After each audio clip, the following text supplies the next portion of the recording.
Although crisis can follow you anywhere, so. Yeah, that's. So, yeah.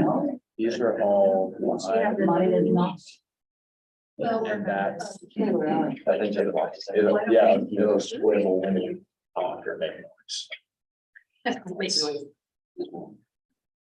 I mean, you can, I'm gonna pause it. just keep it. Oh, I thought we were ready.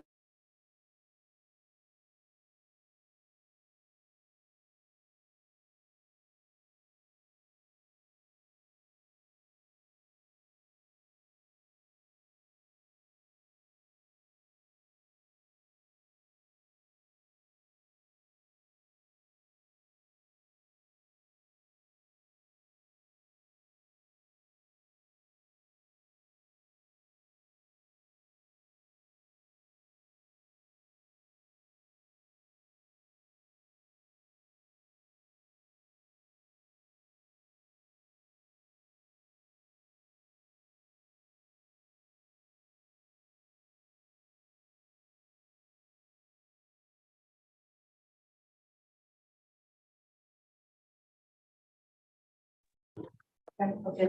Good morning, everyone. I call the meeting to order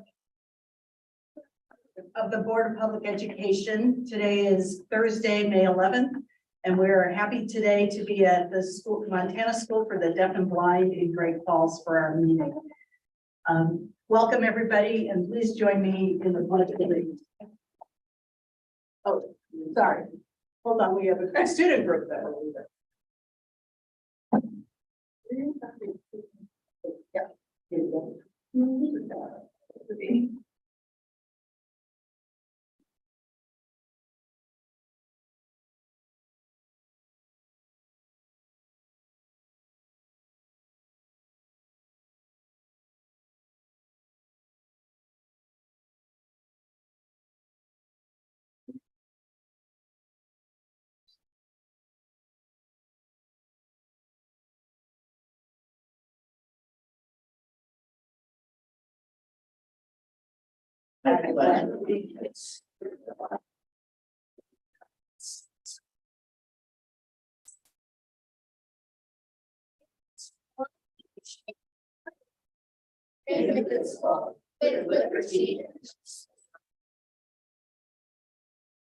Thank you. Yes.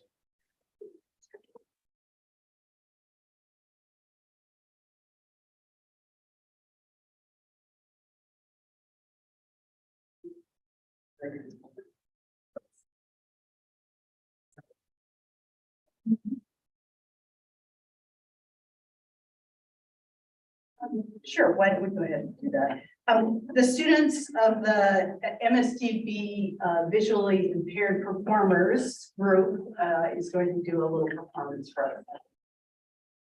Yeah, this is our VIP group, students from our visually impaired department that meet weekly. They learn songs, they learn dances, they put on skits, they do different parts, and they bring part of what they did for the spring program to share with you today. So this is our adaptation of Camp Granada, written and performed by the VIP.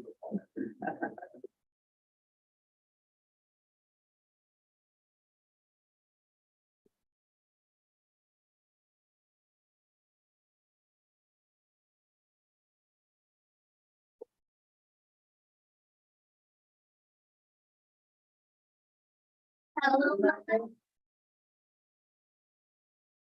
Here I am.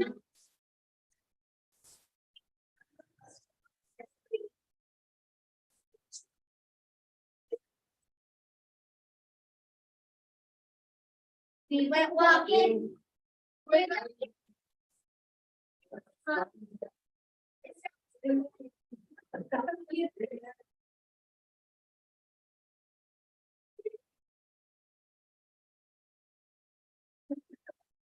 The teachers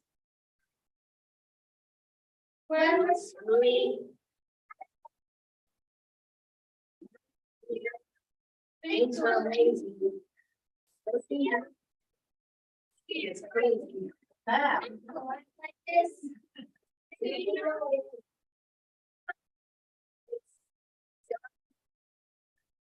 Take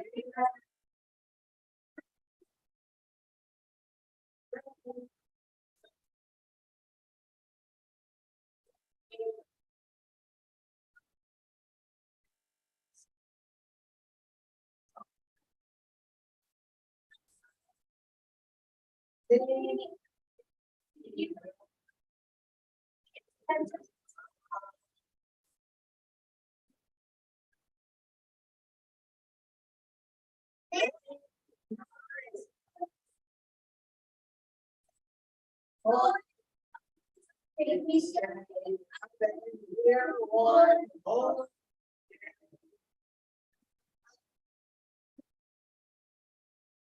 Dearest one.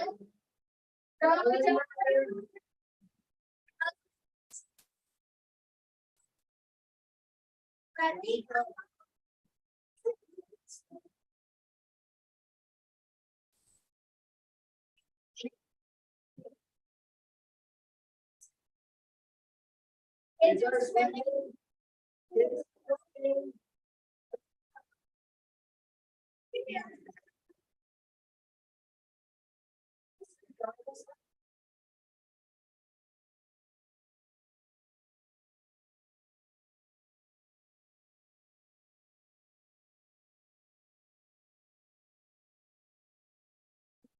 Thank you very much. Okay, Chris, would you please take roll call? Madeline Quinlan, Here. Susie Headland, Ann Keith, Ron Slinger, Here. Tim Tharp, Good morning. Jane Hammond, Here. Renee Rasmussen, Here. Charles Fox, Here. Superintendent Arnson, Good morning. Commissioner Christian, and Governor Gianforte. Here. Board member Keith is excused and we are still expecting board member Head.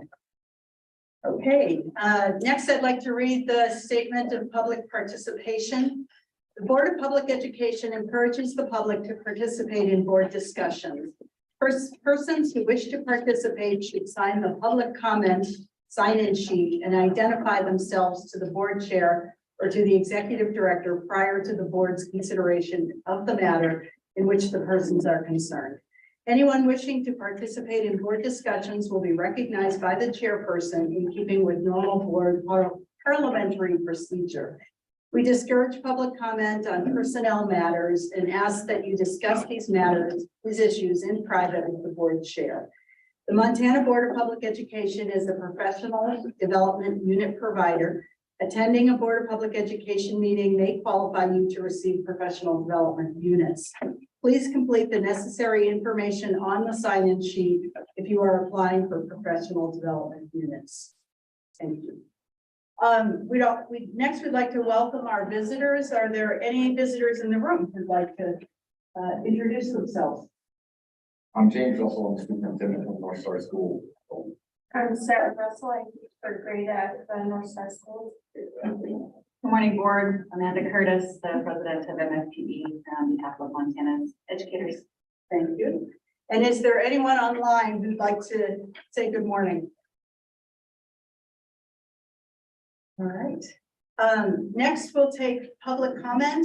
This is a time provided for public comment for issues that are not on the agenda. Is there any public comment? Is there any public comment? Is there any public comment online? None.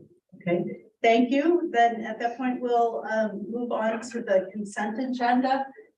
We have the minutes from two sets of meetings. We have the minutes from the March 9th and 10th board meeting in Helena.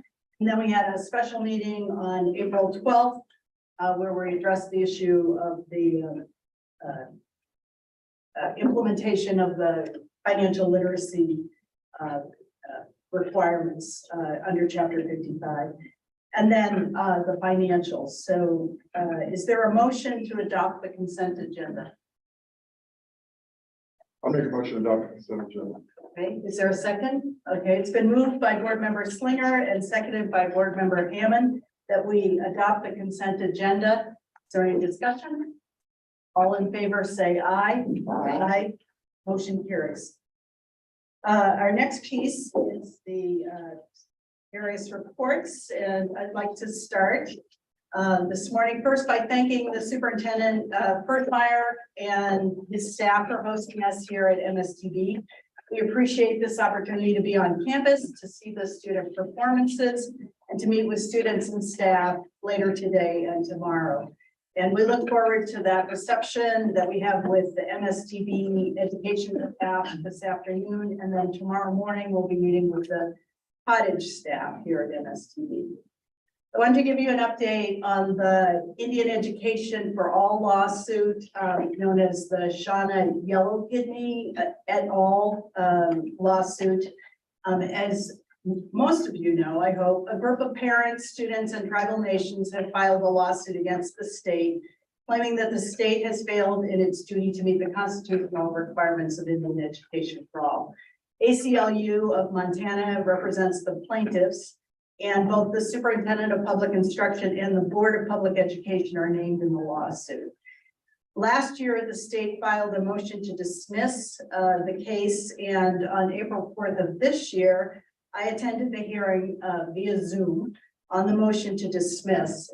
Judge Amy Eddy, who's the judge in this case, denied the state's motion, and then she went on to discuss with the plaintiffs and the defendants' attorneys potential timeline for the trial.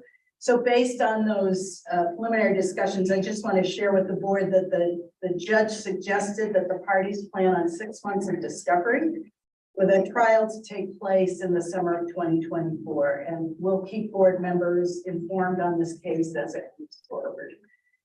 CISPAC, give you an update. They held their last meeting on April 19th. McCall Flynn will be sharing information about the CISPAC discussions. I just want to take this opportunity to thank all the members of CISPAC for their service.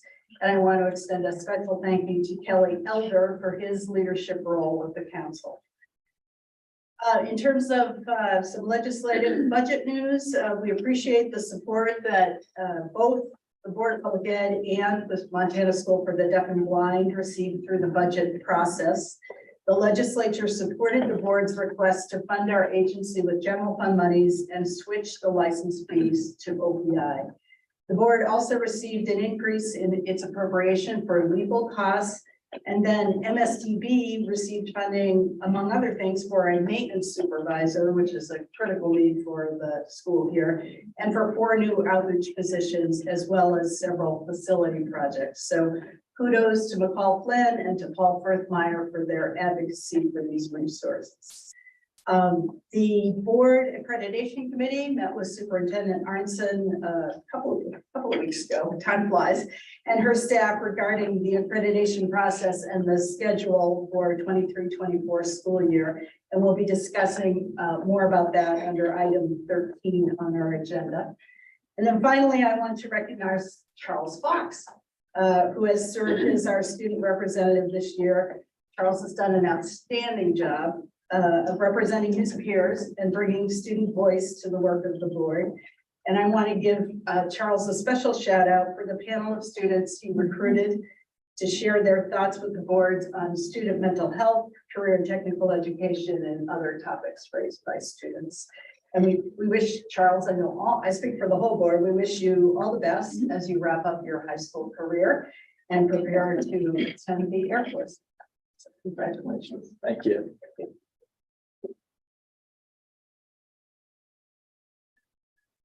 My report, so I'll turn it over to McCall Flynn. Oh, sorry, I always miss something on the list here. We need to adopt the agenda. Are there, do any board members have changes to the agenda? Okay, could I have a motion to adopt the agenda? So moved. Okay, it's been moved by board member Hammond. I saw the wave first, and perhaps seconded by board member Rasmussen to adopt the agenda. All in favor, say aye. Aye. Opposed, no. Motion carries. Thank you for being on track. So at this point, I'll turn it over to Executive Director McCall Flynn. Thank you, Madam Chair. There's a few updates I want to give you guys today, and I know in the packet it says we'll talk about the legislature and then advisory councils. But I also want to echo Chair Quinlan and thanking MSTB and all the folks here. And I think we can all agree that having the students come down and kind of start our day off in a good way was a really nice way to start our meeting. So just grateful that they fit that into their schedules and the student schedules as well. I want to start actually by talking about the Steelify literacy. It feels like we talk about this all the time, but applications were due May 1st. And we began accepting the SEAL applications on May 1st. There's some testing windows that didn't quite fit with that. So we're still being very flexible and still accepting applications. We currently have over 100 applications, which is so exciting, from Polson High School, Flathead High School, Glacier High School, St. Ignatius High School, Billings Senior High, both High and Gallatin High. So we're really excited to celebrate and, you know, really give recognition to those students.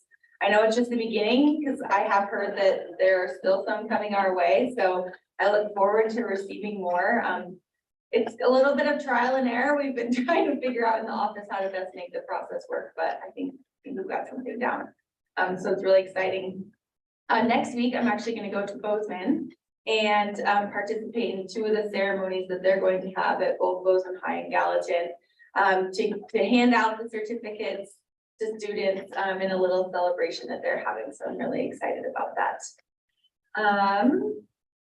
So next, I want to talk a little bit about the legislature.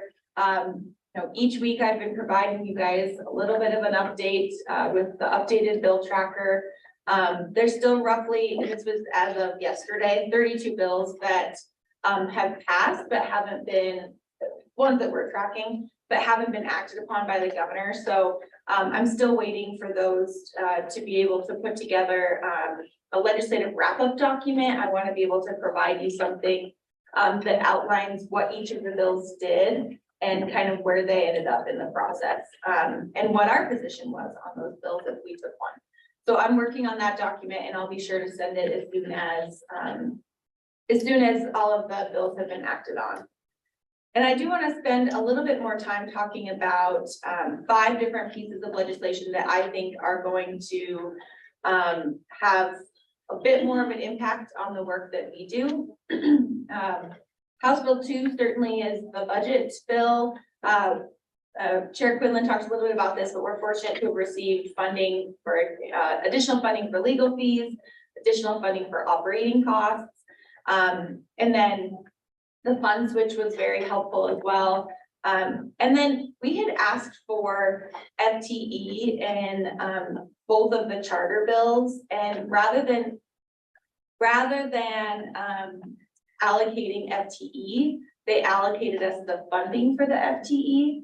So we now have an additional $145,000 in our budget to do, I guess, what we need to do with that money in order to implement the charter bills. So we'll be talking about that as well, and I'll get to that a little bit later. It was just for 549. House Bill 352 is the early literacy bill. This one, really, the board plays a role in determining the evaluation tool and then setting what that home-based program is going to be, but something that we'll have to start working on. We did not get any funding related to that bill, and we had asked for that. House Bill 549 is one of the public charter school programs. This was Anderson's bill. This bill requires the board to authorize and enter into charter contracts with the governing board. We're responsible for evaluating the charter proposals, approving and denying the proposals, executing the contracts, monitoring the charters, determining the merits for renewal, non-renewal, or revocation, all sorts of things on that bill. But this is the one that we received funding for. And then House Bill 562 is the other charter bill. This one's called the Community Choice School. So I'm going to call it a choice school program. It creates a community choice charter school system with an autonomous state community choice school commission, which will operate separate from our board. It's attached.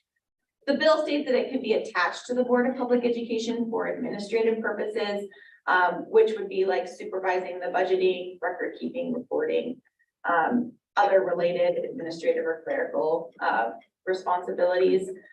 That's a little gray in the bill, so we'll just have to have conversations when that commission is created. And then Senate Bill 373 is an alternative educator preparation program bill. It creates an alternative licensure process for individuals who go through an alternative educator program. This would be separate from our educator preparation programs that exist right now through our EP or through our university system. The programs must lead to licensure in at least 5 states and must have been operating for at least 10 years. And any interested programs will apply to the superintendent of public instruction, and then ultimately they'll be approved by the board. So again, something that we'll have to determine kind of the criteria around that. So I want to pause there, see if there's any questions before I go into kind of the next advisory council piece. I do want to, I guess, make a recommendation and then maybe I'll take questions, but I think for each of these 4 bills, excluding House Bill 2, I think it makes sense for us to convene our board committees in the appropriate areas. So for House Bill 352, we probably should have assessment, which is the early literacy bill. The 2 charter bills probably should be under our accreditation committee, and then Senate Bill 373, the alternative licensure program, should be under licensure. And I think that our board committees can come together and have discussions around exactly what's in the bill, what's required of the board, and then we can determine what those next steps need to be, what councils we need to create, what type of funding needs to go into it, what travel. And then I think in July, we can have a solid plan to get started. And I think that'll be really helpful to us too as staff. To hear directly from you guys, and we can do it in more of an informal way than here at the board. So that is a recommendation I would make to each of you, and I guess I would open it up and see if you have any questions about that. Board Member Rasmussen. I was perusing these bills. I didn't get one of them done. What timelines, what do you see as the biggest crunch timeline? I came up with one, but I want to know what you think. Yeah, Senate Bill 373 was effective upon approval. So that one right now, if we were to get something from the superintendent, we would be within our purview to act. Certainly, there's no timeline of when we would have to approve one. So there is a little bit of time, I think, built into that, but that bill is effective now. House Bill 352, which is the early literacy bill. That the bill states that in spring, it specifically says spring of 2024, that the board has to have picked an evaluation tool or metric or whatever that looks like. That may be too late for schools. I mean, I think at that point, they're probably assessing students for the next year anyways. So we would probably want to do something on 352 sooner than later. But the bill states spring. Wasn't there something about October of 23 in the bill too? I thought I read that right. I think there might have been something about September 2024, and that it required us to present to an interim committee. Though that was my concern. Yeah. Is there an order we should really? Well, and I think that's why I want to separately bring these to committees. Because they are going to be a bit separate, and then it'll help us determine kind of how we spend our time on these bills and what the priorities are. I'm sure. Board Member Tharp. The bill that, and they're giving the equivalent funding for an FTE, is that in perpetuity or is that just the biennium? Just the biennium. But it is $147,000 the first year, $141,000 the second year. Or is there the assumption that all the work will be done in the next 2 years and then no more work needs to be done? That's a great question. I don't know what those conversations were as far as giving us an FTE, but I can imagine that they gave us the funding thinking if we needed to, we could get a modified FTE. And then if, we decide that we need that in the future, we would have to go and actually make that case the next legislative session. And Member Hammond, would you like to expand upon that? Well, I was thinking that it probably would go is the phasing into the snapshot that happens in July with, for House Bill 2 funding. And we'll be discussing that further with the governor's budget. Yes.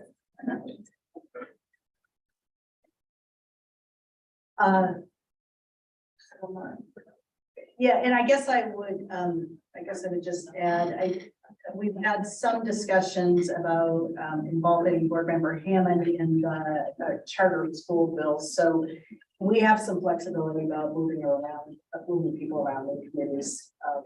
In case, you know, if you're not on the accreditation committee and you want to be part of this, then we should have a conversation.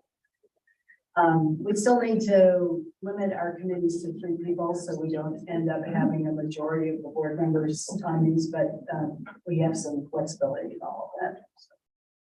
All right, any further questions for Director Flynn? On that piece? Okay. Thank you. Go ahead. Yeah, thank you, Madam Chair. In your packet on page 27, CISPAC has provided a recommendation to the board on the important elements of advisory councils from their perspective. And I think they pose a couple really good points, and I think this will kind of help the board start thinking about how they want to continue or determine on how they want to discuss Class 8 licenses and the professional educator code of ethics. I think those are 2 pieces that, you know, was a constant for CISPAC. And so I think it might be worth discussing creating an advisory council with a more general makeup, similar to how CISPAC was with like the, you know, varying practitioners on there that we could pull together whenever we do have Class 8 licenses in the superintendent's office. And, you know, it wouldn't have to be for a full or a half day meeting. It could be something that is much more narrow, goals, I guess. But that's something I think that we need to keep in mind, so that we don't leave those, sitting and waiting. I know that right now, chapter 57 does state that CISPAC will review those, but, I mean, they're your rules. I think if needed, the board can make recommendations on my Class 8 licenses in the interim.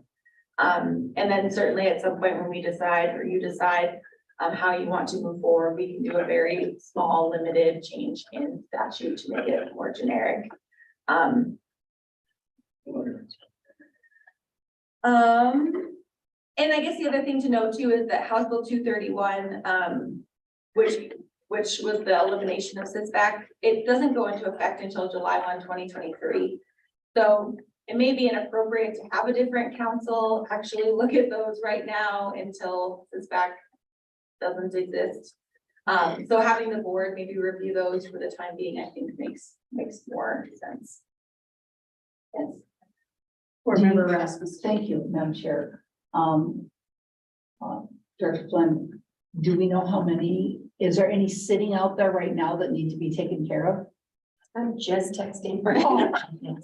Was one step ahead of you. And I can tell you, Board Member Atkinson, before the last CISPAC meeting, we worked with Crystal Andrews to, like, if she had any that were either close, maybe didn't have all the information, we really worked with her to get as many as possible. And there were just 2 on that agenda, but she tried to do as many as we could. So I don't know if there were any other outstanding. One. Well, is it for it's probably for the coming year, I would suspect. Might be. So yeah, I agree with you to do that. Yeah. So schools can proceed in orderly fashion. And just as a reminder for those that are listening in, the Class 8 licensure applies to university or college level faculty who are teaching courses for K-12 credit. Okay, so CISPAC is in place for until the 1st of July. Although we don't have any plans to convene that group. So if we have Class 8, they will come to the licensure committee and we'll figure out a way to address that. Can we have some discussion about the general advisory? Remember Hammond. Madam Chair, I believe that the board is the general advisory council. I mean, I think our authority ought to be what CISPAC had in terms of those items, and that we should have either special advisory councils under the law with all of the provisions for them or special committees appointed by this board for specific purposes. But I don't think we need a general group meeting multiple times a year according to state law, just because they have to meet. And have the, provisions for reimbursement for, expenses and travel and everything automatically guaranteed to some general board. And we are the general board. So are you thinking that you want the board then to do class 8 licenses and then Board of No. Ethics? Okay. No. Oh, the Board of Ethics, I think we ought to have. And we've already- separate discussion on whether we would be doing that. Okay. But general license, no, I would think that ought to be assigned to a subcommittee of some sort, whatever we decide we want. And not to a general board. Well, and I guess sorry, can I just clarify? When I say general board, I don't mean that you need to like recreate SISBAC and they need to meet 4 times a year and they need to do all the same things. I mean, bringing a general group of people together who can meet when needed, not in a set 4 times a year, not, a specific schedule, but just when we have class 8 licenses. So superintendent said we have 1. Well, if we knew that, we could convene this group and determine the 1, have a discussion about the 1. It wouldn't have to be 4 times a year. It could be whenever we have that. Yeah, I think the terms are confusing because I think it would be a licensure group, not a general group Okay. for that purpose. It's specific. Other board members? Board member Rasmussen? Madam Chair, Director Flynn, I guess right at the moment, I'm really concerned with the load we have on our plate. And I think that some of those are gonna need some specialized, an early childhood group and, we're gonna have some specialized and maybe some general. One of the things I really like this PAC outlined is it includes some additional members. I really liked some of that stuff that they put in there. But do we want those all the time? Maybe those would be more appropriate for a specialized task. And I think that we probably don't know enough about what we want to just immediately go, let's recreate it, I think maybe we probably better deal with what's on our plate. And then we'd have a better sense of what it is that we really need. That might be a lapse of 6 or 8 months or whatever. That doesn't mean we wouldn't ever have a general counsel type thing, but it doesn't mean that we would either. We might like the nimbleness and the flexibility of just having. One of my concerns without having something is people ready to call on and getting a group together at, 6 months or 2 months notice or a month notice. How do we go about that? But I think that because we've got some stuff on our plate, that those are things that we can address, right now as we have to address this. And that question, then, we can see what we need as we move along in this, new configuration, shall I say? That's just how I feel.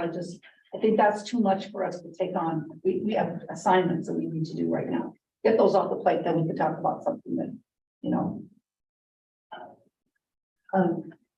Superintendent. If I could just add to this, Dr. Myrtle just texted me, there are about, there are about 10 to 15 class 8s each year. So Okay. that would be that's the average that you would have within that work plan. And just to clarify on that, do those need to be, like, once somebody's approved, are those going back to the board on a regular cycle? How does that work? Don't know. I'm sure she heard the question and Okay. I'll get a text shortly. Board member Clark, thank you. I'm sure, I believe that once they get the license, then it just is regular renewal. Agreed. It's the initial. So there's nothing more that they need to do, but I guess, looking at what we must do right now is that's class 8. And so I don't see any reason why if we needed to create something beyond our licensure committee to take a look at those, maybe our licensure committee plus a couple of other, subject area experts, that somebody from higher ed and others to guide that work. That's the only thing that we must do, but I kind of like the idea that a couple of the other members talked about is that we've got a lot on our plate right now that can be handled with ad hoc committees. And so this gives us an opportunity to utilize some ad hoc committees, and specifically the early childhood. And looking at what we're gonna be doing with the choice bill, and look, all those different things, pulling in those experts and giving us a chance to play with ad hoc committees rather than having a full-time standing committee. And so, and then, as board member Rasmussen said, once we get through all of that, that might give us a better idea as far as what we want to have in place moving forward. If we want to continue with ad hocs and just utilize them in that way, or if it's something we want to, at the end of it, we say, boy, that was an awful lot of work. Maybe we want to have some other people on standby at all times. But it gives us a chance to see what we need. Board Member Hammond, did you have your hand up? Yeah, I was just gonna clarify, Madam Chair, thank you, that the advisory councils are in 2-15-122. And there's a specific list of at least 6 things that we have to do in terms of naming the term and the composition, and they must select their officers and all these kinds of things. And I don't think that's the structure we're ready for that we want it done. That's what we tried to say before. And the second category would be special committees that the board can appoint, as Dr. Thorne just said. Other board members? If I could just. Superintendent Arnson. Thank you, Madam Chair. They're renewed every 5 years, so I would say Dr. Thorne was right. Got that? Write that down. Please reflect that. Yeah. Thank you, Dr. Myrtle. Oh, I see, I see. Is it correct? So I guess I would make the suggestion that we're going to be convening our board committees for the 4 bills that McCall just talked about. And perhaps we can add to their agenda that they discuss what kind of ad hoc committee they want to form to go along with the initial implementation and planning for these bills. Does that sound good to folks? Can I make one more thing too? I think it's good to keep in mind too, that in July, we always do our strategic planning meeting. So a lot of these things are gonna come up in that too. I mean, there's gonna be an opportunity to change some things in our bylaws, to make clear for the board to be able to appoint select committees. I feel like we need like a, definition page now. But so there is going to be an opportunity at that time as well to kind of clarify some of these things. And so just keep that in mind as. I think that's, that probably also moves us to convene the 3 committees that we talked about in June before we. Yeah, oh, absolutely. At least once in June. So the accreditation committee, the assessment committee, and the licensure. And my goal is that each of these committees will come up with a recommendation to bring to the board for our July meeting. Great. Okay. All right. Thank you. Was there anything more you wanted to say on this? Thank you. Great. At this point, board member Headland is not the room we're doing that yet, but I'd like to welcome Jordan Langford. Or Sterling, I'm sure. I know Jordan Langford, but I'll get the Forster on it. We're pleased to have you make your niece report, and why don't yeah, you can actually come. Okay, here. I didn't want to be presumptuous.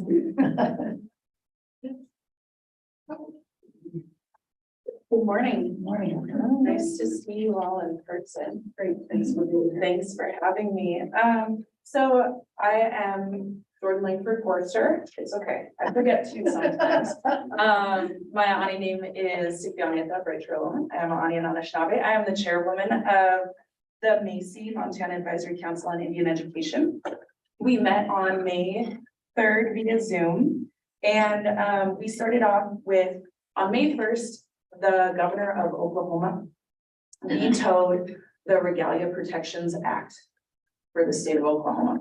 And so I brought that forth and I suggested, and I would also ask the Board of Public Ed to remind your affiliates and whether that be through social media or however reminds our districts about the law in Montana, that Montana Code annotated 2-1-315, which protects American Indian students' right to wear regalia to their public graduation ceremonies and other public ceremonies. Unfortunately, the governor of Oklahoma doesn't know what we know in Montana. So very, very lucky to have a state that is reflective of our cultures and the uniqueness of our tribal individuals. We started talking a little bit about our goals, some position statements that we're considering writing. Our next meeting will be on June 7th. I shared with Macy that speaking of regalia, I will be wearing mine tomorrow at graduation. Thank you. For my graduation, I appreciate that. Part of graduating is they make you do a lot of stuff. And so my final master's project is I conducted a survey on Indian education for all at the school building that I teach at. That's Paris Gibson Education Center. It's just right down the road. And I surveyed the educators, the American Indian students and graduated American Indian students on whether or not they felt like IFA had an effect on their engagement and their graduation rates. And 88.5% of Indigenous students I surveyed either agreed or strongly agreed that Indian education for all and other cultural opportunities that we provide at Paris helped them graduate high school. So I shared that with Macy, just to remind everyone that sometimes we have hard conversations, but our work matters, and we just always appreciate the support of the Board of Education. We discussed our budget. We are currently in ongoing discussions with the Office of Public Instruction. There was some questions about potential funding, and I don't know if Superintendent has talked to the Board of Public Ed about some of those questions. There's been, we're really trying to consolidate. We want to be good. We want to use the money in a responsible way. And so we're trying to set our schedule for 2024. And so thus far we have just 3 meetings in person for 2024 and the rest will be on Zoom. And then we just revisited our mission and our goals. And again, we made some plans to write some position statements. Things maybe position statements on smudging and also supporting Indigenous authors. Next, and then another piece, we had an informational piece for the National Indian Education Survey that we voted to write a letter of support for to continue that work in the state of Montana. We still have an open position for the Chippewa Cree representative on the board, and we also have 2 students vacant positions that I'm working with Donnie to fill. It's so funny. The first time I ever had a Board of Public Ed meeting, everyone was like, "So is it all full?" And I was like, "Yep." I didn't know. And then, so yeah, we're doing our best. I didn't realize, but we only have 1 vacant position. And then other than that, we're gonna have a working session on June 7th via Zoom. Could you talk a little bit about the student representative? Yeah, so Those it's positions. something that we voted for last year and they were filled last year. And really kind of an apprenticeship of understanding at this type of level, how meetings work, what Macy discusses, what Macy is there for, how the students experiences and their voice being brought to the table to also assist with Macy in our input and our positions and our advisement that we give to the Board of Public Ed and Office of Public Instruction. The students are, they're in it. It's who it affects the most. And so we wanted to bring student voice to the table. And so the position became vacant last year, and then this year we just haven't had an opportunity to fill them. But Donnie Wetzel has that RISE group, that Indigenous Youth-led group, and so we're considering maybe making an application process and taking it to them. When we started this, we had 1 reservation student representative and 1 urban student representative. So, great. And maybe we can coordinate with the. That would be awesome. If they came to a meeting, it'd be awesome to interface and talk and discuss stuff. Can we do a similar process so if I can help with that? And something that we talked about too, it was hard for us to fill it this year because our student leaders and our student representatives are doing all of the things, a ton of things. And so, being at a meeting for. Did I take your chair? Okay, Madeline said I could sit here. There you go. Madam Chair said I could. It's hard for our students to make, 3 or 4 hour meetings because they're taking AP calculus and stuff. So something I suggested to Donnie is maybe when we fill those positions, their time on Macy is their time on Macy. So we're just asking for an hour or a class period for them instead of 3 class periods or 4 class periods. So what I mean by that is that's their time. And if they're on the agenda to speak and something comes up in that time, that's their time, no matter where we are in the agenda. Just to, make it more flexible. And just considering where they're at with their busy schedules. So. Yeah, all right. Other questions for, Macy Chair, Board Member Hammond? Madam Chair, I'm wondering if there will be a copy of that survey that came up with the 88.5% with the details that we might have a copy of it. You certainly can. I just submitted my final draft last week. So, and by that time I was just done with it. I needed to turn it. Let me check it. Yeah, and actually my advisor and my college advisor and my professor both suggested that we look into maybe getting it published in some extent, but I guess my question for you is, would you like it PowerPoint version, or would you like the full 51 pages? Whatever's best, even if it's working. Okay, certainly, I would love to. Yeah, I'd love to. I got very good at making charts. I love to share them. Pie graphs, yes, very exciting stuff. Thank you. Absolutely, absolutely.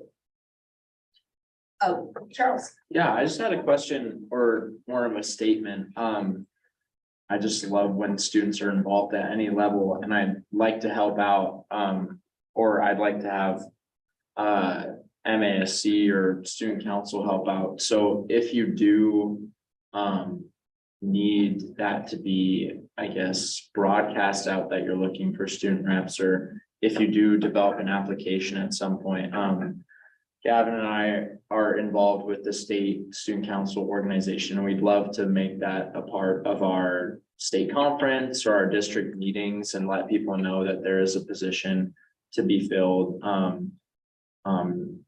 If they're interested, because I think that is a big deal to have student representation. So Thank you. Yeah, I for sure. appreciate that. Leaders. Other board member. Thank you, Board Chair. Superintendent Arts. Thank you. Jordan, what a great opportunity. You are a vibrant leader and I'm looking forward to working with you. I know that I am by rule and that I have a special education advisory and we have Macy. You also share Macy with us. So what a great opportunity to put together what the goals setting could be so you can advise agency here and agency here. The other discussion you brought up is the budget. That gives the opportunity. I would really like to have an item in July so we can really, not narrowly, but really understand and respect what that opportunity of that dollar could be. I have no line item. There's no general fund that is given to me for this, but I want to make sure that we supply the opportunity for Macy to be able to advise us here at the agency as well as at the board level. So we're in the beginning stages of what that looks like and have had conversations with the executive as well as with Jordan and our CFO. So I'd like to have a little bit more prior to that in July and then really hammer that out so they know what they can do. I think that's really incumbent upon that. I don't want to constrain. I want to make sure that we given a manner of opportunity. Thank you so much. Absolutely. And just to kind of piggyback off that, what made sense to me anyways, when we began discussing budget, I really thought it was important to set the schedule first. So that way we would have an idea of what we're looking at and at least some type of a rough estimate. Certainly not everybody attends, not all of our members attend every single time, but I think at least getting some type of an estimate, certainly for those 3 in-person meetings, was important for us.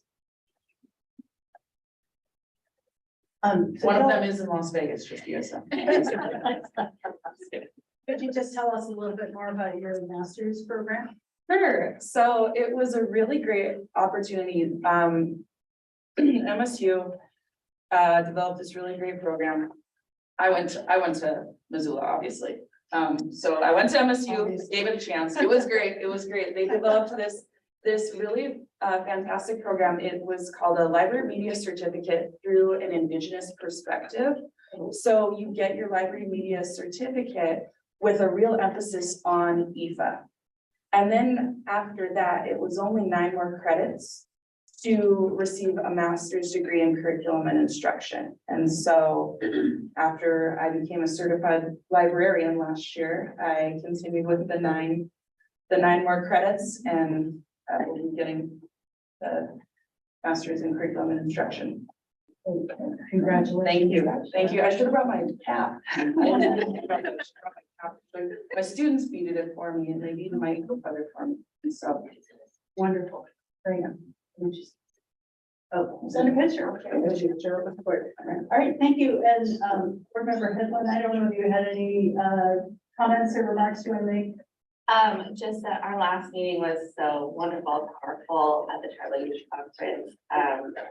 Talking about student voice, it was just so amazing to see our elders, our students, and our school leaders having the opportunity to see the great work that's going on, and it was just an incredible experience, and we had a lot of meaningful conversation. Of course, it always helps when you get the students present. So it was a really great experience, and thank you for facilitating that journey and inviting all of us.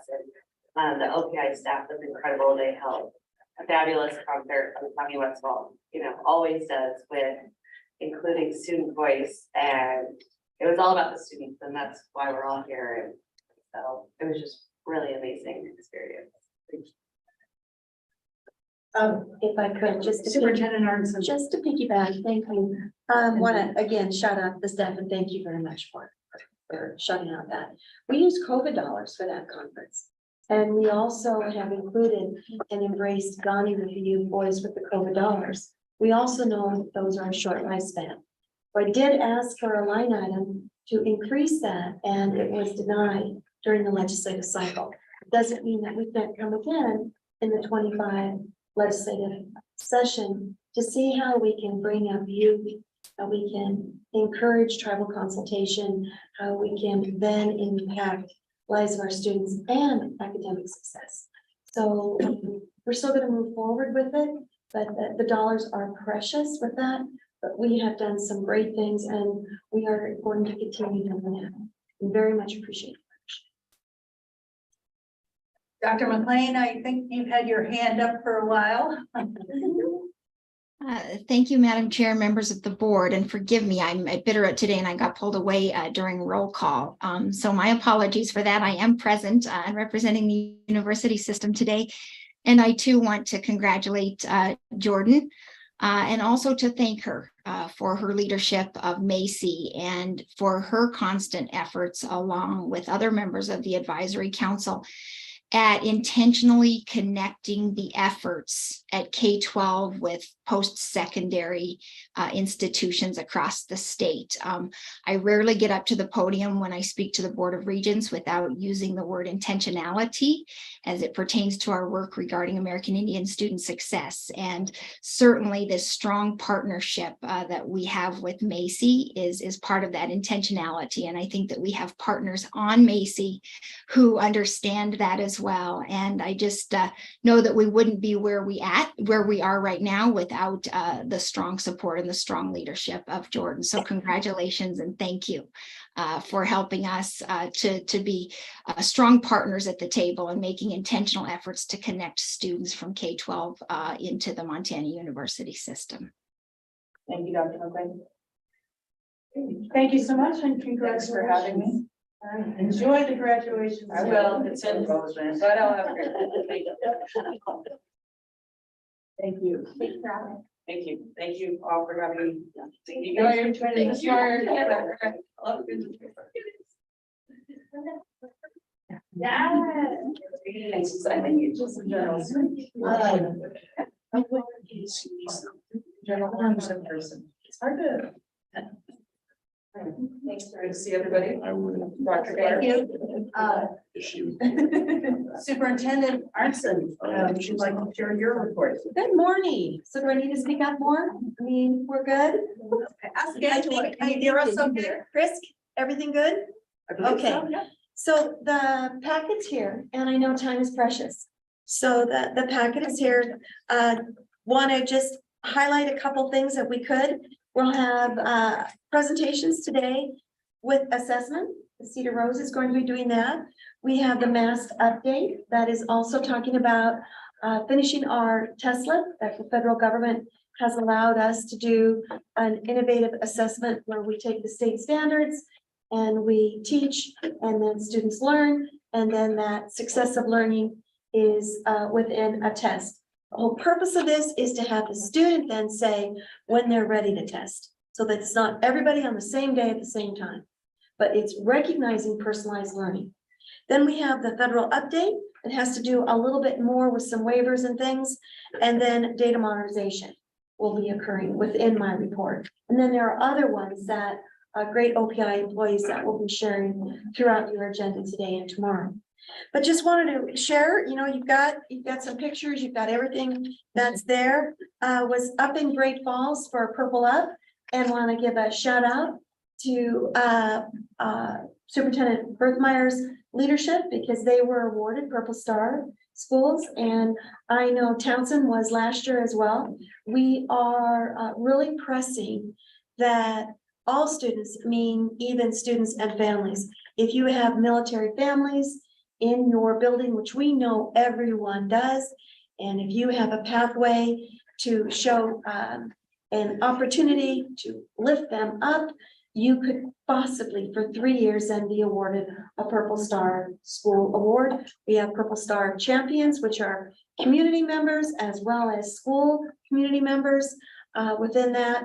And Montana is really leading the way. We're working with Purple Star campuses as well in the P20 opportunity. 1 in 10 is serving or has served our great nation, and of course, in National Guard serving our state at this time. So just want to bring that right out into the front. Some great pictures when we were up here in Great Falls. Could you just share a little bit about what it takes to be a Purple Star school? It's interesting. We received this from Ohio, and they have one airbase installation as well. So we thought we could mirror something very, very similar. It's a 3-year designation. It's a designation with different opportunities. In other words, you don't have to do them all. You could do one, or you could do multiple of the opportunities that are there. It's a recognition, professional development with teachers, could be recognition privately, could be a recognition with an assembly. And I know Superintendent Hedlund could share a little bit of what Townsend, under her leadership, has done in order to achieve the award. And it comes out with a plaque. I have, again, no budget or line item for this. It is statute that we belong to the 50 state compact and 4 territories, where if a student comes into a public school arena of any age and they have special needs or they have needs of any kind, those military students move up to the front. Doesn't mean in sports, doesn't mean that they automatically get on that, team, but it means that they are recognized in educational services.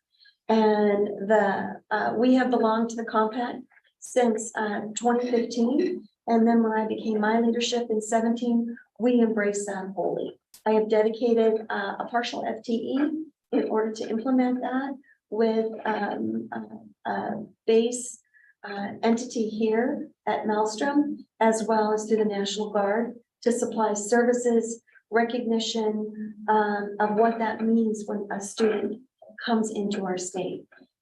Also with that, very pleased that if there is a spouse that would like to be licensed as a teacher in Montana, we also encourage that. And I know the governor's office put forward a bill to make sure that there is equivalency of any spouse that comes in with any type of licensing. But we recognize that with teachers. But that is on page 6 in my, starting on page 4, I do believe, going through page 6 about Purple Star. A lot more information on that, but really excited about celebrating. This is a time to celebrate. Students are graduating, and you'll hear a little bit more with our assessment on how we, with the ACT in that 11th grade space, have really promoted a digital as well as a paper ACT.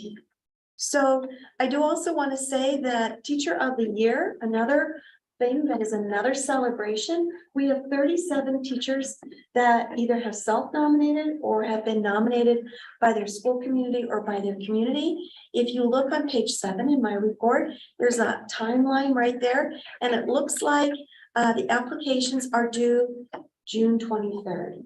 If indeed you know of any teacher that you would like to have be nominated, please encourage the nominations. We follow the same pathway as the National Teacher of the Year. So it is rigorous and it is on top of everything else that teachers do within the classroom. So it takes more time to be able to fill out the applications. But if you would like to have anyone nominate, knowing this is a public meeting and students can even nominate teachers, there is an application on our website, and that information is in my packet that is here. So I also then just want to conclude legislative wise, there's a digital copy of this that's also in my report. It's got some great pictures. It's got some graphs and things on our federal dollars and our budget and legislative conglomeration at the very end. I can say that I believe there were a total of 1,688 bills that were introduced. 478 have been signed currently by the governor. There are 64 education bills that are still alive, that haven't been vetoed, that we have a lot of work to do. Of that, 32 of them are finance bills that will, when our clerks open up the TFS and our trustees this August, there will be 32 different changes that will have to be navigated financially. So very pleased that the promise is a promise, and a thank you to the legislature. That means the over $2 billion in the biennium of school base aid funding with inflation was given and was signed by the governor March 2nd.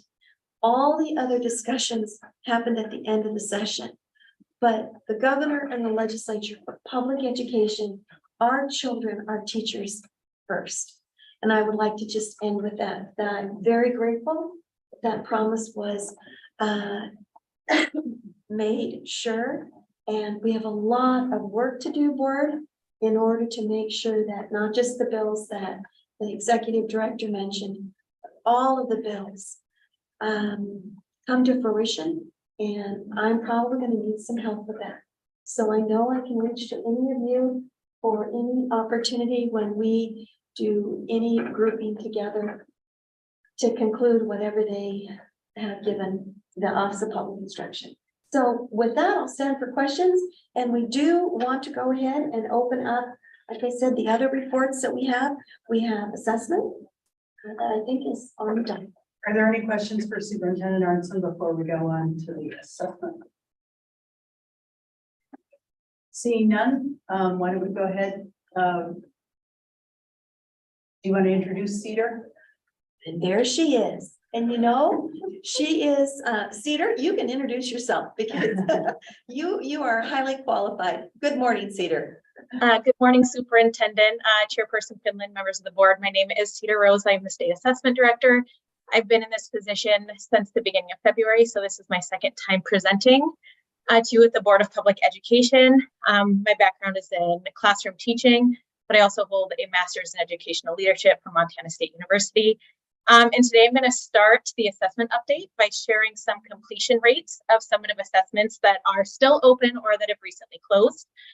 On page 40 of your board packet, you will see assessment completion rates as of April 24th. But today I'm going to be sharing with you those updated rates as of this morning. 73% of districts have completed the ELA and Math Computer Adaptive Test sections of the Smarter Balanced Assessment. 68% of districts have completed the Smarter Balanced Math Performance Task, and 63% of districts have completed the Montana Science Assessment, and that's in 5th and 8th grades. And that's a total of about 82% of all eligible students have tested for that. And just a reminder that the Smarter Balanced Assessment and the Montana Science Assessment window closes on May 26th. So we're getting to the end of our window with that. Our ACT window closed on May 4th. We have some preliminary completion data that still needs to go through reconciliation. Yes? I wanted to ask you, did you want to share your screen in terms of these, what we're presenting, so that the other people on Zoom can see it? I can share my screen from the data that's posted as of this morning. Yes, let me go ahead and do that. So if I could, Board Chair, I used a tool, that's a graphic tool, and really pleased with her leadership. So every single day on our website, you'll be able to see what has been tested with all of our testing from every student with any ability or any test that we have. So it's real-time data in recognizing where we are, and really pleased with the team that we have.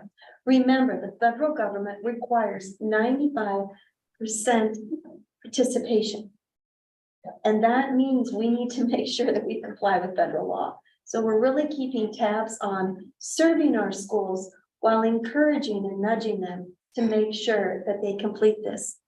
And also want to share that we have phenomenal teachers that have been part of our MAST program, because this year they have had to double test. They've had to use the new alternative test, which is the Tesla model, as well as make sure that that summation test is completed. So a big shout out to those courageous teachers and districts and school leaders that said yes. Thank you, Cedar. You're welcome. Madam Chair, I am unable to share my screen. It has been disabled. You should be able to share now. Okay, thank you for that. So these are, as Superintendent Arntzen stated, these are our daily completion rates that are posted on the Montcast web page of the OPI website. And so these are updated every morning of our team. So like I described before, these are reported at both the overall student population of students who are eligible for testing, and also at the district level as well, because we want to make sure we're getting the proper support to the schools who need it. So this top section is our ELA completion rates and our Math Computer Adapted completion rates. Like I said, we're at 73% for our district completion rates as of this morning. These are our math performance tasks. So 78% of eligible students have taken those, and that's 68% of districts. And then for our Montana Science Test, our MSA, we have 82% of eligible students have completed that. And then that's 63% of districts. So I'll talk a little bit later about our targeted and general outreach and how we're using this data to make sure that schools are getting the support they need. These are our ACT with writing completion rates. And so that window did close on May 4th. We were able, with the online testing platform, to really be able to monitor our online testing, which was a great feature this year. So you will see that about 8,600 online tests were completed.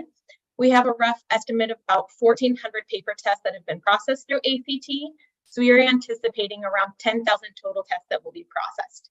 Once again, that data still needs to go through data reconciliation and verification. But we are looking forward to a hopefully very high rate for that. And we are happy to report with the major shift to mostly online testing, we have no major issues to report with either our paper or our online testing sites. In addition to really monitoring those completion rates, a goal of the assessment unit has been increased communication and field support through the testing window. So in addition to providing the continued support through our help desk email and our phone line, which we've done historically, we have also increased our desktop monitoring of assessments and created an outreach schedule through the testing windows. So we have two general avenues of general outreach. This includes these updated overall district and student completion rates that you're seeing on the screen now. Schools are able to see these daily, and these are updated every morning for any windows or any tests that are open. And then we've also created a bi-weekly email outreach to each system test coordinator with some overall state completion rates for each of our open summative assessments. So every other week we send a notice to our STCs with this data. We also started this year a targeted outreach, which are weekly emails that are sent to the system test coordinator, building administrator, and the superintendent of any school that we deem in danger of not completing an assessment prior to the window closing. This has also provided an avenue for schools to reply with questions or issues that we are facing. This is page 41 of your board packet. So this outlines those things that we have been doing.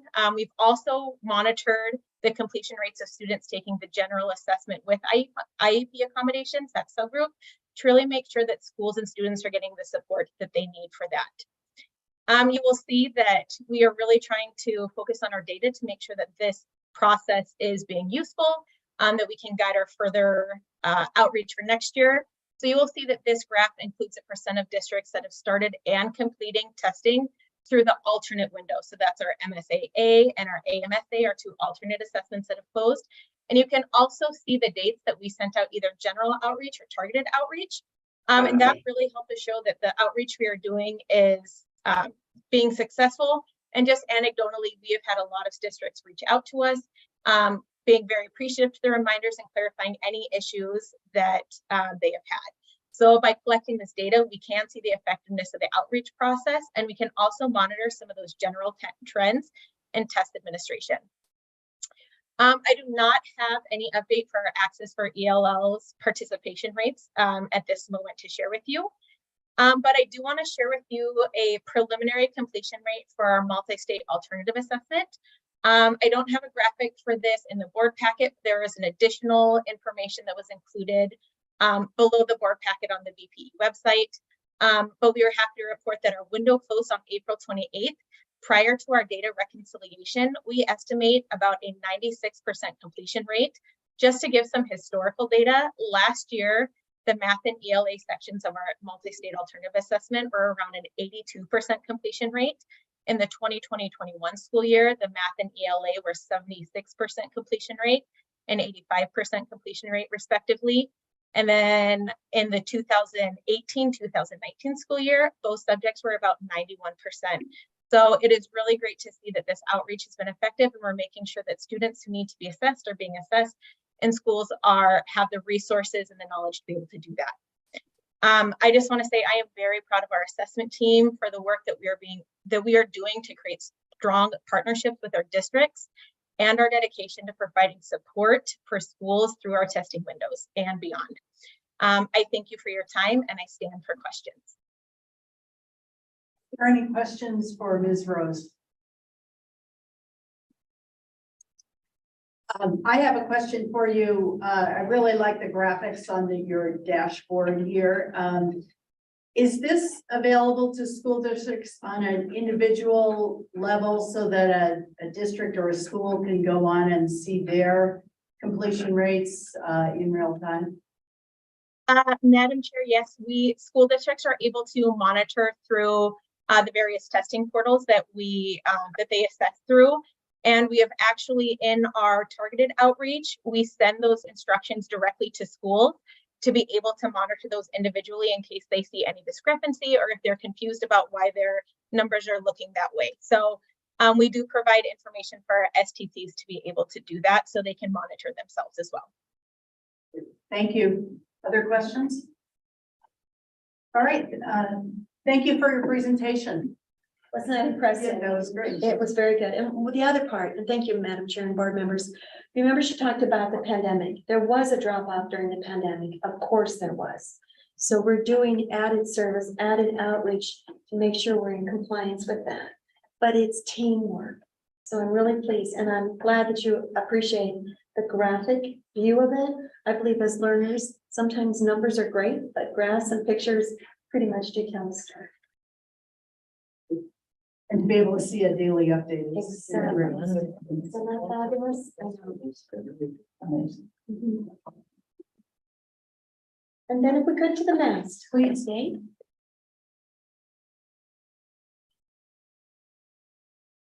Dr. Merkel, we have the mast update. I do believe we have, is Crystal presenting this? Who do we have presenting? Good morning, Superintendent and board members. Crystal Smith needs to be promoted to a panelist in order to present on this. Oh, thank you. If you could. Thank you.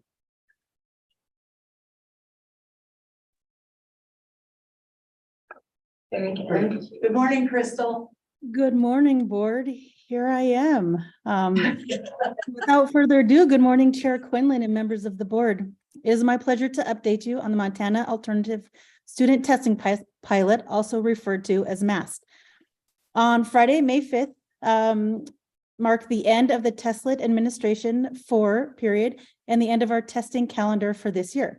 Despite the last two windows coinciding with the Smarter Balance Test administrations, as Ms. Rose just spoke of, we were able to reach our required participation numbers, which was a huge lift, as the superintendent said, for our districts who are participating. On May 3rd, the OPI submitted a test flexibility waiver to the United States Education Department requesting that participating students in next year's pilot will not have to double test. This has been a constant request in our feedback sessions from the field who are currently participating in this year one of the pilot. As we are waiting for the results, we are continuing to move forward with year two of the pilot, expanding to grades 3 through 8, as I presented last time, with a minimum of 1,600 students needed per grade per subject assessed.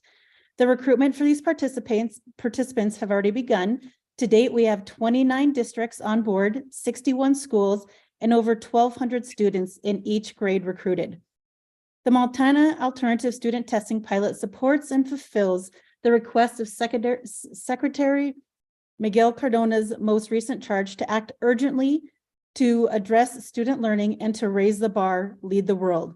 It also addresses the charge communicated from the Montana Constitutionals gathering last year for the case for change. The OPI appreciates the participation of all students and schools participating in the first year's pilot, the support from the Board of Public Education, and the commitment for the change in assessment as more schools come on board for year two. I stand for any questions the board may have. Are there any questions from board members for Crystal Smith? If I could add just a little bit more to this. Thank you. Again, Montana is one of 10 states that has asked for this flexibility, and we're the only one doing it in this manner.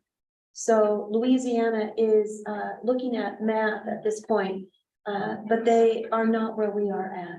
We are accelerating. That's why the waiver was put into play so that we can 3 through 8. Right now it's 5 and 7 in math and ELA. I also want to shout out, we have 583 tribal members or tribal students that are recognized through this program.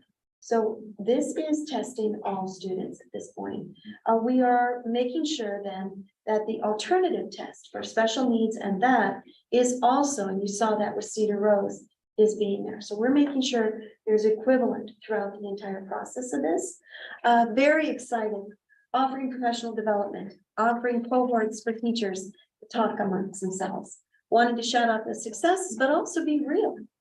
In order for our state standards to be recognized, and myself as a teacher, when I taught, I didn't see the standards. They weren't necessarily in my front view mirror that I taught those standards. I taught the curriculum, I taught what our district gave us in a pacing guide. What this model looks like is the state standards, your standards, in a manner that they are scaffolded. So we recognize that it takes time to teach those, and some teach differently. So we want to make sure that the time of the window is broad enough for that teaching and learning to be experienced, so that the student can recognize where they are in the learning process. The big part of what this pilot is accountability, but also student recognition. So Charles, I'm coming to you, because having students recognize that it's not just the teacher doing this to you, you participate, students participate in their learning continuum in a proficiency model, is where the gain and growth is going to be. So accountability, of course, from the adult, but more so placed upon the student. And that's where we're going. So there'll be more discussion with you as we accelerate this pilot this coming school year. So they recognize from the moment that they tested that it's not just an important day, but it's an important day for them first to know what their learning is. So with that, we're excited. And national, we have gotten national recognition. And I have to say, it is because of leadership at the OPI, but it's the leadership in the school districts that are saying yes. And so we're opening. So if anybody would like to say yes, and we are confident we're going to get that waiver where there will not be double testing, please join in an innovative opportunity to link teaching and learning through success. Thank you. All right, and thank you, Ms. Smith. I think we're ready to move on to the data. Oh, I'm sorry, Dr. Tharp. Madam Chair, Lieutenant, when do you expect to hear from USCD about whether they're going to grant that waiver? Thank you, Madam Chair. Yeah, so creative. You see Dr. Merkel giggling. We wrote in the letter, we said, in 15 days, we would like your answer. So, and we do have a great rapport. And so we have a couple conversations working with the department, but also the entities that we're working with. We have Kansas University that is doing all the data and working through test questions and the methodology of it, the scientifically methodology of it. But we also have a company, New Meridian, and they have hired a lobbyist that is not only lobbying the department, but also Congress. Because in order for us to make a difference as one state, it isn't just our congressional delegation. We need to make sure that if we are on the right path for flexibilities, that the entire congressional delegation from anywhere has a recognition. So we're coming at this from multiple angles. 15 days. Madam Chair, Board Member Tharp, I can add a little bit to that. In the U.S. Department of Ed said it could take up to 120 days. So we, as the superintendent has said, we're very optimistic that it'll be the latter of the two of those that we will actually hear sooner rather than later. But that in their response was what they communicated to us. Thank you. And we didn't give them a choice. Excuse me, Madam Chair, we didn't give them a choice. In fact, when I went back personally and visited with them, we shared, this is what we're doing. We're not asking for approval, but we would very much like you to say yes. So hopeful. All right, can we move on to the data modernization presentation? We do have a federal update, if that's Oh, I'm possible, we sorry. could do real quick. We have Wendy Fons, and of course, this is about our ESSA or ESSER, that $0.6 billion of COVID dollars that came into our 400 plus school districts. Wendy, if you could, please.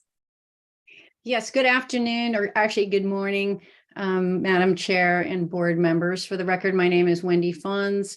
I'm the ESSER and EANS Director, spelled W-E-N-D-I, F as in Frank, A-W-N-S as in Sam. So just as a high level overview, we are wanting to give kudos out to all the districts and our also OPI team for just completing year 3 of the data collection. We had 97% of our districts submit their data requirements in a 2-week period. It is a huge kudos to them for having completed that. They did an awesome job and really appreciated their support in collecting all this data for the feds. As we look forward, and if I could just share my screen, I wanted to share just some links that we have with regards to updates on the spending in its categories and allocations that we have. Can I go ahead and share the screen? I think the host has to. Yes, we're working on it. Oh, Go okay. ahead. So I was just going to kind of go through the handout that you have there and explain what those can be used for. I think they are all available on our site and available in a real-time format, except for a few with regards to monthly updates. So this section here is available on a monthly basis per district. So every district you can go through and look at by just clicking a single link on allocation per district. It's a PDF file, and then you can go search for a particular district and say, what is their allocation for ESSER 2? Where have they spent it, in which category, and how much do they have left? This is just a snapshot of what every district has and what you can view. In addition to that, we have a monthly view with a thermostat that sort of shows the whole state spending and where those allocations are. And then we also have allocations that are public portals into the plans, and the plans indicate how they're planning to use the funds. So you can kind of see where the spending is occurring, what the total amounts are, how each district has them currently allocated, but then you can also go look at these plans and identify what their future goals are for it, keeping in mind that Carissa, or the ESSER 2, is coming up on its deadline for September. So we're looking at those funds being expended very quickly and finishing out this year. As we continue to look at those funds, again, the data collection was very successful. We reported all of that to the feds. We will be creating a portal view of the use of those funds. So you'll see some graphics on our site, which will indicate how those funds are currently being used as reported by districts for the fiscal year 22. Are there any questions? Question from Board Member Slinger. Thank you for the information. So I see that we're still 56 million needs to be expended by September 30th. Are we confident that's going to be reached, or do we feel there's going to be a gap on that? So I do feel that we're going to be able to reach that goal. We were very successful in CARES in pushing those out. Our team continues to have really daily and weekly conversations with districts about how can we help. As we enter into this spring, there are changes in superintendents and of course in trustees. And as that occurs, they are re-looking at allocations. This grant is unusual in that it allows amendments throughout the life of the grant. And so as new trustees come in, they are making some changes, and we are talking with them about how those changes can impact and be spent now. So I feel confident that we're going to be able to reach that. Thank you. And I could also add, Board Chair, as well as Board Member Slinger, if this follows the path of ESSER 1, what was first distributed, I know there were a lot of concerns and questions on that. We should have that 100%. There is no way to remit it to another school or reallocate it to anything, or going to the governor's office or anything like that. It has to be going back to the federal government. And everybody knows that, I think, at this point, because of ESSER 1. So this is ESSER 2. The other part is these are very fluid. So there's a lot of amendments that our school finance team, along with the team that Wendy leads, in order to make sure that those amendment processes can quickly and nimbly be done, so that there isn't going to be a loss of funds. The other aspect of this is construction. You know, if there are monies going into construction or into long-term things where there may be a delay, we're going to be working, especially on the 11th hour, to make sure that there is an opportunity for those funds to be expended. And then there's ESSER 3, and you can see on that third thermostat then they have one more year to get that across the board. So we have a great team, great relationship building at this point in talking to new clerks, trustees, everyone regarding what the allowable uses are. The first bucket or the first thermostat was on health and safety because we didn't know, nobody knew what the virus was going to do. The second and third one have a lot more allowabilities. But we're really crossing our fingers and hoping. And just to add to that, one of the things that we're doing with 2 and 3 as we look at the closeout dates is they can take a project and split them or bridge them between these two. So we're really looking at if they've got a project that they're working on, what pieces out of that project can be pulled out of 2, so we expend those first, and what pieces can be moved into 3 and they have a little bit longer. That's a really good discussion that we're having because it allows much more flexibility of that project and the completion dates on it. And if I could add one more thing, what we are seeking, Madam Chair and board members, if you know of anyone who has a great story to tell about how their use of their funds are, please contact Wendy. She's very readily available, and the team, so that we can shout out. We'll send our digital team out, take a video, so we can log up what these funds were used for, an investment and enrichment for our students. Tell that great story about the dollars. And I think Montana is leading the way. We've got some great ideas, tiny houses. We've got multiple creative ways that entities are using these dollars to enrich learning, not just to pass the dollar, but to enrich learning and to sustain the dollar, to make sure that it is for an investment. Thank you, Wendy. Did I shout out good enough? Yes, thank you. Any other questions? Seeing none, thank you for your presentation. Thank you. And then Chris, welcome. And would you like to share an update on data modernization? Good morning, Madam Chair and board members. I don't have any really cool graphics or any of that kind of stuff. We just have a kind of a boring old calendar. In your packet on page 34, if you look at that, or I can throw it up on the screen if necessary.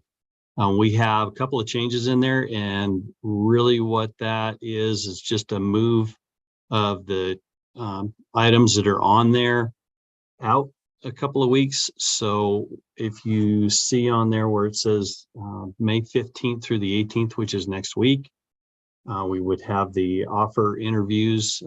I should back up a step. I'm sorry. I'm really discussing the RFP for the modernization project as a whole. And we put the RFP out in April. The deadline for responses was moved out to the first part of this month. Currently, we're going through the review committee is reviewing the RFPs and the responses and scoring those and getting those ready to pick the top 3, which will then be offered an opportunity to do interviews and produce some demonstrations for us as the review committee to score as well. The top award winner or point getter would be awarded the contract. The negotiations would happen at that point, and then we can get started on the main portion of our modernization project. So keeping in mind, the main goals are really consolidating the collection efforts with the districts, simplifying and eliminating the duplication of the field entry portion, and improving the validation and certification processes. And then the other goals are to consolidate and eliminate as many applications as we can to make it much more simplified. So along with that, then at that point, we can take that information and present it to the various stakeholders that need access to some of the information that we will have our hands on. And we're super excited to get this thing rolling and moving down the track, if you will. Any questions? Board member Clark has a question. Yeah, Madam Chair, Chris, how many different vendors have completed the application for the RFP? We have 7 vendors.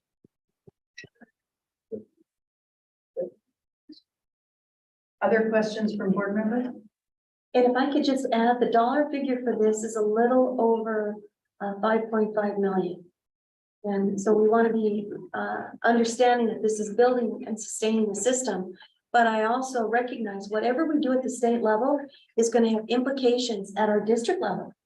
And if anything, it's going to be training on how to use the new portal to consolidate the app or any of that. So federal government opened up a grant for a state longitudinal data system. We have an older one. We were not able to partake in this new one. Hopefully there'll be another one that will be opening up for sustainability to aid in that district migration, as well as sustainability for our system. Anything we buy in tech right now is like that Maytag repair thing. You're gonna have maintenance. And so we want to make sure that we have sustainability so we can keep the lights on in these new data systems. And I think this is something that the entire state government footprint is looking at. What does it mean to request data, maintain it with security, as well as then the allowable uses of the data, because it is archaic. So trying to move Montana's government, not just our agency, into that new decade takes time. And really pleased with the leadership that we have here and the teamwork that we have in state government, Madam Chair. Thank you, Chris, for your presentation. I don't see any other questions from board members. Appreciate your time today. We'll move on. I just want to, we will take a break. I want to get through the Commissioner of Higher Education's report and the student representative report, and then we'll take a break. Dylan Plattmeyer had to leave for a bit, and so we'll accommodate his schedule when he can join us again. So with that, Dr. McLean, would you like to go ahead and give the Commissioner of Higher Education report?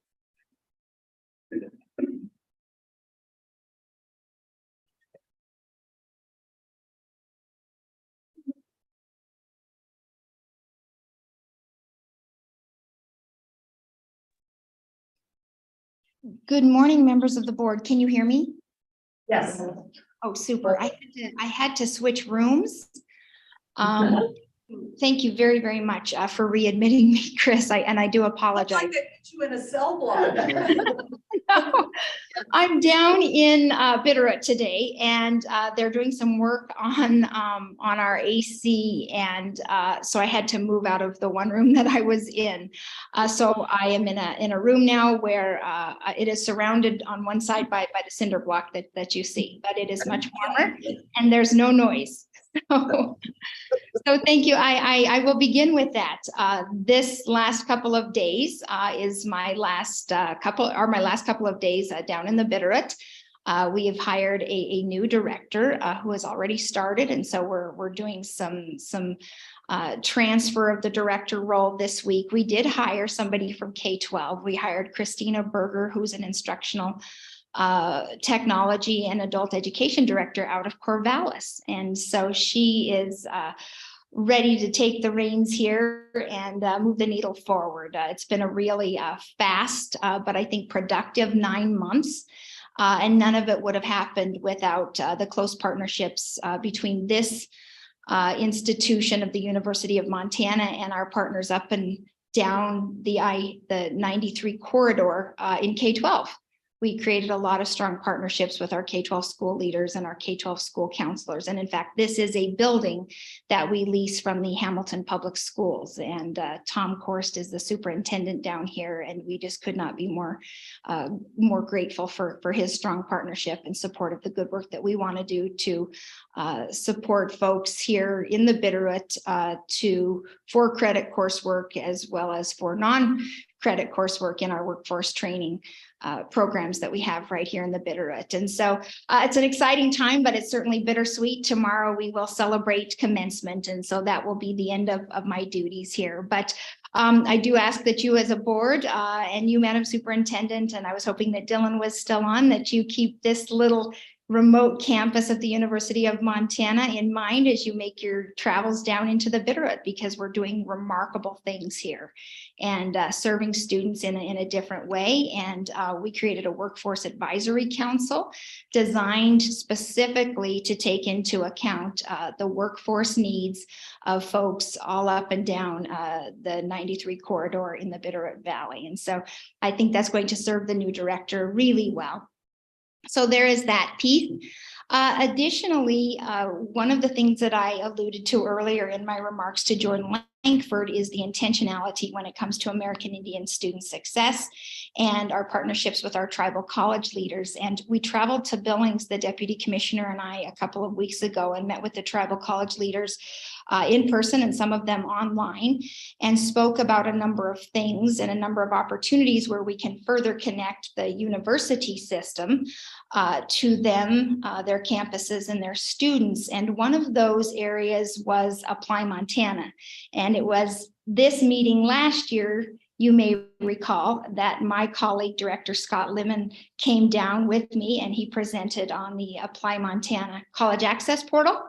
And so what we're doing now is seeing which of the tribal colleges might be interested in coming on board with the university system onto Apply Montana, so that it truly is more of that one-stop shop for resident student college access all across the state. And I think we have some great interest there. And I wanted to make sure that I relayed that to each of you, because you were such strong partners and such strong advocates of that Apply Montana system when you learned about it last year. And then one other partnership that we're looking to move along more strategically with our tribal college partners that we think will create more opportunities at access for students is a course sharing platform called Quotely. And we're garnering a lot of interest in that as well. And we think that that will create opportunities for students in our tribal colleges to take advantage of courses within the Montana University system, as well as for Montana University system students to take advantage of courses more seamlessly through our tribal colleges across the state. And so a couple of things that I think point to that intentionality that I referenced in my remarks to Jordan Langford, who with Macy and even outside of her work with Macy is such a strong advocate for students and all she does. In fact, this is a nice segue. She was our keynote speaker at our Grow Your Own end of year celebration in Great Falls in March on the 28th there at Great Falls College, Montana State University. And she signaled to each of the students from each of the 3 Grow Your Own educator programs in Browning, in Great Falls, and in Havre, that she had enjoyed remarkable opportunities as a classroom teacher. And she signaled to all of the students as well that they could too, and that they were on a path to making a difference, not only in their lives and in the lives of their families, but also in the lives of the students that they would serve. And so I spoke to the group after she got done, and I said, I think we are all better for having had the opportunity to hear Jordan, and I certainly count myself better for having her as a colleague. So just a segue back to that. And so the Grow Your Own had a great round out of the year. And in fact, I met with the Grow Your Own leaders from our programs yesterday, and we're just wrapping up the final bit of data collection on that. They had to design their program so that they could be sustainable beyond legislative funding, and they are in that place, and it's very exciting to see that. So with that, we had the opportunity as a result of something that was presented to us as a result of a partnership with the governor's office and the Department of Labor and Industry and our partners at the Office of Public Instruction to write a grant through the federal government to seek funding to plug not only our Grow Your Own program, but also our 2+2 programs to prepare teachers, our Masters of Arts in Teaching program at Montana State University, as well as our residency program that is now housed as a result of the partnership between the Office of Public Instruction and our office and the University of Montana Western at the University of Montana Western. But through this opportunity with our state government partners, we collectively submitted a grant to plug the Grow Your Own Educator program into a pre-apprenticeship program, and then to plug the 2+2s and the Masters of Arts in Teaching and the residency model into an apprenticeship program. And so we think we have the makings of a very solid proposal. Time will tell, and I think awards are expected out around the 1st of July, and we'll make sure that you are up to date on that.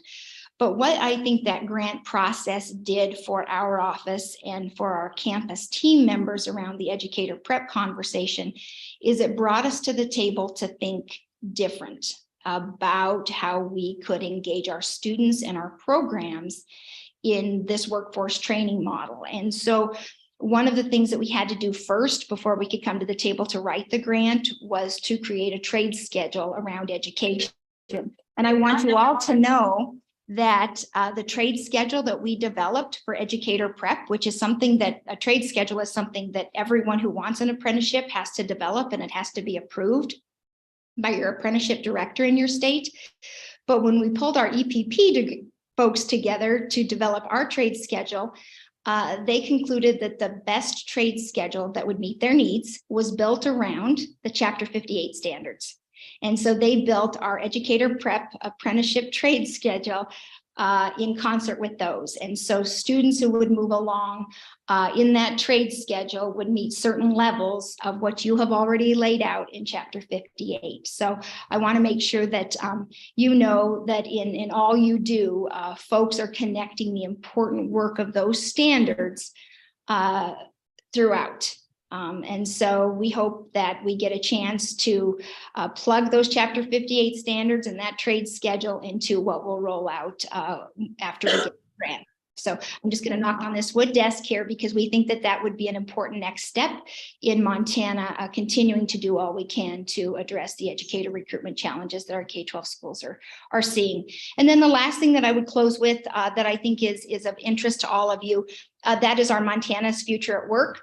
Last night, Montana Tech had a recognition and a celebration of their unique program where they're preparing folks for their CDL licenses while they're still in high school. Programs all across the state wrapped up within the last couple of weeks, and we're collecting final data on that. And as we do, we have applications open until next Friday for the next round of funding that comes from the Dennis and Phyllis Washington Foundation. And we're also planning for the last week of September, a Montana's Future at Work CTE Summit. And this year we're going to have it at Red Lodge and highlight not only the post-secondary work that's being done, but the strong K-12 work that's happening right there in Red Lodge around making sure that we're preparing students at the local level to meet the needs that their workforce has at the K-12 level. So some really good things happening there. And Madam Chair, members of the board, I would stand for any questions that you would have. Great. Questions from the board? Board Member Rasmussen. Madam Chair, Dr. McLean, I had the opportunity the other day, I was subbing in a private school in Helena, was visiting with some of the kids, and some of the girls there are working at in the medical area and were, stymied about how to fit into their schedule the CNA. And so I was really excited that I could tell them about this great program at Miles Community College. That I just wanted to say, I don't think all that has permeated every place yet. Madam Chair, members of the board, and that's the purpose of Montana's Future at Work. We went to the Dennis and Phyllis Washington Foundation and we said that we have all of these wonderful things out there, and what we need to do is make sure that folks know about them. And so what I'm hearing from you is in this next round, we need to further hit that marketing piece hard, and that is something that I guarantee you we will continue to do. Good. Other board members? No. Thank you for all the information that you presented to us, especially on the recruitment and retention efforts. It's exciting, and hopefully will bring us some of our current students into the world of education. That'd be great. Thank you. All right. Appreciate it, Angela, and hope you get to come out of the block. So next we'd like to turn to Charles Fox for the student representative report. And Charles, why don't you go ahead, for the sake of the record, to introduce Gavin? Yeah, for sure. My name is Charles Fox. I'm the current student representative, and sitting next to me is Gavin Mao, from Helena Capital. And he will be taking my spot at the next meeting, as the student rep to the Board of Public Ed. I'm really excited to be here today. Today is my last meeting. I'll be shipped off and followed by the time the next meeting, so I will not be here.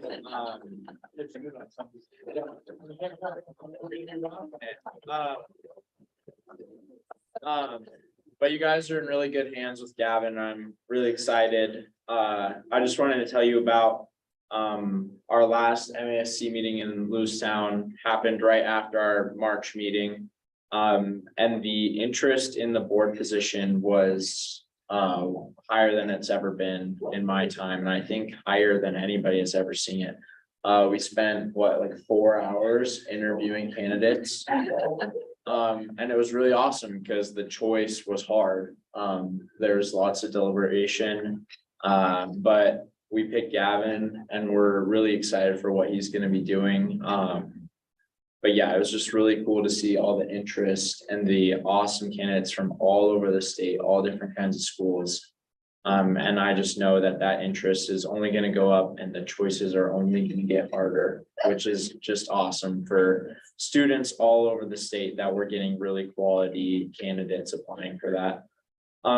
At the same time, we met our new MASC board members and presidents. Again, a great group of students that Gavin is a part of as well. They're going to work together great. A lot of diversity again, which is just awesome for students across the state. And for Gavin as well to use that resource to give you guys diverse opinions. For MASC, yeah, we got our new presidents. Ryan Anderson from Great Falls officially took over as the new executive director for MASC. So we're really excited to see what he does with the organization under his leadership. Our conference this year is going to be in Helena. So that's super exciting and a great exercise for Gavin and the other officers to put that on. Last year, I know I told you we had 500 people and our expectations are higher this year because we're just going to keep growing. Yeah, I also wanted to highlight some student activities. Over the past month, there's been CT nationals for a lot of organizations, BPA, HOSA, DECA. And a student who attended BPA told me that Montana had 2 national champions. And I'm going to brag about Helena High for a little bit. We had 5 students alone placed in the top 5 in the nation for different computer science events. Yeah, so it's really cool to see clubs like this that are empowering students to get involved in CTE activities, and we're just seeing super high levels of success. And I imagine the same things for HOSA and DECA. So it's super cool to see that students are getting involved and doing really well at these national competitions. I also wanted to say, it reminded me when we were talking about the online ACT, I thought it was really interesting. All my teachers and across the school district in Helena were super worried that it was gonna, be a crapshoot, like things were gonna go wrong, but it went off without a hitch. And all my peers who took it, all my junior friends, were like, it was awesome. Like the testing conditions were in the school, it was familiar, people felt comfortable, and we're really happy with the experience. So I just wanted to report that. Yeah. And then I just wanted to say thank you. This experience on the board has been eye-opening, and I wanted to thank the board members and especially McCall, Julie, and Chris, just the help that they've given me and the experiences I've learned from this board. Never gonna forget it, and it's just been an awesome experience and a great honor to represent students. I know Gavin's gonna keep that up. So thank you guys. I'd like to give each board member a chance to maybe say something, but I would like you to maybe talk, now that you've had your eyes open. What are some of the bigger takeaways that you have from this experience? Well, really generally, it's astounding to me, like before and after. Like as a student, I didn't know how public education, how it worked, like at all, like as a student. And I think it's really important that students understand the board that governs what they learn and what their teachers learn and how they teach. And I just didn't know any of that. And so I got here and I sat at the table like Gavin is today. And it's just kind of crazy how like you really see how stuff gets done. And then all the work that you guys put in and all the work that needs to be put in to have a functioning educational standards in this state is just crazy. And it's also been fun and interesting, and just it really hits home how important it is to have student representation in a place like this, in a place like Macy, who are getting their student reps started. It's just been really cool to see that you guys are so focused on getting students involved. And it was super cool to see, for example, when we had that panel here, it's like, I don't think we got through half of the questions because the discussion was so good. And that was awesome. And it was cool to see my peers who were a little bit nervous just open up and realize like it isn't scary. Like we deserve a spot at the table. And you guys, what's even cooler to me is you guys are like, desperate isn't the right word, like it's like, please come be involved, advocate for yourselves, learn what's happening here, and stand up for yourselves and like make the change that you want to see. And so those things, it just this whole culminating experience, really, it's like eye-opening. It's just like it's really special in Montana that we have a board and we have organizations that want to hear what we say. And it's not like that in every state by far. So it's really special here. Yeah. I'd like to give board members a chance to share a thought or two with Charles. Renee, would you like to go first? Charles, I just really appreciated your activity, not your passivity, but your activity on the board, being really a part of the board. That's just been absolutely a joy to see, and something I know that comes from who you are, but also what it is that you want to become. I don't see that going away, but that for me, has been really great to see that you were involved, that you were listening, that you were taking it all in, that you analyzed it, and that you saw where students could fit in and you responded to that. That makes working with you a real joy and a pleasure, and an addition, a plus. And I appreciate that. Thank you. Yeah. So, thank you. Charles, it's been a short period of time that we got to know you, but I'm so thoroughly impressed with you. And you just reaffirm my hope for the future, right? And the engagement has been amazing. Your passion for students to have a voice. And I remember that panel so clearly, and I remember you were phenomenal that day as far as supporting them, encouraging them, and able to empowering them to share their voice. And I just thought, wow, this is, not only are you a great leader now, but I'm so excited. One, I'm excited to see your haircut after. But two, I'm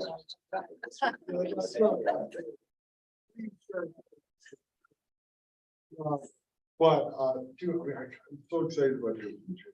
Right? And then I'm so excited, quite frankly, about Montana's future with people like you, and in our country's future. It just warms my cold, dead heart. I appreciate that.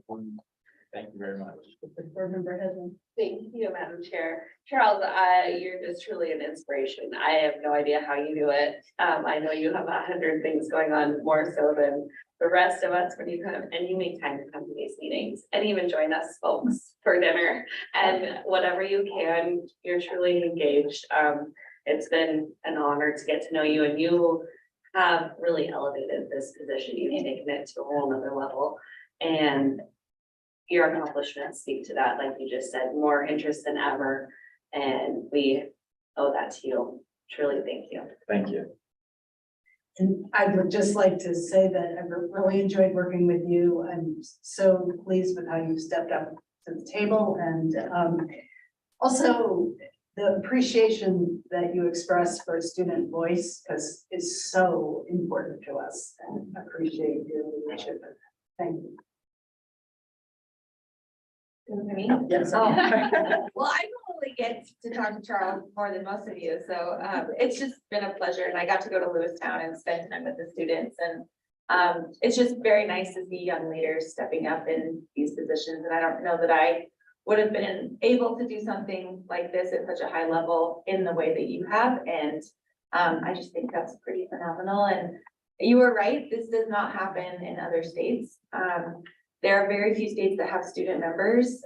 We are not one that allows our student members to vote. That does happen in some other states, but this truly is special. So I'm glad you pointed that out. Member Clark. Well, I want to especially thank you for your upcoming military service and your dedication to the country. You talked about seeing what happens behind the scenes, seeing how the sausage is made and all of that sort of stuff. And I want to tell you that as a future veteran, that sort of thing happens in that area as well. There are many veteran service organizations, VSOs, and I'm proud to be involved with the VFW Auxiliary. I'm a local president and state officer within the Montana Department.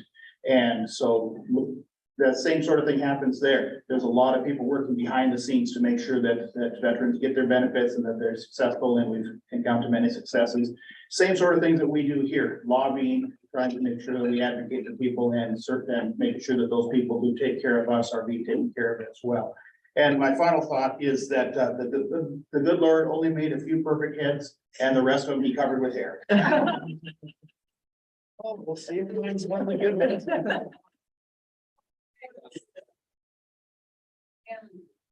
You've not left me much to say. And I just say it has been an honor and a privilege to work with you, and your outstanding leadership has really elevated this position, and we're looking forward to your shoes being filled, and to you, all the best. All the best. Thank you very much, and we hope you'll come back to Montana one of these years and share some more learning with us.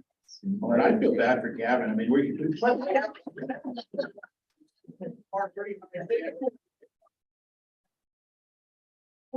Thank you again.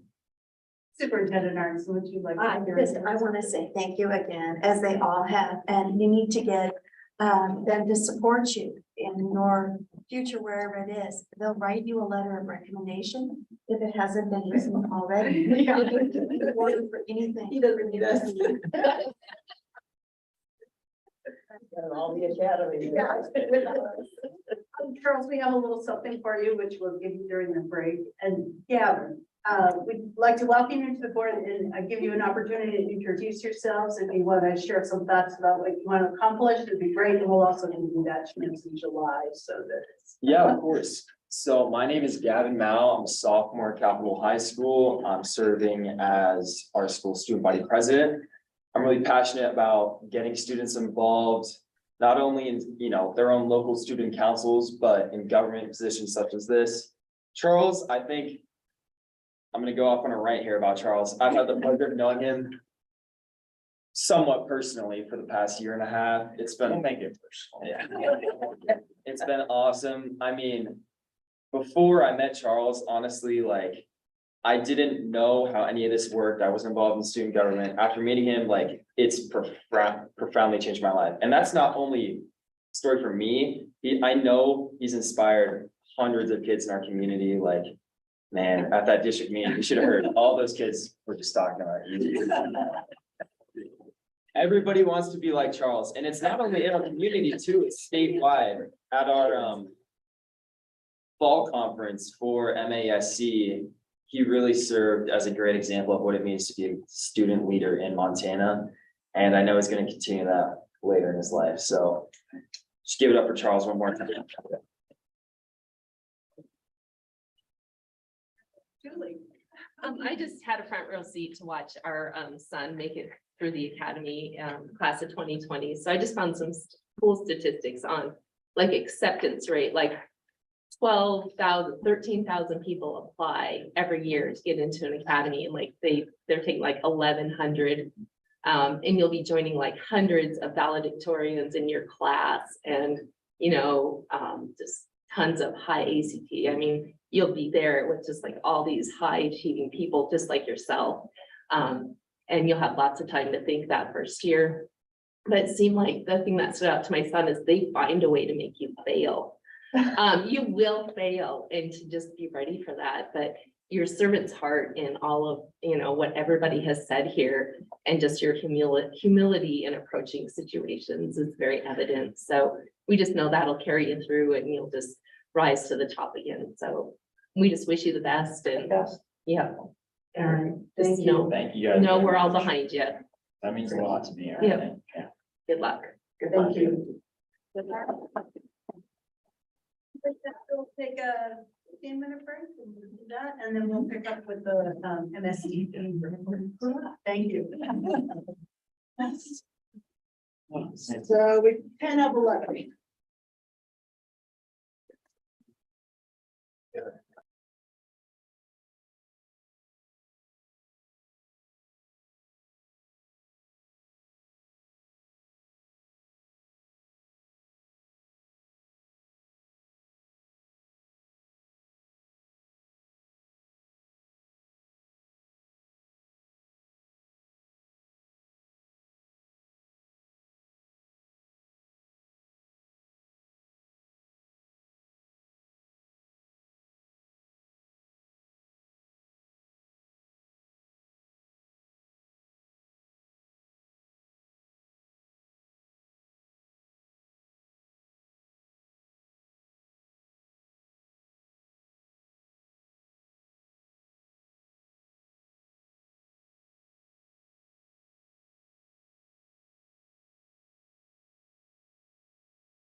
Thank you.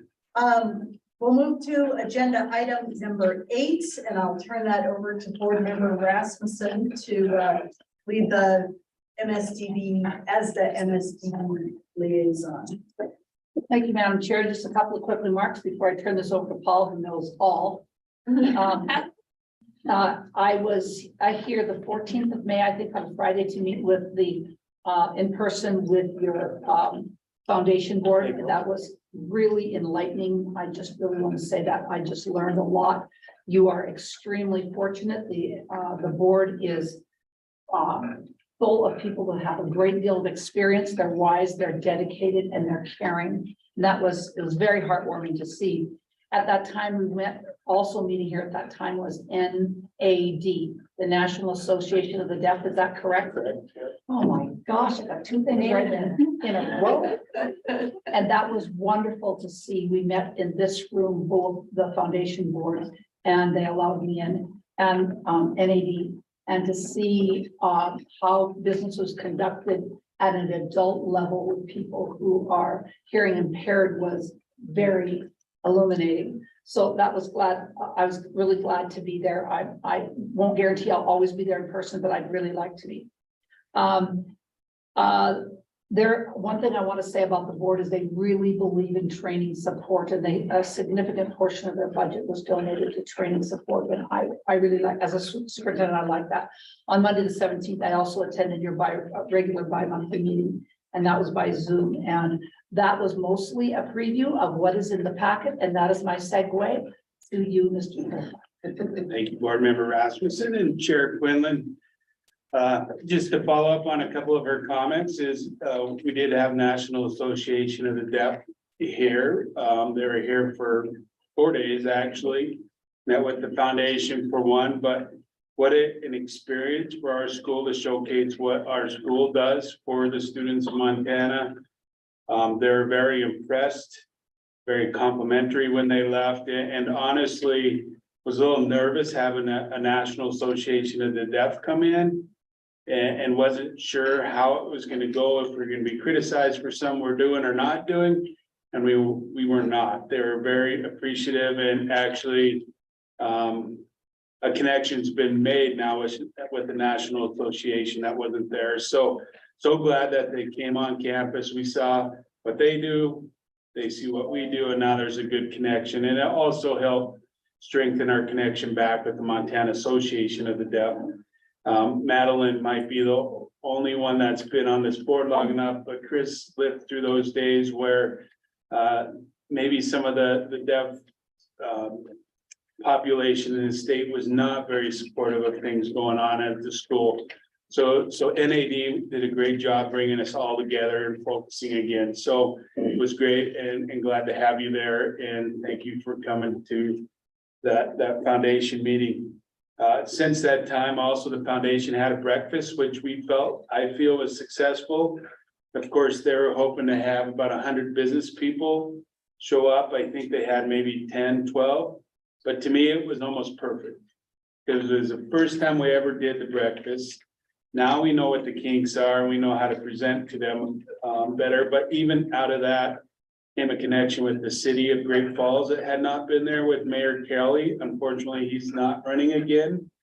But we made that connection with the city and basically stated that nobody gives our students a chance to get employment, that they think deaf or they think blind or low vision or hard of hearing, and they automatically they don't give our kids a chance. And so the city's making a commitment to the school, just like you're gonna find out Benefice is gonna make a commitment to our school for our kids. So they can be employed and they can be productive. We appreciate those that could come and help serve. Someone call them Madeline. I wish we would have kept you guys a little bit busier that day. But we appreciate you coming. I'm going to kind of stray off the report. As Board Member Rasmussen said, anything in there is what we talked about in our bi-monthly phone call, but I think there's some things that have come up since then that I want to get on the table first, and we can come back to those. So the first thing is, today we just did a CNA, our comprehensive needs assessment with OPI through our literacy grant. We did that about 3 weeks ago. And out of that, 88% under sustainability for Indian education for all. They said we're the highest district in the state that does that CNA for implementing Indian education for all. And you're gonna see an example of that today because we have Salish Cooney College here today. Their education pre-service folks are here observing our classrooms today, and then tomorrow they will present Native American lessons to our students. So they'll eat lunch with you as well. They've been invited to the 3:15 social get together upstairs, but just wanted to point that out that we do really good there. Back to the foundation, they do support us and they support us 100%. In that meeting, they provided $15,000 for computers for next year, which is huge. They put in $30,000 for professional development. And already in that professional development, next fall for PIR, we are bringing in some really important folks. One, the visually impaired department and outreach will be bringing in a gentleman that is a national expert on CVI, cortical visual impairment, which is the visual impairment that comes with neurological damage, brain damage. And that is a majority of the blind and low vision kids we're seeing anymore. So we're going to bring in that national expert for 2 days next year out of that funding. We're also bringing in a gentleman that is one of the best in the US as far as ASL storytelling and how can you become a code switcher? Because think about our students here that depend on ASL. Everybody in this room, not right now that I know, uses English. And there's got to be some code switching that goes from ASL to English and then from English back to ASL. So those students and those people can understand what's being said. So he will be coming on campus for 2 days as well. And that's the money the foundation's giving to us.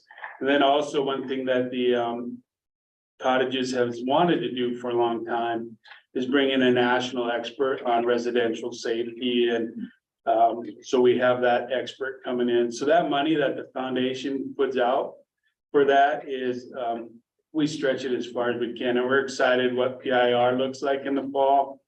And we appreciate everything that they do for us.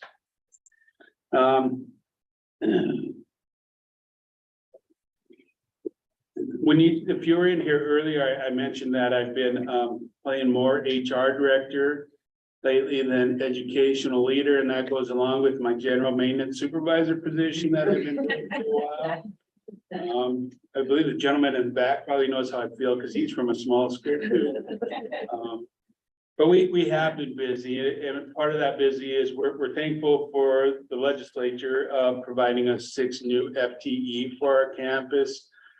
4 going to the outreach, 1 being the maintenance supervisor, and 1 being a transition coordinator. And then we also had, as you can see, a slew of resignations and retirements that we'll have you vote on today. So it's been a busy time recruiting, advertising, and when we recruit, we're recruiting out of state. So it's a lot of time with colleges out of state, organizations out of state. NAD is helping us trying to fill this, and that's a good example. But we've been very busy, and we thank the legislature for that. So in addition to what we'll ask you to approve today, that we already have contracts with, we have hired, that's not on here, that will be on the July meeting, but we have hired a BI outreach person. We're interviewing next Wednesday for orientation and mobility. Last time we advertised that position, we had no applicants for like almost a year. This time we have 2 very qualified applicants, one from Texas that wants to get out of Texas, and then one that's actually worked for MSDB in the past. So it's exciting to know that we have 2 applicants and they're both very qualified, and we'll be able to bring them in. We'll be hiring a part-time business person to help out in our business office, bless you. And then transition coordinator will be brought forth, and we're excited because what we wanted is we wanted someone that could come in and assist our educational teaching staff, because they're doing a great job teaching the skills. But what we felt we were missing in that transition part of our program was someone that really knows the adult services part of this to help our kids bridge from student services to adult. And we have a couple really good applications from the adult services realm that hopefully will be able to come in and help bridge what we're doing and have our kids ready to work for the city in Benefice and anywhere else that they might go in the state. We have a couple good maintenance supervisor applications in.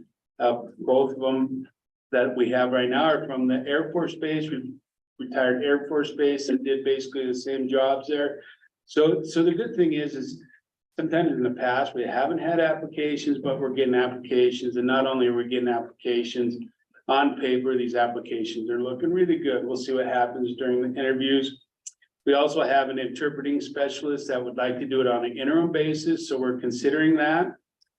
That's just a fancy word for the supervising interpreter. And we changed the name to kind of reflect more of what the duties are doing. But that will be huge because what that person will do is go into the classrooms at Great Falls Public Schools with our interpreters and do like on-the-job training and coaching with that interpreters that we have. And that's going to be key because if we're going to bring interpreters to Montana, they're going to be younger interpreters and we're going to have to support them. Otherwise, they're just going to keep moving out of state a year or two later. So really excited to have one of our current interpreters say, I'd like to do this for an interim basis and see if it's something I like. And we know that she'll be successful and she'll do well with that. So probably we'll be bringing that. And then the other thing is we've had LPN positions open since COVID. We just hired 2 of them. We just interviewed last week and they're both committed. One gentleman's going to be a nurse practitioner and this position will be perfect for him because he's not working in the emergency room where he can't do his studies here, dispense some medicine, help out with something here or there.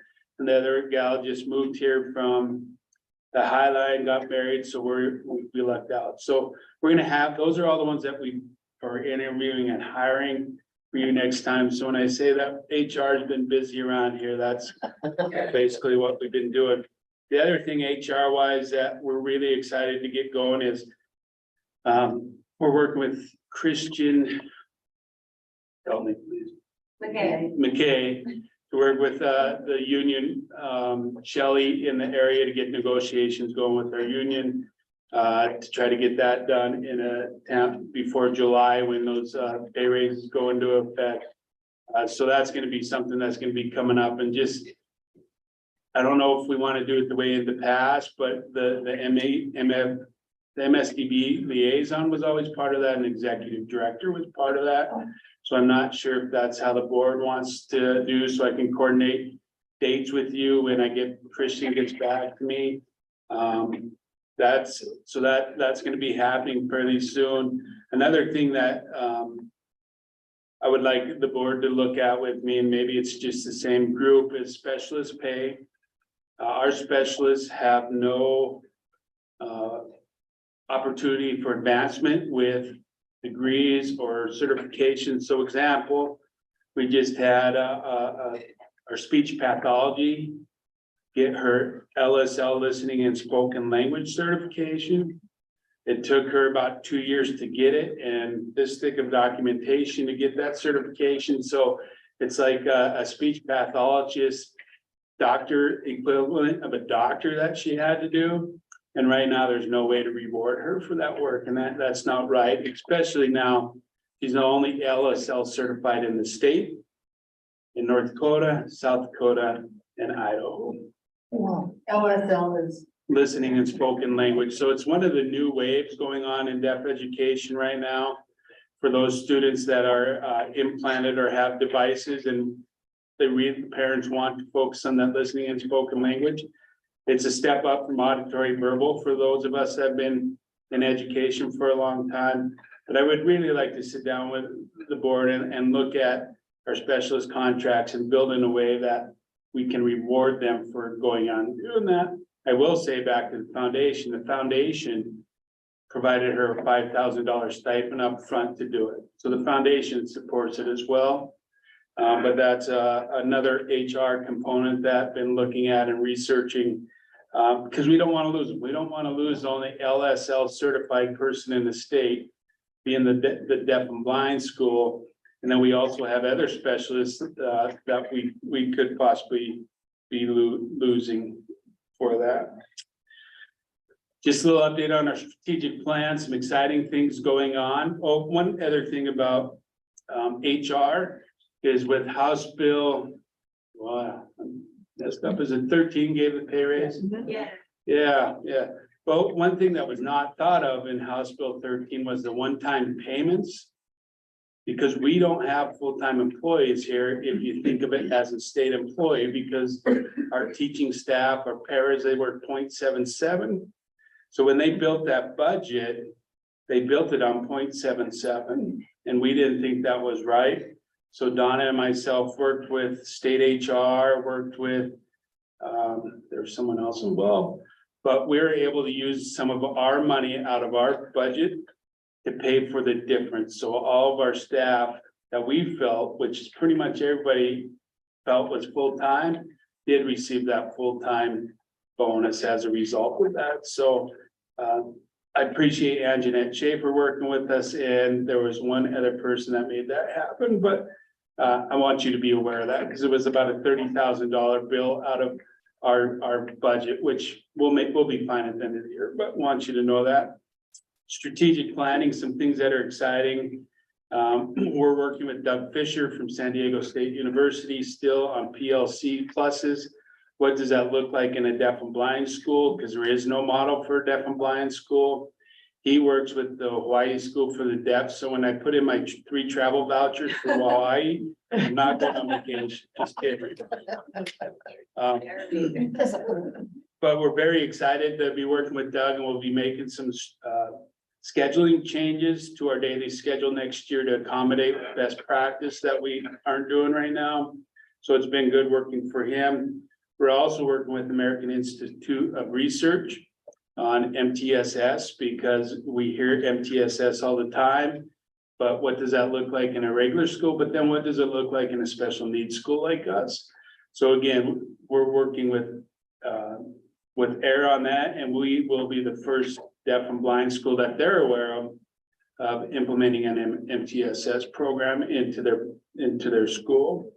And then lastly, Ed Hub, we're working on Ed Hub. So if you're familiar with Old Milepost, because one thing we found during accreditation is we don't provide access to our student data the way we probably should. My Ed Hub will provide teachers that access, whereas their past history on assessments that we do, and things like that. So that brings me to accreditation, and I'll start with state accreditation first, because you'll see that our high school received regular accreditation status. And one reason is we don't have enough students in our high schools, so they're under a certain criteria that you meet regular. So that's why they're regular accreditation. Elementary is deficiency status. And I did visit with Dr. Mergel yesterday. I finally saw her face to face yesterday, and I kind of expressed my displeasure with that, and that I've gone back through our past accreditations. And we have not received that accreditation in the past. At any time that we've received a deficiency, it's because we've had staff in the wrong place. Where this year, the deficiency came on our students not being proficient on where the state and the feds feel they should be. And that's almost unrealistic in our area here with students that come to us 7 years behind in language because they haven't had access to sign language, or they haven't had the device on them and been trained on how to use the device on them, or a visually impaired person that hasn't had access to enlargement or whatever. So I just don't feel, not that we want MSDB students accountable, we want our teachers accountable, but I don't think that system was very fair to our accreditation. And that's what I had mentioned to Miss Dr. Mergel, and I'm very much in support of what I think they're presenting to you, or at least that I've seen through the superintendent's group, where if we can show growth in each student each year, which we can, that will be considered. And because we have kids that are in the red that you see on these reports, but you can never see the movement within the red in that. And we have kids making some remarkable changes and growth.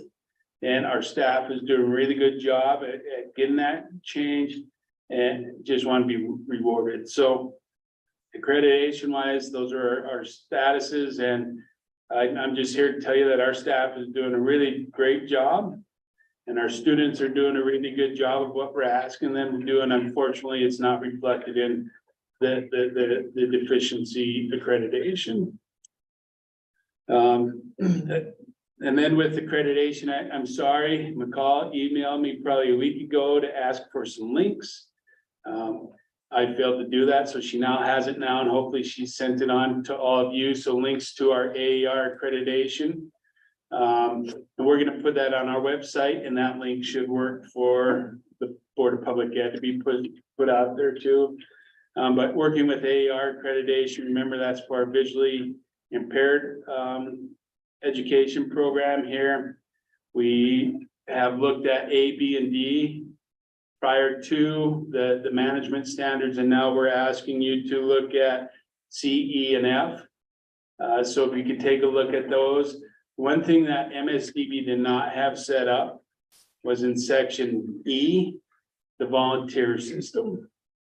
So that's something that we've really started to work on, and we'll probably bring even more detail to that. You'll see there's a handbook being created right now for volunteers.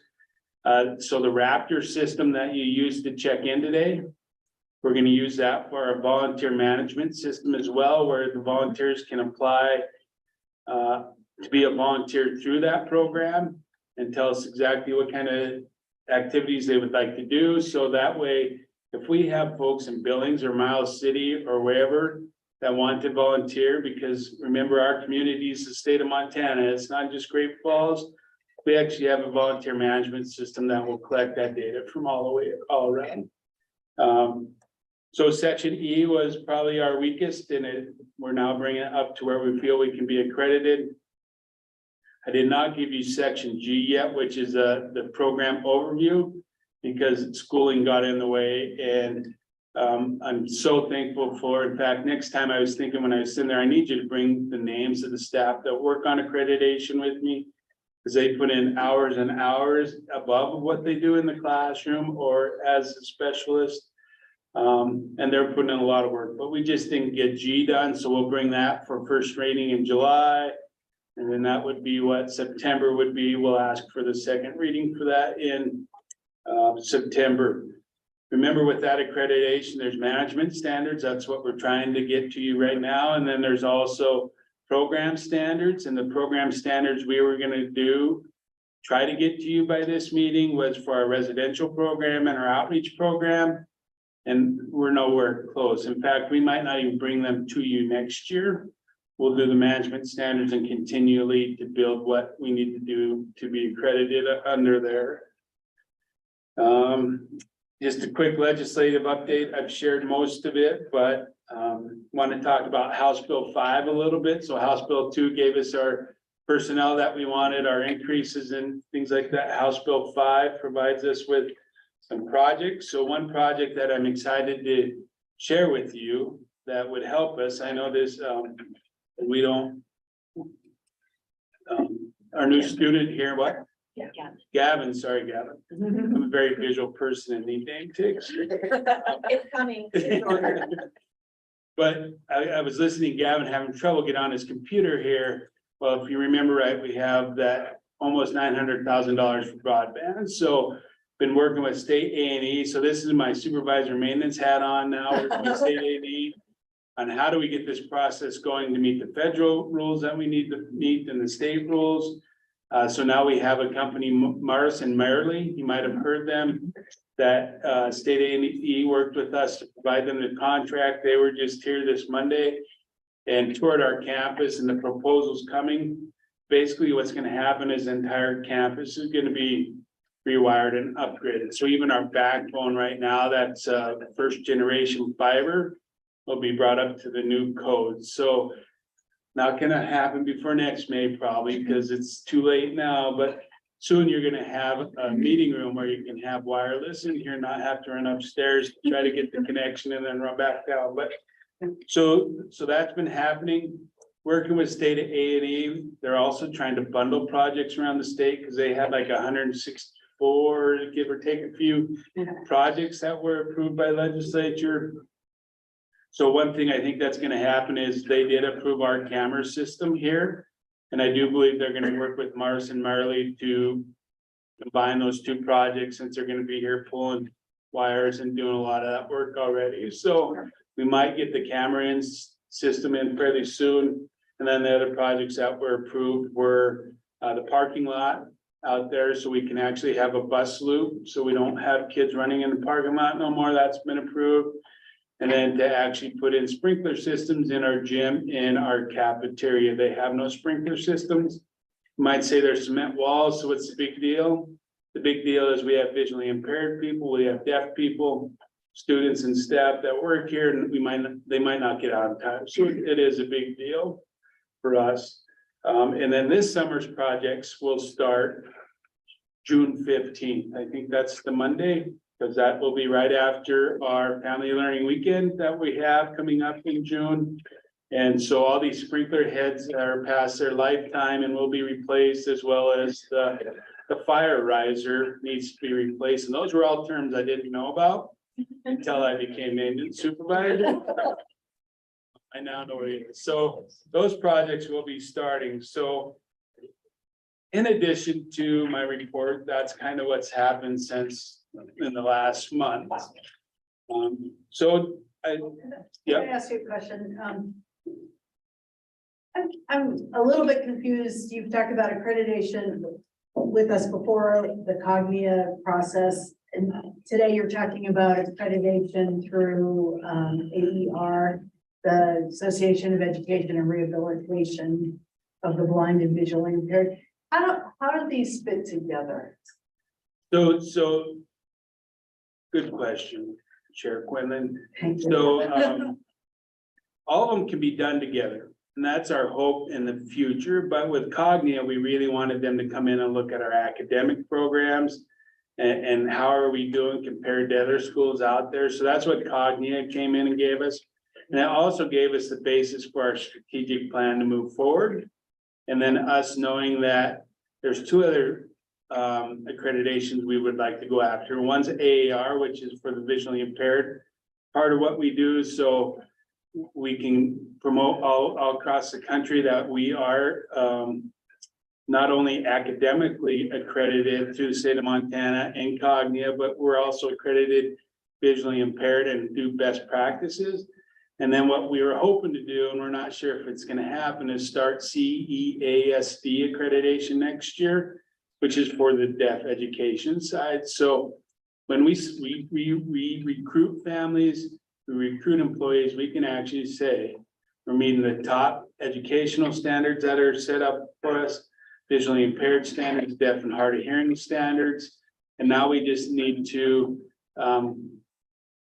my bias is coming out, fix the Montana state standards, in my opinion, so we can give credit for increasing. So they can all be done together. And what they would do is Cognia usually becomes the lead. And then they'll add one person from AER and one person from CASD to the team. We just didn't want to do all three at one time. So this first round we wanted to do each, and it's been wonderful.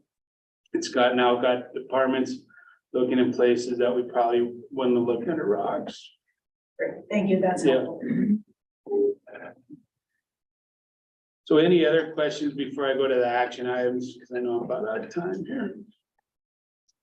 I can usually tell by the way Chris is looking at me. By shooting you, Dave.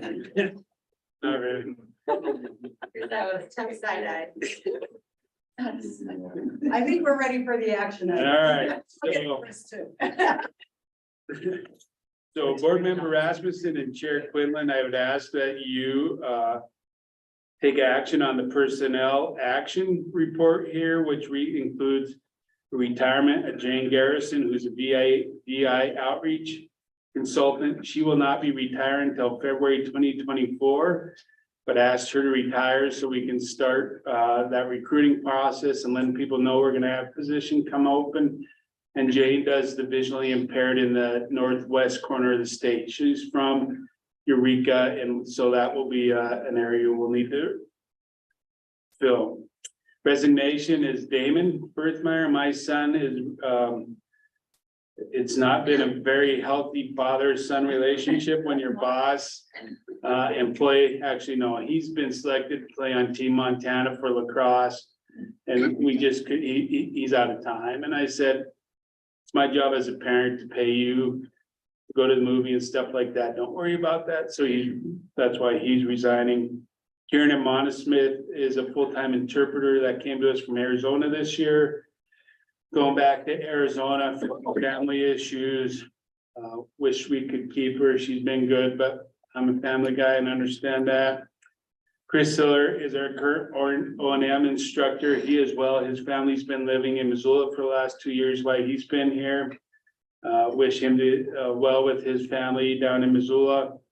And then Crystal Oring is the DHS, deaf and hard of hearing consultant out of the Billings area. So after you accept this, now we'll have 2 open deaf and hard of hearing outreach positions in the Billings area.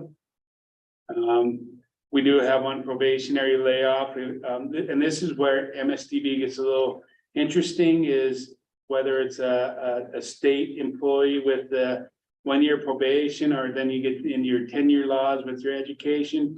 But this position is a 1-year probation period with under state. So Dakota from the food prep cook. And then we have a renewal of a non-tenured teacher on here. And it's unfortunate, but it was very upfront with this candidate when they applied for the job. But our literacy grant is ending.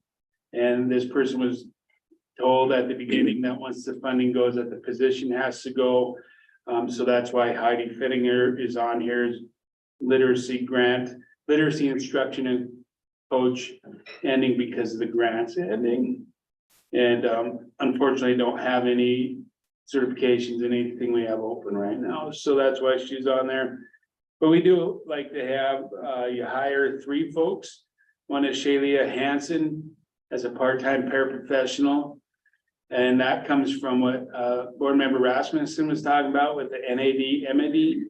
She's actually an MAD board member. So because of that conference that they had here, that was a connection and able to get her. And actually her husband is the president of MAD. So excited to have that.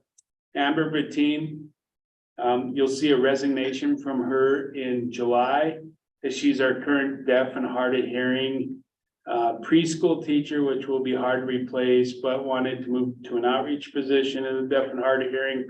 And then Alice Anderson, who comes to us with many years of experience in deaf and hard of hearing education out of the Seattle, Washington area. And so those are going to be great additions to our outreach program. And again, thankful to the legislature for allowing us to hire those. So board member Rasmussen, that's what I would ask as far as personnel at this time. Thank you, Madam Chair. I will make a motion. Please. I move to approve personnel act matters for MSDB as listed in the agenda packet and reviewed by Superintendent Berthmeyer. Is there a second? Second. It's been moved by board member Rasmussen and seconded by board member Hammond that we approve the personnel items requested in the board packet. Is there any discussion? During public comment? Seeing none, all in favor say aye. Aye. Opposed, no. Motion carries. Back to you, board member Rasmussen. So board member Rasmussen, I would ask that you guys consider out-of-state travel. And if you remember right, with House Bill 2 in the legislature, they actually provided us $30,000 in our House Bill 2 budget for professional development over the next 2 years. And what Chair Beatty of the Section E committee asked us to do is make sure that we go back and get our staff to trainings or professional developments that we haven't been able to go to, or that we haven't been able to go to for a while. And that's what you have before us, is we have 2 braillists and transcriptionists right here on campus that help with schools around the state. And they have not been to their national conference in some time. So I ask you to approve their out-of-state travel. I think it's to Tennessee, yeah, Knoxville, Tennessee in October. Madam Chair, Board Member Rasmussen. I move to approve the out-of-state travel request for the listed travel in the packet. Is there a second? Second. Okay, it's been moved by Board Member Rasmussen and seconded by Board Member Slinger that we approve the out-of-state travel requests presented in the packet. Is there any public comment? Is there any board discussion? All in favor, say aye. Aye, opposed, no. Motion carries. The Board Member Rasmussen, I would ask you to approve 2 memorandum of understandings. I'll explain them both and then you can do however you want to do it. But one is very exciting, is with the Great Falls College, Montana State University, and specifically with their nursing program. A meeting with the director of nursing with that university, that college. We want to expose their nurses to our population, and then they can help us provide services when we aren't fully staffed, which when we made this, we weren't fully staffed. We were down 2 LPNs, and then the next year we'll be up to speed. But it's been a long time coming. I would also say that the word's getting out, because when we were in Helena selling raffle tickets in the rotunda of the Capitol, I forget the guy's name. It was a senator came up and said he just met with the nurses program at Carroll College and that this was going on. And so now Carroll College will probably be looking at doing a MOU with us in the same regard with the nursing program. And then the second MOU I have before you is a board meeting earlier than usual, but it's our Golden Triangle Curriculum Consortium. And that's just to get in our payment on time. So Board Member Rasmussen, I would ask you to consider those 2 MOUs. Thank you, Madam Chair. Motion. Back to you, Board Member Rasmussen. I'll take them separately, please. I'll move to approve the professional practice experience agreement for nursing MOU between MSTV and Great Falls College. Is there a second? I'll second that. Okay, it's been moved by Board Member Rasmussen and seconded by Board Member Hedlund that we approve the MOU for between the School for the Deaf and Blind and MSU or Great Falls College. Is there any public comment? Is there any board member comment? Seeing none, all in favor say aye. Aye, opposed no, motion carries. Madam Chair, Back to you. I move to approve the Golden Triangle Cooperative Agreement for 23-24. Is there a second? Good. Okay, it's been moved by Board Member Rasmussen and seconded by Board Member Hammond that we approve the MOU for Golden Triangle Cooperative and the School for the Deaf and Blind. Is there any public comment? Is there any board member comment? All in favor say aye. Aye. Opposed no, motion carries. One So, more. yep, sorry, Board Member Rasmussen, I would ask that you consider a motion for the Running out of slips of paper. Yes. I'll come back to that in No, a second, go ahead. but second reading for our AAR accreditation and policy standards A, B, and D, policy administration, financial management, building and grounds. Point of clarification, it was A, B, and which one? A, B, and D. D. I thought you said E and I go, that's not right. No, Madam Chair, Yes, back to you for the motion. I move to approve the second reading of the Association of Educational Rehabilitation of the Blind Visually Impaired Program self-study summary for sections A, B, and D. Is there a second? Second. Okay, it's been moved by Board Member Rasmussen, seconded by Board Member Clark, that we approve the item. Yes, I know, I just wanted to sit, related to the Association of Education and Rehabilitation of the Blind and Visually Impaired. Is there any public comment? Is there any board member discussion? All in favor? Oh, Board Member Rasmussen.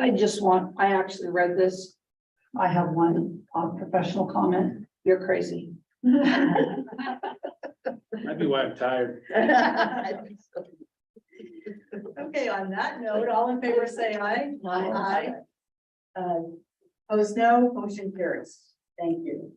And then Board Member Rasmussen, I don't need a motion on the next one, but just ask that the board, or did we do a vote on the first reading? I don't think we did last time, did we? No, you don't know, but that's an But- action item. I think that's an informational item. Yeah, so you should have those links through McCall and Chris this morning. Again, I apologize for that. I apologize to Chris for the 80-some page document I sent her. And then one thing I do want to follow up that I meant to do with my report, Chair Quinlan, is with policy administration. Last time I mentioned we're working with Via Colova, and we're just beginning in middle May to begin working with Via Colova, and it's going to become very important as we move forward. And I know Dr. Starp and I even had some emails exchanges last week about criteria for deaf, blind, and things like that. And one thing that is a question right now, and I think it's an unwritten rule since I've been here that I've just accepted, but now I'm not accepting it anymore, is that you had to have a certain decibel level or a certain visual acuity in both eyes or ears to qualify here. And that I cannot find anywhere in any rule that, and what does that mean? It means that if someone has a loss in one ear, I've always been told that they could not attend MSDB school. And I can't find that in rule. We've checked with a couple other deaf and blind schools around the country. They allow students with loss in one ear or one eye come to their school. So it's things like that that we're really asking BIA to dive into. And now with the legislature, the other thing we've already asked her to look at the homeschool policies. We've asked her to look at, now we're asking her to look at what might happen if a charter school kid gets referred here. As more likely, there's gonna be that coming. So that's why we really feel that working with BIA is important in this case. Make sure we know who can be here, and if they can't be here, how can we make it so they can be here? So I just wanted to give an update. Well, I'm curious if there's any ties to special education funding based on a student's visual impairment or hearing loss. So, Madam Chair, there would not be for us, but there could be some for local districts. But I would also argue with those administrators coming from a public school for 16 years, that the cost to educate one or two VI or one or two deaf and hard of hearing students is a lot less than probably what they might give up for that student to come here. But for us, there's no funding. We get just plain straight funding from the state. Board Member Rasmussen, did you have a comment? Thank you, and Paul, I'm reminded that we have Board Member Rasmussen as liaison, and I would like to have you work with both Board Member Rasmussen and myself about the administrative role review and the state statutes that affect the board of the school for the deaf and blind, because I'm sure that we can help. Sounds good, and that's what BIA is gonna be identifying as those rules first. And then sit down. It would be great to have as many people at the table as what do we want it to look like after she identifies what the current situation would be. Another example would be is in, I believe it's MCA, so state statute, that they have to be identified by IDEA. But we have preschool here that goes all the way down to 18 months, and you cannot be identified by IDEA as an 18-month-old. So we're probably serving kids we shouldn't be, and I'm not gonna say to that program we're done, but those are the reasons we need to work with BIA and would love to have definitely the board on with us working side by side. Great, thank you. All right, that concludes item 8, and pleased to move on to item 9, which is the action on the superintendent contract for Paul at MSTB. And I'm gonna just ask, Director Flynn to review the discussion that we had at the last meeting and the changes that have been made to the contract, that you saw in March. Great, thank you, Madam Chair. So if you remember, the contract that you all saw in March was for 1 year. There were discussions about changing that to be a 3-year contract. So the contract that is in your packet now is from July 1, 2023 to July 30, 2026. And then June 30th, 2026. And that was a discussion that we had other changes in the contract to the one that you saw in March. The compensation, since House Bill 13 did pass and was effective immediately, there were some changes to Superintendent Berthmeyer's compensation under number 6, evaluation.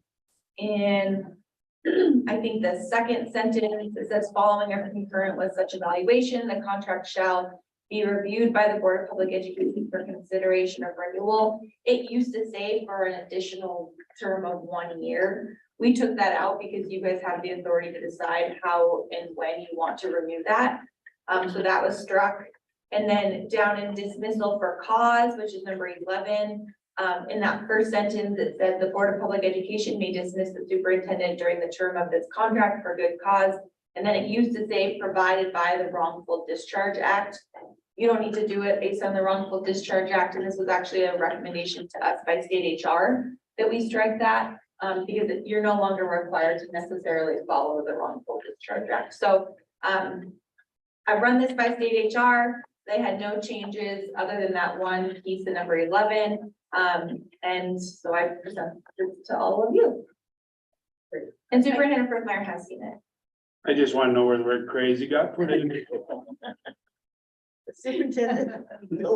Yeah. I think we're ready for a motion, but Paul, is there anything else you wanted to say? No, just Okay. appreciate it. Like I said back in 2 months ago, appreciate your support and look forward to 3 years. Great.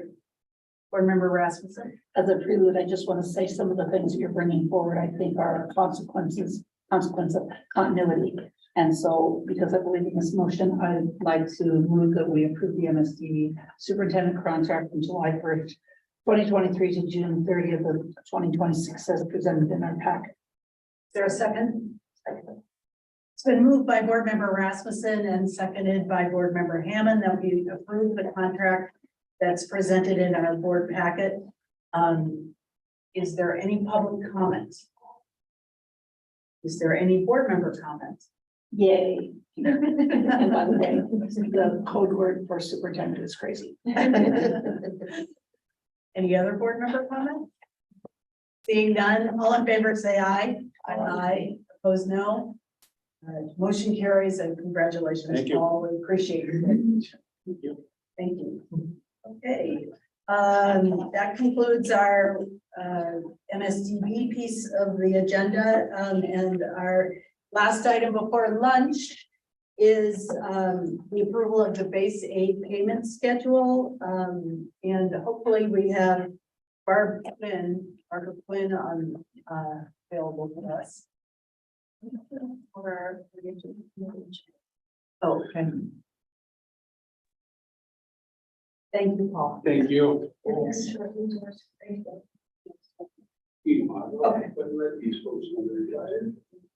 Good morning, Jay. Are you doing the presentation?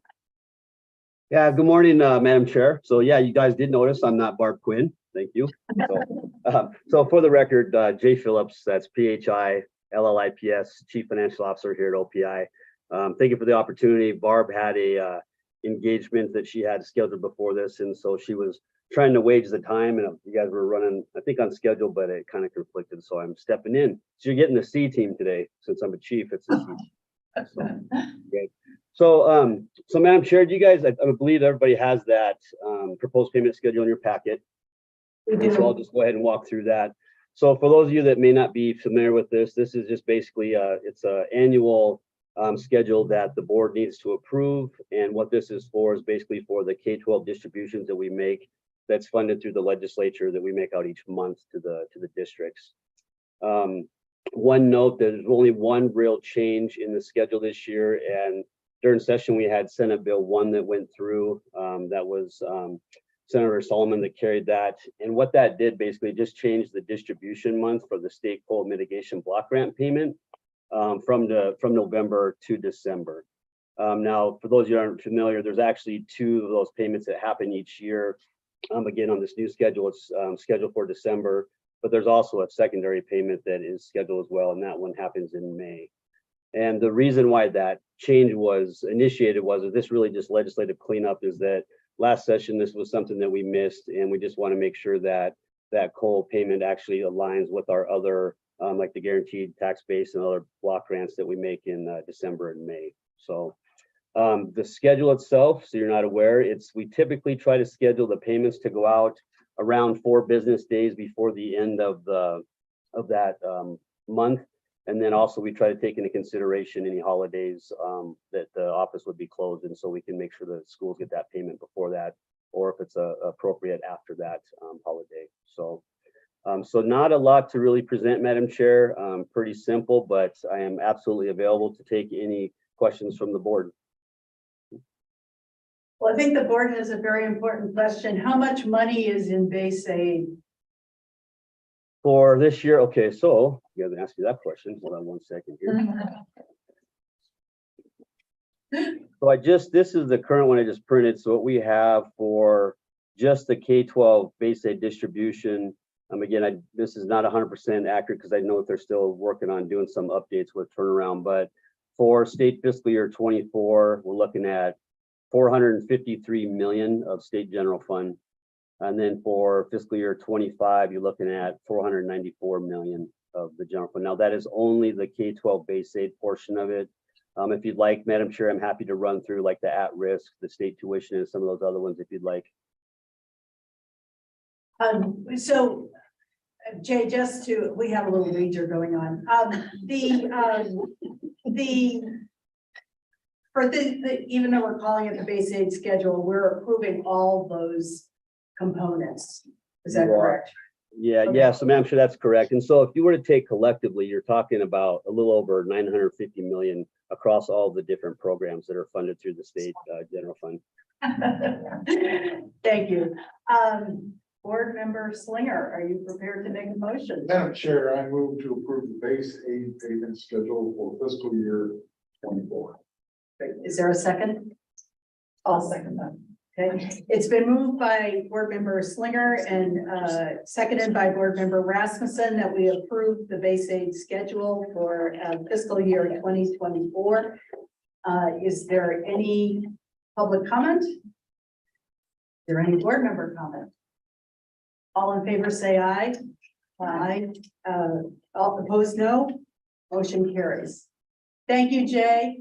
Yeah, thank you. I just want to convey our appreciation to the partnership with the Board of Public Education, and we look forward to a great year. So thank you, everybody. All right, bye-bye. All right, and with that, we are ready for lunch. Yes, we are going across to literally. I don't know. The lunch, the cafeteria, basically to have lunch with students, and it sounds like folks from SKC are welcome to join us, so please come with us, it's fun opportunity. And we do have a time certain at 1 o'clock. So you probably may not need the full hour, but please make sure we're back here by 1. It is for a licensure case. All right, and Charles and Gavin, thank you for coming this morning, and we'll see you again tomorrow. We're coming to lunch.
Thank you.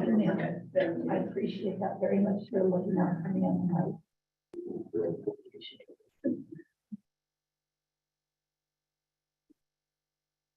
Okay, good afternoon.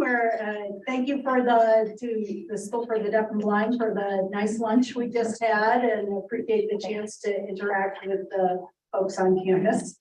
At this point, we'll turn it over to the licensure committee for items 11 and 12. So to Vice Chair Susie Hedda. Thank you, Madam Chair.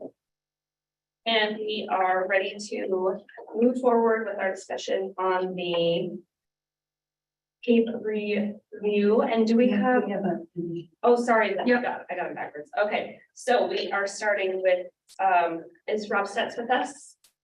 Yes. Are we starting? Item of our initial review.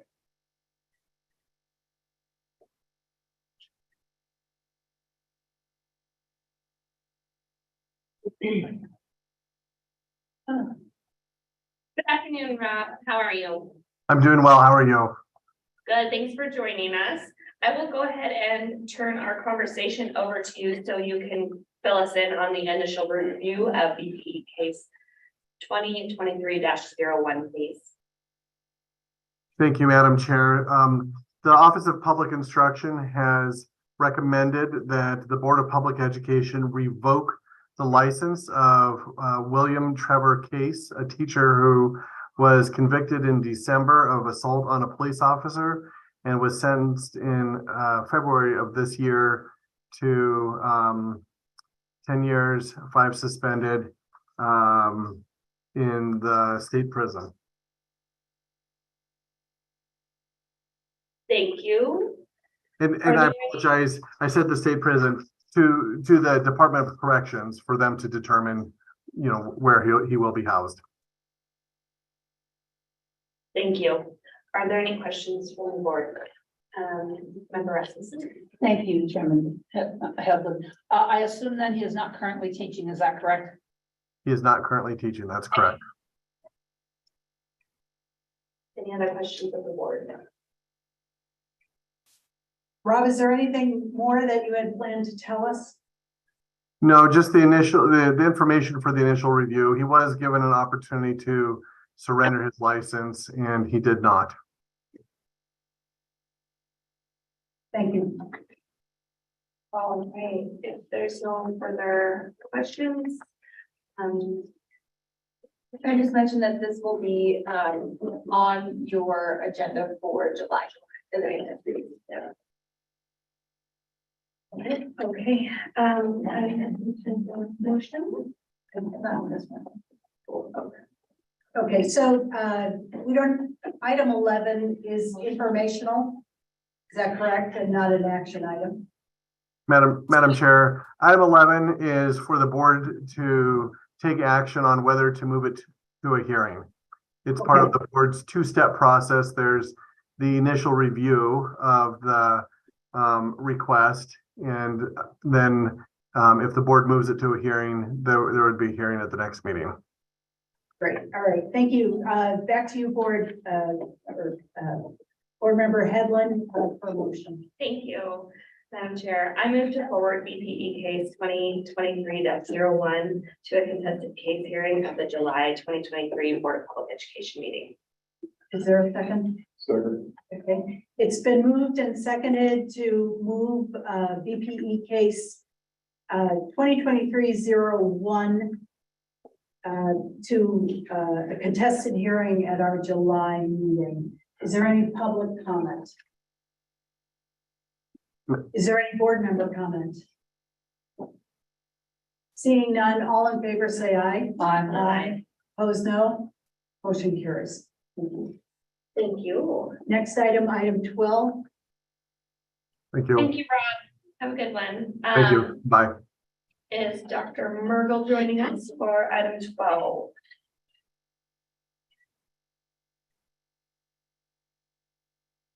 And we're looking at page 144 in our agenda packet for item 12. Good afternoon, Dr. Mergel. Good afternoon, Chair Headland, and board members. It is good to see each of you. My name is Julie Mergel, for the record, spelled M-U-R-G-E-L, and I'm the Chief Operating Officer at the Office of Public Instruction. I'm here today to present for consideration the board approval of the Council for the Accreditation of Educator Preparation, known as CAPE, one-year participation agreement MOU, for the duration of July 1, 2023 to June 30th of 2024. I'd like to share some important items about this MOU for your consideration. So contextualizing this, ARM Chapter 58 standards directs the accreditation of our educator preparation programs in Montana. There are 10 post-secondary campuses that offer teacher education programs in Montana. And each of those 10 programs are approved by the Montana State Board of Public Education, you all, to provide educational programs that lead to licensure for teachers and administrators. So it is critical. Go ahead. I just wanted to tell you, we're getting a lot of echo from your voice, and I'm not sure how that's picking up. So Madam Chair Quinlan, is that better? Not yet. We might be able to. May I just turn it up? Yeah, fix an echo. What's that? I turned it up, but it's not gonna fix an Okay, echo. go ahead, Dr. Mergel. Madam Chair, thank you. Sorry about that. I hope it sounds a little bit better. I'm not sure. It actually seems like if you face right into what would be for your computer, your voice comes a little more direct. How helpful is that? Okay, you guys. Better? Just go ahead. I think we'll be here. Okay, you guys. Sorry about that. So the importance of why do we accredit educator preparation programs through this process is because we want to ensure that when we grant endorsements that lead to licensure, that we oversee the development and eligibility of those candidates that lead to that licensure. So in Montana, there are 10 educator preparation programs. 6 of the 10 go through what we call a state-only accreditation process. 4 of the 10 participate in a joint process between the state of Montana and CAPE. That's Montana State University, Billings, the University of Montana, and the University of Montana Western. Of those 4, University of Montana Western completed their accreditation in the spring of 2022 and will not have their next cycle until spring of 2027. The University of Montana Western completed their accreditation process with CAPE in the fall of 2022, and in the next board meeting, July of 2023, the final report will be presented to the board. Montana State University has their upcoming accreditation in the fall of 2023. Montana State University Billings sought an extension this past year, which was approved by the board for spring of 2025. So just want to be sure that you understand who are the schools that currently have participated in the joint accreditation process and where they are at in that time frame. This school year, or this year, in January of 2023, the board did amend the rule 1058-103 that does relate to the joint accreditation process. During your meeting, you removed the name of the council and replaced it with just strictly a national accreditor at that time. And that rule will go into effect July 1 of 2023, simultaneous to when this MOU potentially would go into place. I would also like to point out that it is important to note that national accreditors, at the time when we were going through the process, CAPE has been part of that, but another accrediting firm has come into the field, and that's AQUIB, the Accreditation Educator Preparation Association. And right now, AQUIB has grown out of demands from preparation programs and state agencies. So really focus on performance outcomes and continuous improvement and innovation at kind of a local level. And since their founding, they have now 200 educator preparation programs in 34 states with 91 providers in 20 of those states. So I just share with you that I think it's important to note the change that you all made just recently, those that are coming up, to take out the name of CAPE in particular and acknowledge that a national accreditor, because we do have more than one now that is available.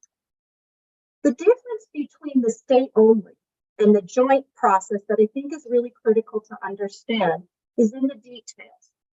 When we do a state only accrediting of an APP, the state reviews all of the Chapter 58 standards, from the 300s, the initial standards, to the endorsement areas, to the advanced standards in the 600s and 700s.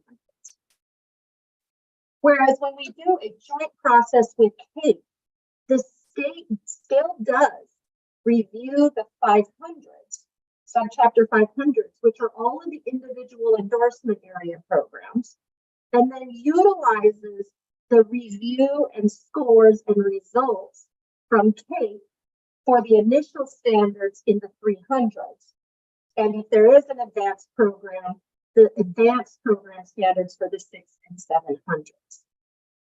So in this agreement for MOU with CAPE, what it details out is it's an agreement between the Montana State Superintendent, the Board of Public Ed, and CAPE on what that joint process would look like. And so it outlines kind of what role each of us play in that joint accreditation review, and then how it's conducted and the responsibilities of each partner in that process. And so it just kind of outlines that, of what that kind of looks like, and then talks about the composition of the teams, what the evaluation will look like, that we have the right to recommend who can be on the CAPE advisory panel when they go in and do that. And so that is really critical in terms of this MOU, is it outlines what the rules are. And then it talks about like having access to CAPE's accreditation, see their results and scores. It gives us some learning opportunities. It provides information and technical assistance. And that's kind of what happens in terms of the fee that we pay on an annual basis. CAPE has proposed this year that we'd have a reduced annual fee for $1,500 for our overall fees to be part of their system and to have technical assistance. And then it would equal a total of $5,010 for the 4 EPPs to also have access to it. So if the MOU is signed, the impact is that MSU Bozeman would go through the process. They'd have to take joint review. They would not have to do duplication of the standards and submit evidence to both the state and CAPE for the 300s and 600s and 700s.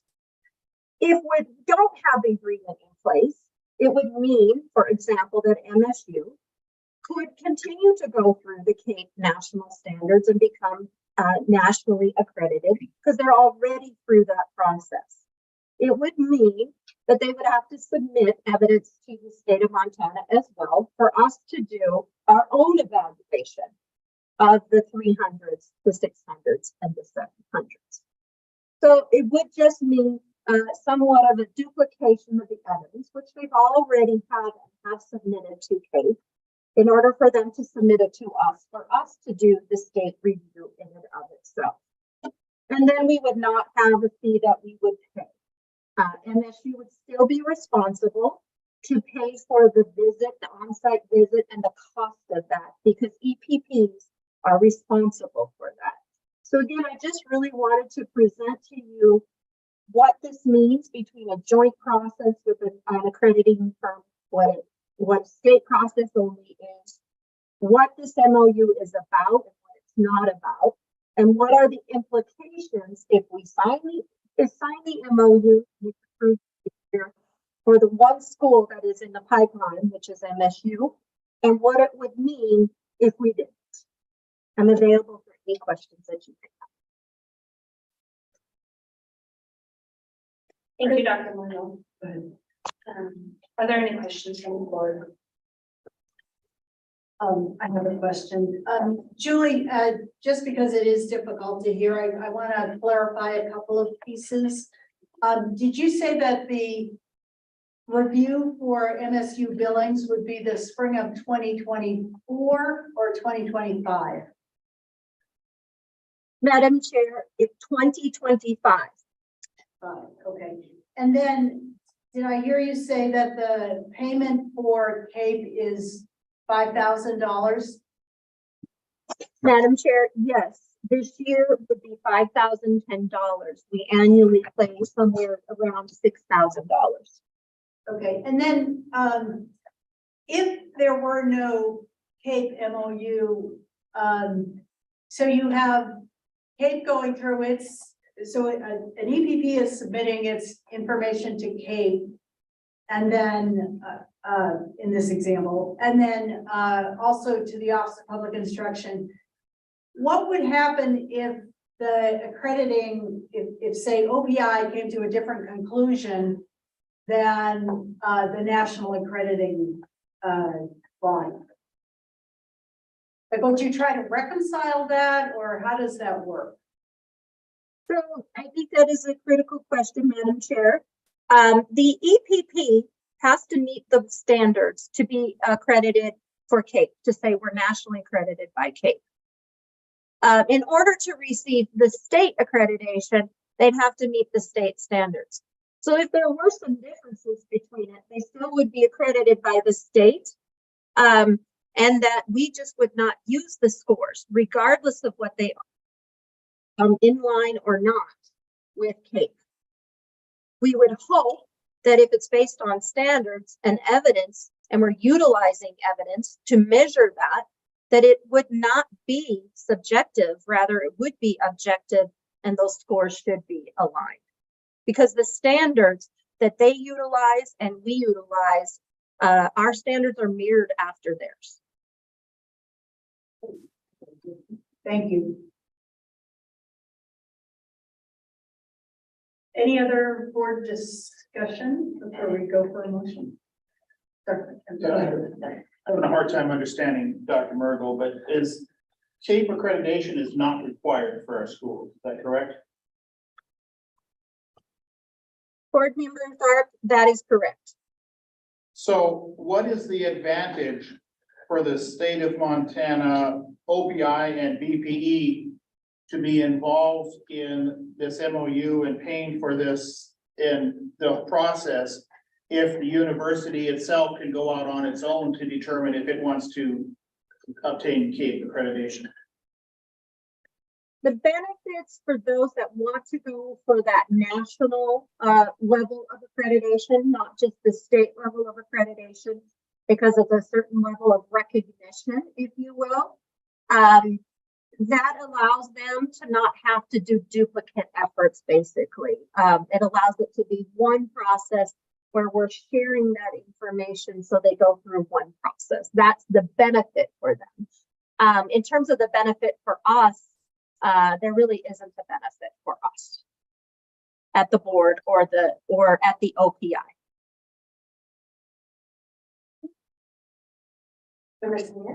So I'm in support of this MOU, and I'll tell you why. I see this very similar to our nursing program. Our nursing program has a national accreditation through ACEN, and that national accreditation, the State Board of Nursing accepts that. And basically, lack of a better term, accepts, if we meet the national accreditation, they automatically accept our accreditation and approve our program also. What happens is, I think what the benefit is for our nursing students is that The national professional accreditation allows our students to be employable anywhere. Where the state board of nursing accreditation only allows them to be employable within the state. And the national accreditation allows them to work at federal facilities, where so veterans hospitals and things, they wouldn't accept just the state and our local accreditation that way. So I see this as if from what I'm hearing, it sounds like the accreditation principles are aligned. And if this offers, I mean, clearly we want our teacher educators to stay in Montana, but we also, when you talk about higher ed, it's about market, and it's about them being able to go anywhere they want, and it makes their degree more valuable. If it's from national, I think there's a value inherent to this, so I'm supportive of this. Dr. McLean? Thank you, Madam Chair, members of the board. Great conversation. Thank you so much, Dr. Mergel, for your presentation as well. And I guess I think my comments fall right in line with the board member from Miles City. The folks from the Montana University system as well support the recommendation to support the MOU. The annual review that happens as a result, I think, is another benefit, not only to the EPPs that are a part of the CRAPE. I think that I think all of the EPPs stand to benefit from some of that effort that happens, and I think that our MUS campuses, and in fact, all of the EPPs work very tirelessly towards either the state accreditation or the CAPE and the state accreditation. And I think the MUS campuses that are a part of the CAPE accreditation and undergo the state accreditation as they are required to do so, they work tirelessly to prepare for this process. And so the approval of the MOU makes sense. And I would just close with saying that it makes sense as well because the accreditation principles, as the board member from Miles City articulated, the accreditation principles are aligned. So thank you, Madam Chair. Thank you, Dr. McLean. Member Rasmussen? Dr. Mergel, the PPE accreditation doesn't work like nursing. I mean, I'm not a person from one of our institutions that gets a license, a teaching license in Montana, even if it's from a non-CAPE institutions, can still go anywhere to teach, correct? Board Member Rasmussen, you are correct. We have 6 of the 10 who do not have CAPE accreditation. They have state accreditation. They're eligible to get a license in the state of Montana. And because they're eligible to get a license in the state of Montana, similar to what we do for other out-of-state agencies, with we're looking at somebody coming from a college from out of state that applies for licensure in the state of Montana. If they're not CAPE accredited, that doesn't impact it. What we actually look at is to determine is the institution that they attended accredited by the state agency to receive a license in their state. That's the determining factor. So it is not necessarily kind of like national board. It's not a generic component. It's not required or necessary to obtain a license in or out of state. Thank you, Dr. Mergel. Member Rasmussen? I was just prepared to make a motion and then we could continue with public comment and board discussion from there, if that works for everyone. Okay. Madam Chair, I'm prepared to make a motion. Back to you for a motion. I move to approve the CAPE MOU effective July 1st, 2023 to June 30th, 2024. Is there a second? Okay. It's been moved by board member Headland and seconded by board member Slinger that we approve the CAPE MOU that's in our board packet. Is there any public comment? Any public comment in the room? Okay. So there's quite a few hands, so I'm gonna just. Sure, yeah. All right, I'm gonna promote Christy Steinberg and Tricia Seifert.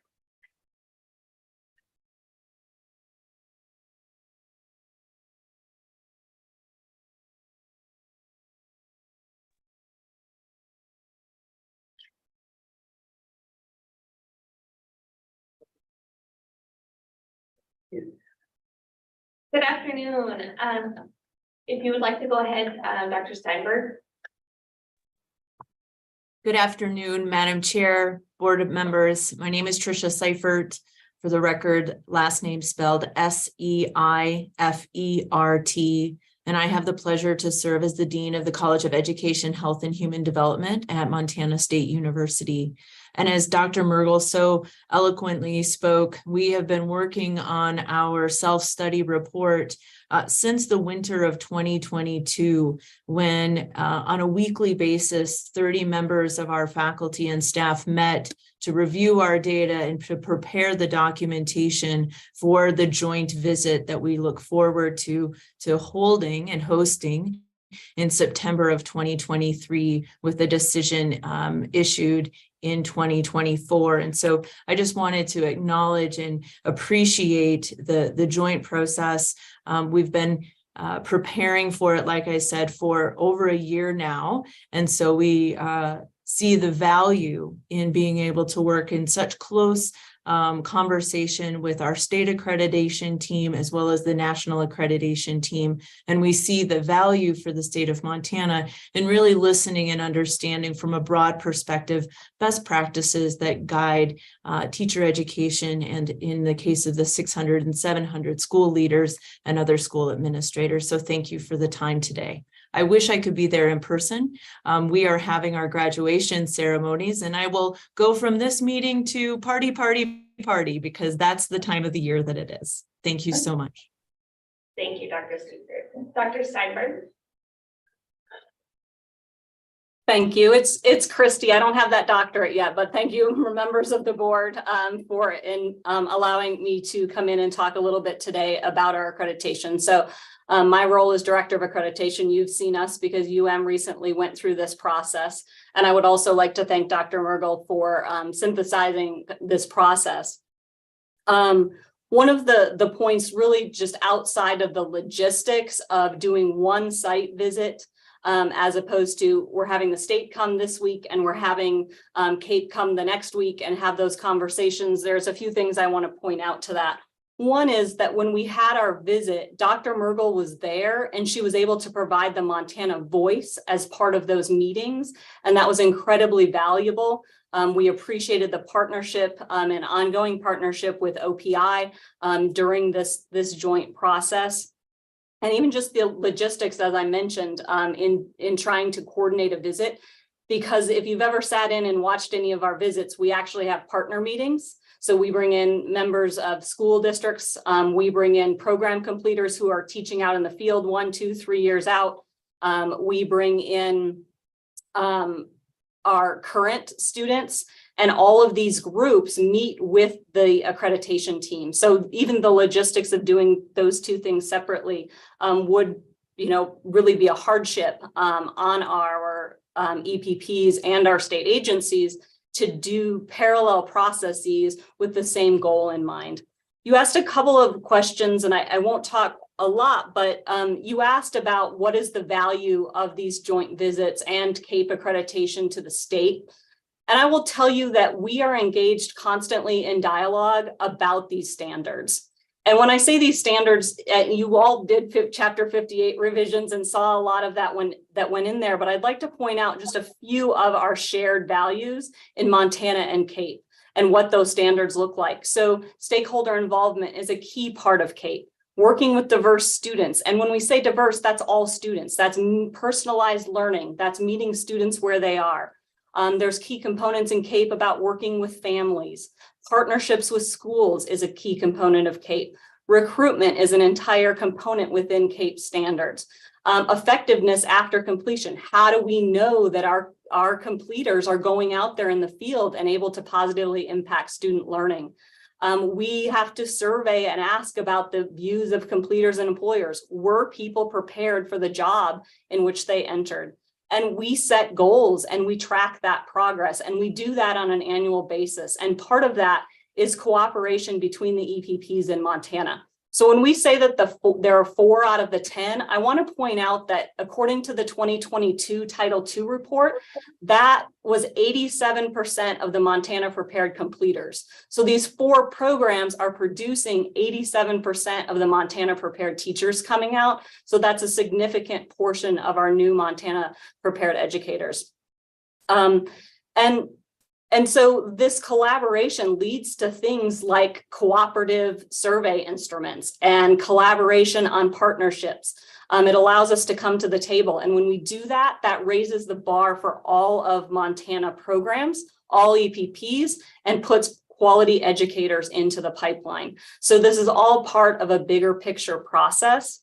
And quite honestly, when you ask, like, why do we do CAPE? Besides all the rambling that I've just done, one of the key things is that our students expect this level of program quality and assurance of program quality. And that's why these 4 EPPs, which are our largest producers in the state, have continued to do CAPE accreditation. I'll stand for any questions, but thank you for that time. Thank you, Christy. I'm going to promote Laura Strauss.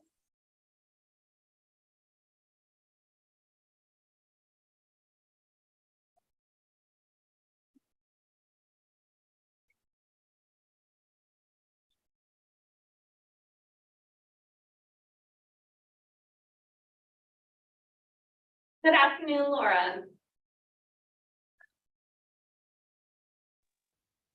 Good afternoon. As you can see, I'm seated in a car. I apologize for my location. My name is Laura Strauss. That is S-T-R-A-U-S for the record. I am a professor of literacy education and the accreditation coordinator at the University of Montana Western. I'll try to keep my comments very brief because I want to echo what Dr. Seifert and Ms. Steinberg said in appreciating Dr. Mergel. And I also want to appreciate Angela McLean and my colleagues at the University of Montana and Montana State University, because I want to echo really everything that they have said. Having just gone through this past fall, we went through our site visit and are hoping to be, I'll be coming back before the Board of Public Education, I hope, in the summer to ask your approval of what I hope will be a state recommendation to accept the CAPE Accreditation Council's recommendation for our accreditation. I just want to speak to a couple of other additional points. Dr. Mergel not only did an excellent job of providing the voice of Montana to our national accreditors who were on our site review team, but she also assisted us greatly by providing the sort of the voice of this national team to help us as a team of educators at the University of Montana Western seeking accreditation to do the best we could with this ongoing self-study process. And that's what makes CAPE so important. So she really is a conduit in both directions. And, others, I just want to reiterate what others have said. If we were, Dr. Mergel said there's sort of nothing of immediate face value for the state, but what the state really does get is these 4 large or larger EPPs seeking national accreditation, seeking that highest quality of self-study and educator preparation and assurance that we are meeting all of the standards that are involved in educator preparation. If that were to be severed and no longer a joint state process, it would remove so much from what it is that we're able to do, particularly for a university the size of mine. We just would not have the person power. And if we were to abandon CAPE, I'm sure we would still have a good process with the state, but we would lose the power of that national accreditation. Plus, we would lose the ability that CAPE affords us, which we took pretty good advantage of, which is the professional development, the guidance, the conferences, the national level, interacting with colleagues across EPPs in the nation, which we then bring back through our Montana Council of Deans of Education and through the wonderfully collaborative and highly interactive partnerships that all 10 EPPs have with one another. And we would lose all of that. It would become a more bifurcated, fragmented, and really far less, I think, robust and generative and valuable process, not only for the EPP itself, but for the teachers and ultimately the ones that we seek to graduate, and then ultimately the students of Montana, the children in the P12 Montana environment. It's a really important, the joint state CAPE process is a very important, quality assurance program that it would be very sad to see leave. Thank you. Thank you for the information, Laura. And I have one more, Dan Lee.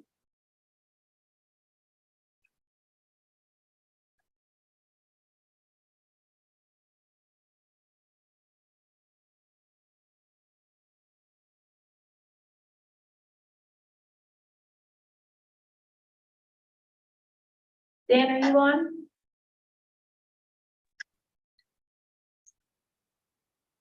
There we go. We should be on now. Sorry for the technical problem. I don't want to belay this topic too long, but I do, all my colleagues have so eloquently described how important this is to us. This cooperation between our universities and colleges with OPI.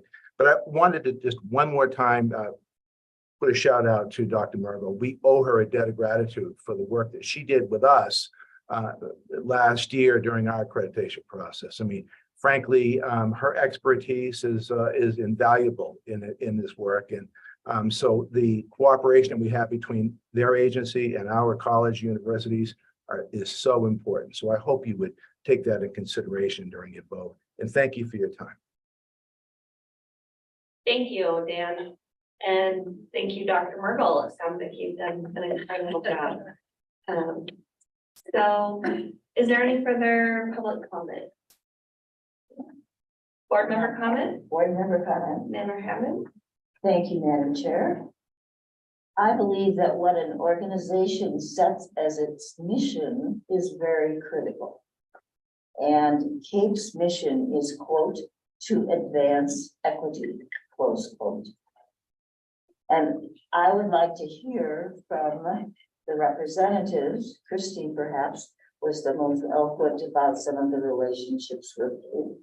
I would like to hear what that means, because as I look as what it has meant in various states across the country in the last year, since when we last considered the CAPE agreement, I think it has meant destruction in many places as a false promise of equal outcome.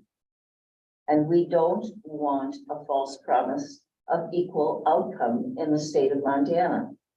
And if that is the primary mission, which it is, if you look at the website, the first phrase of the mission is to advance equity. Then I think we owe it to the people of Montana to consider seriously what that means in practice. We've heard wonderful words about the state accreditation process and the work that Dr. Mergel and everyone else is doing. We have 6 that qualify under the standards using that. And I would like to hear from the professionals as to why we need to support advancing equity.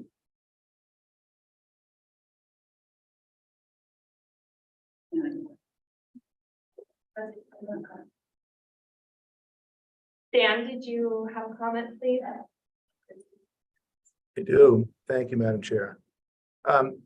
Actually, the mission is to advance true equity, but also excellence in educator preparation through evidence-based accreditation that assures quality and supports continuous improvement to strengthen P12 student learning. It is not their main objective to just provide equity. We could debate equity. It is certainly not equality. It's a national standard. But I think to focus on that, just that word would be incorrect. I think you need to follow the whole theme here, and the theme is evidence-based accreditation to provide excellent educator preparation. So take the whole thing in context, please. Thank you. Christine? Thank you. And Board Member Hammond, thank you for giving me a shout out there. So I will come back and address your question directly. So if we look at the CAPE standards as a whole, equity only appears in standard 1. And there are 4 subcomponents in standard 1, of which equity is not mentioned within those subcomponents. So there's talk about understanding their understanding and practice of equity, diversity, and inclusion. But if you go in to look at those subcomponents of 1.1, the learner and learning, 1.2, which is content knowledge, 1.3, instructional practice, and 1.4, which is professional responsibility, equity is not mentioned within any of those components. And it's the components to which we address how are we meeting those requirements? How do we know that our candidates can do the things set out within these standards? Additionally, equity is not mentioned in any of standard 2, which is about our clinical partnerships. How do we prepare our clinical educators? In other words, our cooperating teachers, university supervisors, and the clinical experiences themselves. It's not mentioned in standard 3, which is how do we recruit candidates? How do we support candidates during the program? How do we know that when they're done, they can do the things that we prepared them to do? It's not mentioned in standard 4, which is our impact. How do we know that our candidates, again, can demonstrate 1, 2, 3 years out in the field that the students with whom they're working are learning? That also has the employer and completer satisfaction. Equity is not included in any of that. And all of standard 5 is about the data quality system. How do we know that we have goals, we are tracking those goals, the data that we're using to track those goals are valid and reliable data points, and it's also the stakeholder involvement piece. So I think as a whole, equity appears in that first standard, but not in the subcomponents to which we address all of our data points and other components, and it's not in any of the other 4 standards either. So I understand your concern that it is one small part, but the greater values that we share with CAPE are one of the reasons why I believe that we should continue to partner with them. Thank you, Christine. I don't need to belabor this, but- Am I supposed to come down here? Well, we can see you. Yeah, okay. I thought this was maybe set up for public comment, but now I see the whole thing is Amanda Curtis, the president of MSPE, here on behalf of almost all of Montana's educators as their elected leader. And Madam Chair and Board Member Hamlin, I really appreciate the words that you used in equal outcomes. And if I could put anything in the room, I would put in the centering our focus on students. And as we think about Montana's entire public education system and what we strive for, what this whole system is built to be, it is built to be about the equal outcome for every student to be college and career ready. Regardless of what that career is or what that college is, we are aiming and we have agreed with the legislature and with this administration that we also have a goal of an equal outcome, that our students will, upon graduation, be financially literate and will be civically engaged citizens in our democracy. So we are striving towards equal outcomes for every kid. And I am so sorry that the word equity has become politicized recently, when it has for a decade, I think, been just a very commonly used word in all of education, which simply means we're going to give a kid whose first language is Salish whatever tools they need to reach the equal outcome of being college and career ready, a civically engaged citizen, and financially literate. We are going to give a student on an IEP, a student on a 504, a student who is other abled, whatever tools they need to reach the equal outcome of being college and career ready, financially literate, and civically engaged citizen. And so I just would encourage this board to not be enticed into this political messaging and to truly focus on what equity has meant in practice in our classrooms for a very long time now, which is giving every single kid, regardless of where they start, the chance, the tools that they need to reach the equal outcomes that we have all agreed to. Thank you very much for letting me get on a soapbox for a minute, and I hope that I've added to the discussion instead of belaboring it. Thank you, Ms. Curtis. Are there any further comments, board member Rasmus? When we first did the chapter 58 review, I was, not really engaged. I apologize for that. I was a little bit newer on the board. And I was also under the understanding that CAPE was it. I mean, we took out the words because we thought maybe someday there would be something else. Not knowing that there is something else. And I've actually looked into AQuib a little bit, not on the level that any of you have looked into CAPE, all right? I have several concerns. Number one, I'm not sure it's a good idea for us at the Board of Public Ed to have an MOU with one and not both. Number two, to avoid both of those MOUs, I think it would be appropriate for us to, this may mean some restructuring, and I'm just saying, to say if you want to do CAPE or AQuib or a national, that should be absolutely not only allowed, but encouraged, and encouraged in such a way so that that could, as is currently, take the place or work in parallel with your state, with a state accreditation. But I don't think that we have business promoting one over the other. To be honest with you, I looked at AQuib and it's both easier and more difficult. It's more difficult in the fact that they ask you what your standards are. You create what you want to match, and then they ask you to prove them. So you have double duty instead of, single duty. But that's also something that maybe would fit our institutions better and fit who we are as Montanans versus the rest of the country better. And so I like that. I'm not against a national accreditation in any way, shape, or form.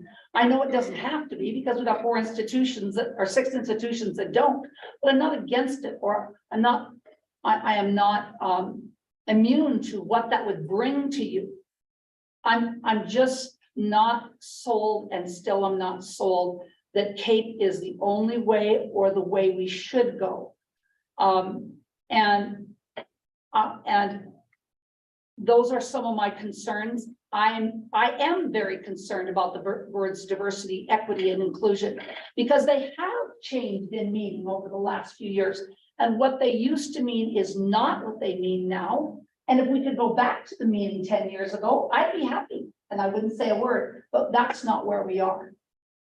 Where we are is where we are now. And I will go so boldly to say that if the first words on the CAPE website about their purpose is diversity or equity, apologies. Thank you very much. Those are the first. Yeah, I wonder how that would play out with the constituency that I was placed on the board to represent. And that is small town Montana. Do you understand what I'm saying? I'm not against the process. I'm not against, making a way for, if you choose to get a national accreditation, for that to parallel or replace or work alongside of a state standard, so you don't have to do things double. But I believe that whatever accreditation, national accreditation that you pursue should be your decision, not ours.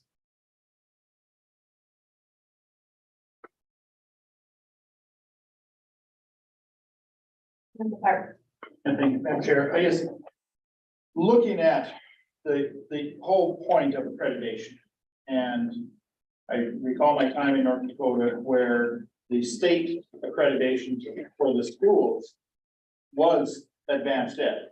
They turned it over wholesale to advanced ed, and that satisfied the accreditation requirements for the individual schools. Now, there were still some of those inputs that had to be as far as making sure teachers are properly licensed. So as I was sharing with the superintendent here in the room earlier, you know, there's still going to be inputs that are going to be required, making sure that you're hiring the right people who are properly licensed.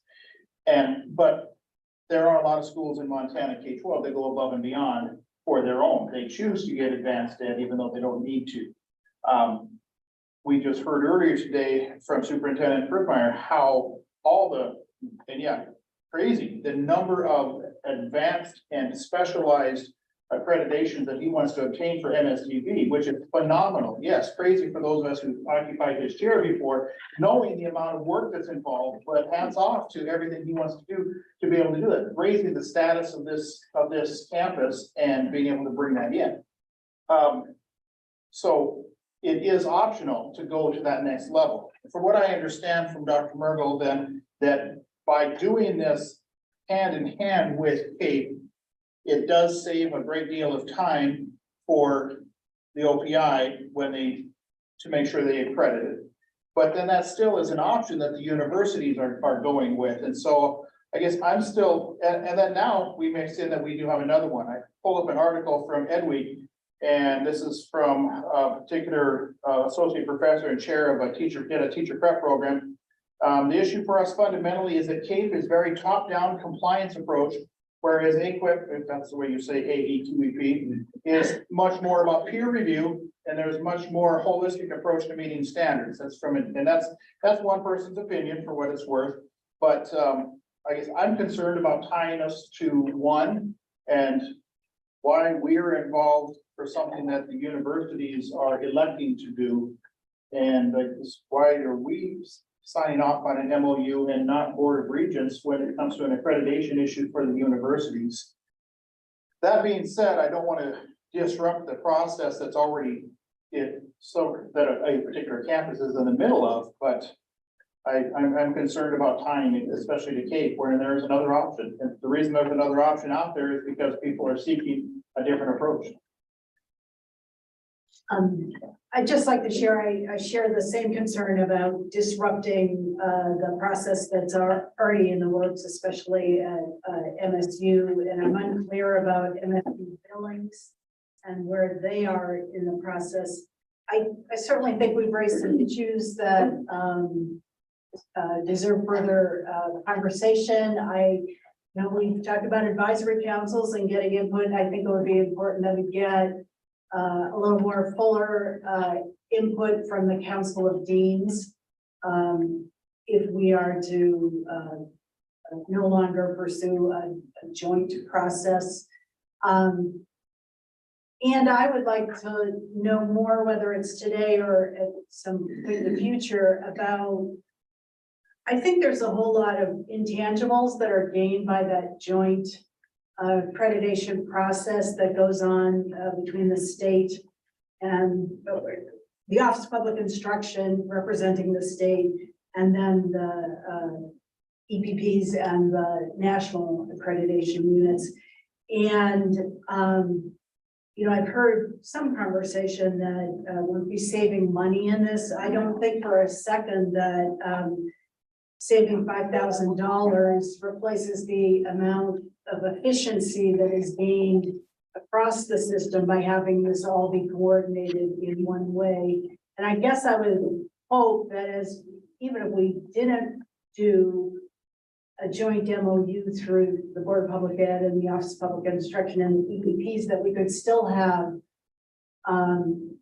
as the individual EPPs go through the program, that it could still involve one process that both OPI and the national accrediting bodies could go through. So these are all things I want further information on, and I think there's some interest on the board in perhaps confirming the MOU for the year ahead and pursuing this as a further discussion item for the board.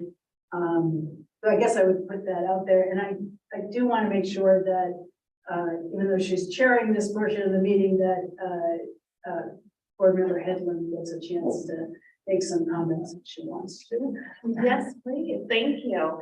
I agree. I believe we have a lot of research and work to do. We need to hear from our colleagues, especially in this realm. And I agree with Dr. Tharp and his points of, you know, is this the right place for this to live, the MOU with the Board of Public Ed? But I don't think it would be wise to, you know, negate something that has obviously been very impactful and effective in our higher education system. Listening to your passion and what you've gained through the professional development, thank you for taking the time to join us. I think is very important, like you said, being able to have that affiliation at the national level for you. So I would never want to disrupt that process, and I think we have our work cut out for us. So I would like to continue and find out what we need to do different going forward, if that's the case. Member Slinger, did you? I do. I just want to remind my fellow board members that this is only for a 1-year MOU. It would end at June 30th, 2024. We, at that time, they could easily add the second organization once OPI and the EPPs had a chance to investigate the AQUIB, if that's what you're saying. So by all means, there could be a separate MOU for AQUIB next year. There could be other things. And the fact, and I'm very cognizant of the fact that one of the institutions that provides the work over educated is well down this path of going through this accreditation year, and I would hate to destroy that. So I'm still supportive.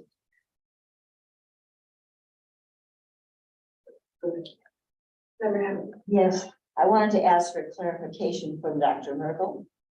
So MSU will be completing in the next year, and that's what is under this MOU, right? And no other of the other 3 institutions will not be initiating anything in the next year under this MOU, right? Is that what I heard you say? Chair Hedman, Board Member Hammond. So MSU has already submitted all their documentation, and the process has begun. Their on-site visit, which is the follow-up to all the documentation that they've already submitted that's being, if you will, evaluated, is in the fall, in September, just around the corner. And then the process will go through. It gets then taken back to the council. We complete our components, add that to it in September, bring it to you all based upon CAPE has 2 different time frames of when their accrediting body actually meets. They meet once in the fall and once in the spring. They should be meeting in the fall, and this information should be in front of them in time in order for that to be probably present to you in November of this fall, I would think. And then no later than a final decision in January of 2024 for MSU. In terms of Board Member Quinlan kind of asked this question about MSU billings. So the process begins pretty early for them in order to start submitting this stuff, which is why they asked for an extension. So they'll begin pulling and bringing their team together in the spring of 2024 with submission of their items probably 9 months out. So if they're in the spring, say April of 2025, they would have that information submitted somewhere probably in around November. And that's when it would be due. And so the timeline for them is a little bit different than the urgency for MSU at this time. What I would also add to this conversation is, and they've mentioned this, part of the CAPE process is every year they continue to do a self-study and update information. So even the other universities who are completed will continue to do that, but that's outside of the actual accreditation process. So I hope that has answered some of your questions, Board Member Hammond. Thank you. Member Rasmussen. I agree. I don't want to hurt MSU at all. And I think that, you know, whether you only use state accreditation or you choose to do an option at a national level, that the board, we may have to go back and look at our standards and say that there needs to be some kind of, you know, parallel, so they don't end up doing two. But I just don't think that it's our job to lock them, into, I don't really want to do two. I would just assume, you know, just let them choose. And there would be provisions made so that those two could go in tandem. And if there was someone that wanted to do something more holistic, that using Dr. Tharp's words, that would be an option. I just really, I don't want to hurt anybody. I'm not interested in hurting anybody, but I don't feel comfortable in the position we're in. Thank you. Are we ready for a vote? Angela has it. Oh, okay. Madam Chair, Yes. I don't know if I was called on or not. A really good conversation, and I think a very important one. And I guess first off, I would echo support for Board Member Slinger and his sentiment. I think you have an MOU and a motion before you, and I think it would make sense for you to move that forward today and to perhaps pull a working group together to look to address some of the questions and conversations that have been discussed today. I think you have 4 campuses within the Montana University system that, as Christy articulated, produce close to 90% of all teachers across the state. They have chosen CAPE. I'm listening to the conversation, and I do hear and I am aware that there are other options. And I don't think that they're precluded from those other options. But I think what would make most sense and provide the most reliability for those 4 campuses that are producing those EPP completers across the state, and they do so well right now with CAPE accreditation, but also with the required state accreditation. I think it would make sense to move the motion forward today, pass it. Let's pull a working group together. We at the Montana University system would stand with you as a part of that and answer all of the questions and address all of the concerns. But don't pull something off the table that folks have come to know and come to rely on without having a clear alternative in a timely fashion in place. And that's what I would ask you to do today. Thanks so much. Thank you, Dr. McLean. All right. Okay, back to you for a motion. Oh, you have a motion. I think we're ready for a vote. Okay, so the motion before you is to approve the MOU between the Board of Public Ed, the Office of Public Instruction, and CAPE for the upcoming fiscal year. All in favor, say aye. Aye. Opposed, no? No. Okay, so the motion passes with Board Member Rasmussen and Board Member Hammond voting no. Thank you for your discussion. Just for the record, I'd like to say my eye is a hesitant because I don't want to disrupt the process right now. But the first question I have for this study to look at this is why we are involved and not collectively between OPI, the whatever accreditation agency, and the Board of Regents. It's the accreditation of their institution. OPI is involved, my understanding, because it makes it a whole lot easier for the state to do theirs. So they're going to go in conjunction with whichever accreditation process they're going to go with, so they can get all their state stuff done. So they're not expecting double duty out of the EPPs. Okay, that makes perfect sense. That should be between OPI and the EPPs. And then if it's an accreditation at a higher ed level, I'm not sure why. Again, just clarification on why it's us and not Board of Regents. Well, we're also accredited. We are the state accredited. Yes, so let OPI do that part. And so I guess I just need, one of the questions for further study. And I'd like to add to that, and again, my apologies because I was not prepared as a board member. We aligned our accrediting standards to CAPE, and there are 2 entities out there, and I don't want any institution to get stuck with having to do 2 accreditations.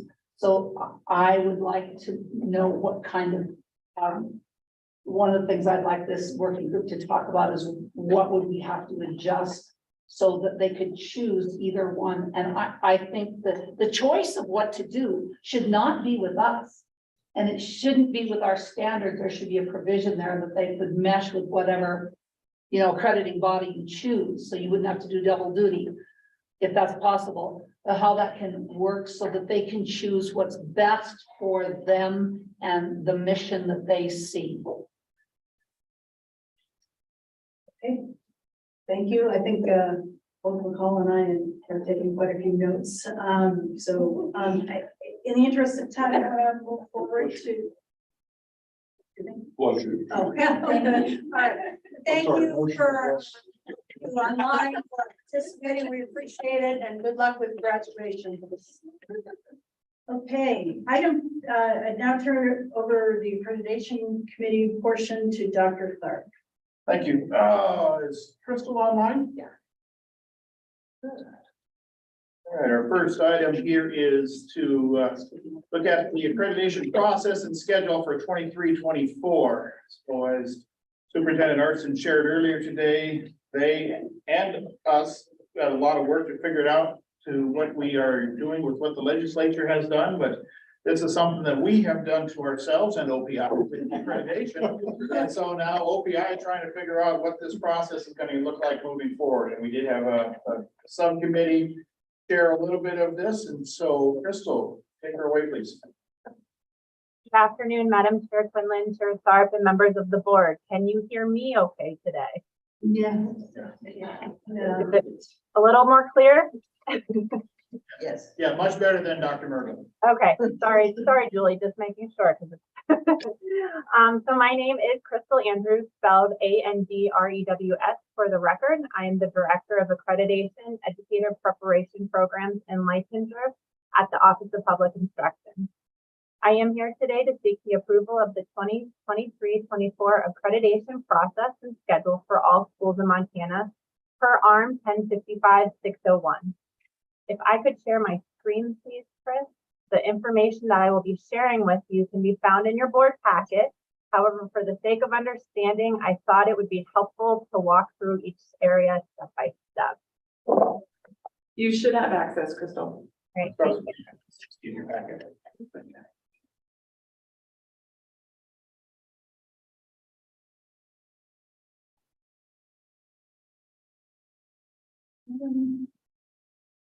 Are you seeing my screen okay? Yeah. So as I said, we're here today because the Board of Public Education adopts standards of accreditation upon the recommendation of the Superintendent of Public Instruction. What we're looking for this next school year is for all schools to receive accreditation status in the 23-24 school year based on our new rules that will start on July 1st. The cycle of accreditation will then be established from a 2 to 5 year cycle based on each district's unique factors, starting in the 2024-25 school year. This allows each district's specific circumstances to determine the cycle of accreditation. So the first thing I want to bring up is separating the annual data collection from the accreditation collection or process. So currently, and in the past, all collection would be done at one time, most of which does not even involve accreditation. So anything that the OPI is collecting is coming at that time and would be bucketed as the accreditation or teams report. So it was important for us to really look at and spend a lot of time deciding, what data is being collected, what it belongs to, where it goes, or what it has to do with. And so that data collection, the annual data collection, will still take place in the fall as normal, as what districts are used to. 95% of that will be moving to Infinite Campus. So anything that the accreditation piece needs from that report will still be pulled out, but it won't be for just accreditation. Schools will be required to report that information annually, so no change there whatsoever. It's just honestly going to be going to the AIMS team and the SEOPI and not to accreditation. So take one thing off of our plate. So the accreditation will be put into a different system. So we're looking at a new system for accreditation, no longer teams. Help us with the new acronym maybe. And so that will then take place in the spring. So we're looking for the accreditation process and the collection for accreditation purposes only to take place in the spring. So the first one would be this coming spring of 2024. And again, as I said, we'll no longer be in charge of the annual data collection.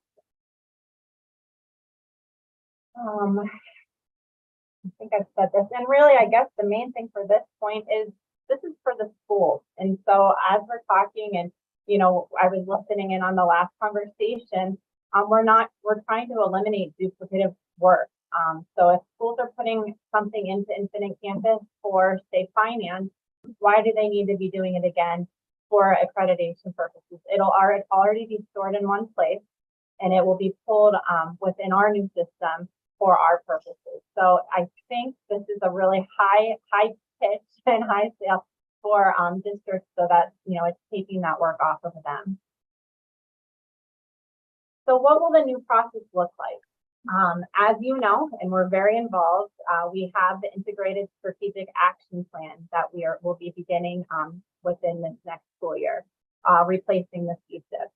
So we will have our assurance standards plus performance standards, and we'll take a look at that a little bit closer. That will give us our overall category of accreditation. So our rationale, so it really is looking at making sure we're focusing in on personalizing and not just having one indicator for student performance as well. So we're looking for a learner-centered system, and it will be aligned to the district's graduate profiles, which will also be an addition. So our student performance outcomes are going to be results of how well all parts of the education system meets the needs of students, and not just one test. The proposed student performance standards will look at growth, proficiency, learning environment, college and career readiness, and opportunity gaps. Our assurance standards include school leadership, education opportunity, academic requirements, and program areas. And then that integrated strategic action plan must clarify what specific steps will be taken to achieve the district's graduate profile and reflect on a continuous improvement process. There's a lot of work, and I thought it'd be good to kind of see that side by side and a shift. So we're seeing a shift from the student performance standards. Currently, we're measuring the proficiency and ELA and math on statewide assessments for just grades 3 through 8 and 11, and then looking at the graduation rate. The new measures we're looking to use are focus in on academic growth and proficiency, graduation rates, college and career readiness, learning environments, and opportunity gaps. So we're looking into focus in more on what districts can determine as areas that they are seeing for growth for assessment, and not just that proficiency. To take it a little further, I thought it'd be good to show, you know, that old process, you know, where we see the regular with minor deviations, advanced advice, and deficiency. So we're really only looking at state assessment and graduation rates. That's all that's being determined right now under our current accreditation process. And to look at is a combination of academic growth and proficiency. Again, I said college and career readiness and graduation rates with learning environments and opportunity gaps. So we're going to look more at a rubric base. And I think included in your packet was a very draft form of what that criterion reference guide would look like. Even since we developed that draft, we have been talking through and talking with stakeholders, and I'm sure we'll hear a lot today on, you know, some tweaks and changes to it. And that's understandable. So that is not actually the process that we're wanting to get approval on today. That is our guidance. So the guidance within these rubrics, we'll have a model that is more, it's based more on what the district is doing. So as you see, and some feedback we have received, we're using terms like strong, moderate, limited, and no evidence. And we need that to be clearly defined and aligned with evidence. And we know that. So within evidence or examples that we give, if you look in your packet underneath the rubric is some evidence or suggestions, we give this terminology, define like what would it be if it is a moderate, or what would it be if it's limited. So that's all in the works. That's, that comes after us looking at this as a big picture. And this terminology was derived and aligned with ESSA. It wasn't just made up by our small team here. So it does have some backing behind it. So this would be the new look for our student performance standards. And we're going to talk a little more about that again in just a second, if I could just keep rolling through real quick. So on to the assurance standards. As you know, this is what it would look like today. And in the past, we're really just looking at those 700s for ARM. And it's really, this is just the, if a district does or does not have, it's a check mark. And if they're deficient in an area, that most likely means we'll receive, be an advice or have that status. So what we're looking to include within the new assurance standards is including the ISAP, number one, but then again, having a rubric that outlines more than just it does or does not. We have so many districts that have teachers that maybe are finishing up schooling. So when at this time, accreditation would be determined December 1, they don't have their license yet. So number one, that impacts quality educator payment because they're not licensed, but also then their accreditation status. And so another reason for moving our timeline to the spring would be to give those teachers that are almost finished or finishing up a program that opportunity to be counted as a teacher and get that, and so that would be a huge impact for schools. But also it's, looking at the ARM and just saying, are they on overload with maybe one teacher or two, and it not just be a black and white yes or no. So it's giving that flexibility and seeing that all of our schools have unique circumstances that we need to be looking at a little bit more effectively and on all of and just how we think we are accrediting them. So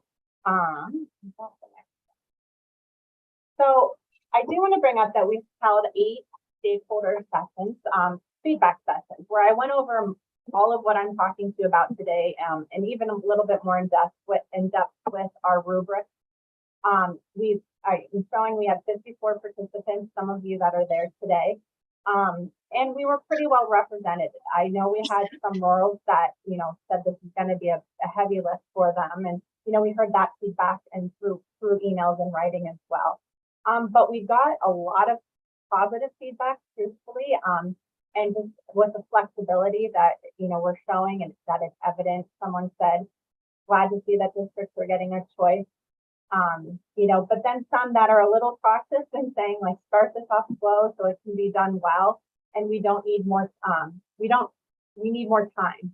Don't rush this implementation. And so we're listening to that, and we hear that. And so what I want to go to next is our timeline. And right now we are sitting at that very first square where we're trying to decide, how do we decide on that process? But we have a lot that's going to take place after today. My team will be ready to start working on guidance documents and seeing what these rubrics really will need to look like and, what it's going to lay out to be.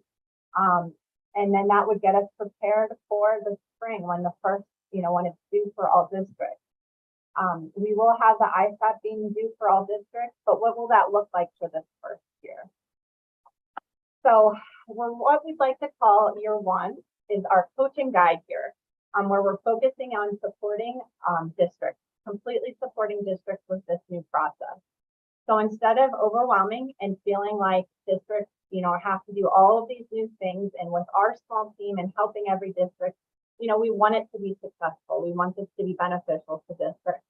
So for that, these are the 3 areas that we'd be collecting. Our first area is that ISAP component. Now, that obviously, if you look at the rubric, the ISAP contains far more than that. But for that first year, why don't we successfully start districts with, the components? So do that CNA with a gap analysis to set goals in academic programming.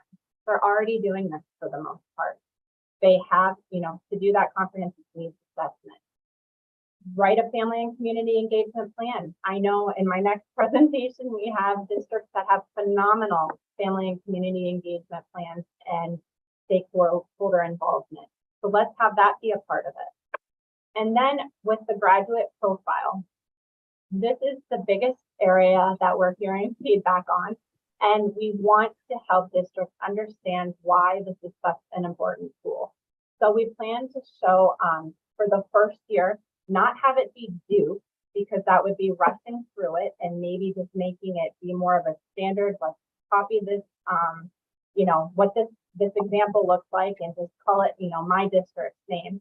So we want districts to really be involved in the process and show the progress of what that plan looks like. So if I was a district, I would be trying to figure out who needs to be involved in making this graduate profile. Would I have, what stakeholders would help with this? And what would it look like for our district? So that it is individualized and shows flexibility. And it's not just one rubber stamp, plan that our entire state would be using. And so what we'll look for this first year is 2 to 3 action steps to show that districts are working on their graduate profile. They're meeting those, those expectations so that in the next year, all districts will have that graduate profile done. And this will come with lots of time with my team, trainings that we're hoping to get, more, we're already starting guidance documents and having the areas, but having office hours where they can, districts can check in with us to see how things are going. And really just to bounce ideas off of, this is unique for all districts. It shouldn't look the same from district to district. So it's just having that workspace and that, to work with districts and providing that opportunity. But that would be all that we'd be looking for in the ISAP for year 1, those components. We'd move into our assurance standards, and those aren't really any different than what they've done in the past either. There are a few more added. When you look at the rubrics I and J, one focusing in on EFA, which is the new rule, and then also I believe J, it has to do with what is expected in terms of coursework. So just a few additions, but nothing that should look new. They class size, it's licensed teachers. So that would look very similar, just with a rubric for our basis here at the OCI. And then for our student performance standards, again, with the graduate profile, this is the area that we're hearing the most feedback from. So we are listening and we're wanting to see where we can make this work for this first year. And I want to keep reiterating this for the first year we're looking at. Come 2024, 25, it will look different, and we will be back at this time next year to talk through what those changes would look like.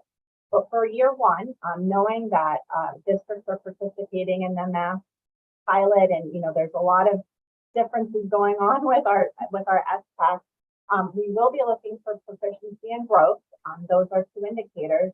Proficiency can look, just the same as what districts are doing today with SPAC, and growth within SPAC as well. But, other areas of growth, and something we've heard that districts are liking, is that they can choose what reliable and valid assessment that they're already using in their district. And I listed some. By no means are those the ones that need to be used, but just giving ideas of what districts are already using. How are you showing growth in your students? From day 1 to day, 60, where's the progression of growth, and then continuing on? And how is that being assessed? How is it being used? Are teachers using that to change their instruction or to help that student? That then plays into our, thinking about individualized learning for students. And so there's a lot of components and a lot of areas that this will all work together. And again, I think you should be able to hear in my voice. I'm so excited to be part of that and helping districts, with all of those different areas, because we should be looking at how a student's progressing and learning and not just one test score, and not be how a district or school gets accredited. So I've said a lot. I do have some next steps in terms of our working sessions. My team will be at Summer Institute to help. We'll have a classroom where districts can come in and out and, bounce ideas, think about those components of ISAP that we're looking at. July 1st, we will have our new rules in place. And then we're looking at spring 24 as our first, for when the accreditation report would be due, that portion for accreditation. Things that my team, as soon as this meeting is over, will be working on are those guidance documents and resources. We will be providing time, weekly for somebody to be available to talk things through or to ask those questions that may still not be, as clear as it should. And we will be posting learning sessions, little snips of, what does the graduate profile look like? And this is some of the things that has been done in all of those resources.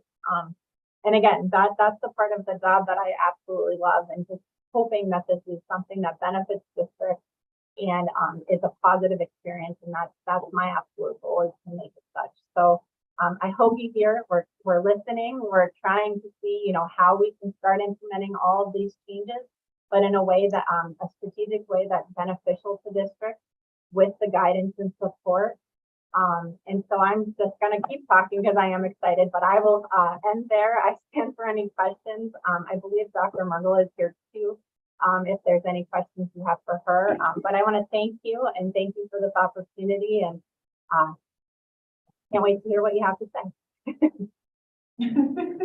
Crystal, thank you. I've got a couple of questions for you. One of them, you talked about the basically a slower release for getting the graduate profile and the community. And so I really appreciate the focus that the first year is going to be, it's a little bit of coaching and getting people trained up a little bit. And that was something that was shared earlier today with me from the fine superintendent from North Star about how do we do this, since it all goes into effect on July 1. So what will be different on accreditation then for schools that are in this process? Are you going to be like really fuzzy with them as far as bringing things in, or are you going to be having a different measurement for schools that are in the process of doing this to make sure that they do it well? Madam Chair and Chairman Scarf, I think, every school is going to have to be working on it. So all schools will be accredited this first year. So we will be working with schools on just those components as to what it will look like. So I think what I hear you asking is, if it's fuzzy, well, how we're going to assess that first year is, are they making progress? Are they working on that graduate profile? And so does that mean they are starting to gather stakeholders? They're starting to,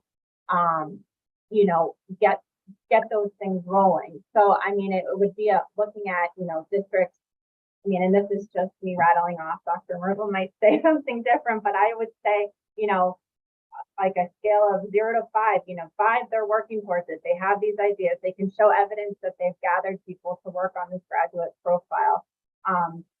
In the middle, they need more guidance. They need more help. And then honestly, if they're not doing anything, then that would be like a district that we'd really have to, hold their hand and help them with. But I'm hoping that that's not the case, because we really do want to have a lot of opportunity to work with our team as to how this can be developed, but then allow that year's time for districts to work on it as their own district.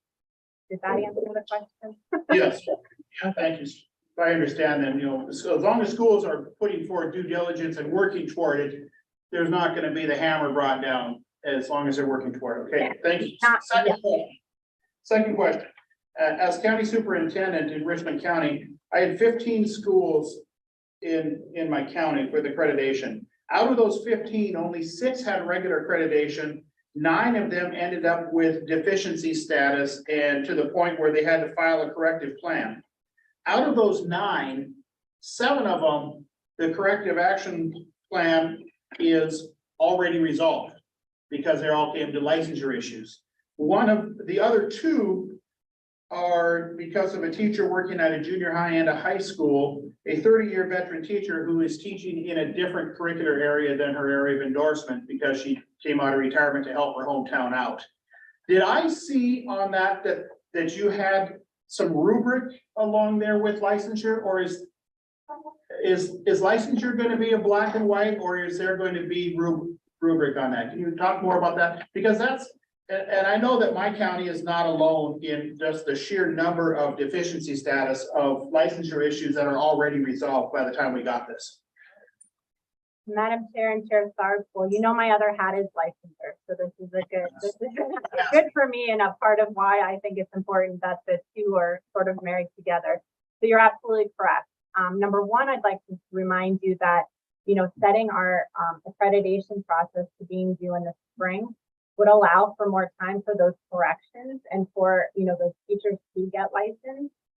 You know, my licensure team always has, you know, December 1, that deadline for all of us to get the ones that we have available to evaluate license. However, there might be December graduates that aren't getting licensed by that time. So it would allow that opportunity for those teachers, you know, to be getting licensed and then it not be a deviation. And you're right, those, you know, those corrective plans have already been corrected because they've gotten their license. So why is it a corrective plan? You know, so it's kind of cleaning that up a little bit for sure. But then also, like you said, it allows for a district not just being, you know, marked for having one teacher or that misses signs, like you said. You know, that teacher now could hopefully get an endorsement if they want, you know, having past year's experience, they could take the practice and be licensed. That'd be an option that we have now. But also, it would, you know, not be the end all be all in terms of, you know, using that rubric. So you're correct. There are different levels of how we're looking at, you know, misassigned teachers and such on that rubric. So it's not just a clear black and white. Perfect, thank you. Madam Chair, I'm ready to make a motion to put this on the table for further discussion. I have one question. Yeah. Reverend Rasmussen. Thank you. Crystal, have you estimated, because this is so much more descriptive rather than proscriptive, have you estimated at all the kind of time that's going to be, you know, required? I know that, you know, since you're doing a truncated implementation, but, you know, that's going to be a big thing. People are going to say, how much time is this? Have you estimated how much additional time this is going to, or how much time total this is going to take? Either way, whatever you did. Madam Chair and Board Member Rasmussen, I would say, you know, the whole reason we strategically picked the components that we did was because it should be things that are already being done for the most part, and then trickling in those other pieces. So just, you know, showing some progress with the graduate profile or what that's going to look like for districts. So hopefully it's not just upfront, they need to do, you know, 20 more things. It would be more of that year-long effort. And another reason why having it be due in the spring would be beneficial to districts to have that time to work on it. But hours-wise, I'm hopeful that it's not, you know, I come from a district and, you know, have that hat as well. So I know it's going to require more time and thinking, but that's why, you know, having my team be able to be that support and having as much information available and, you know, and time to work with districts is, you know, and that's why the slow it down and let's do it right mentality is where we're really standing with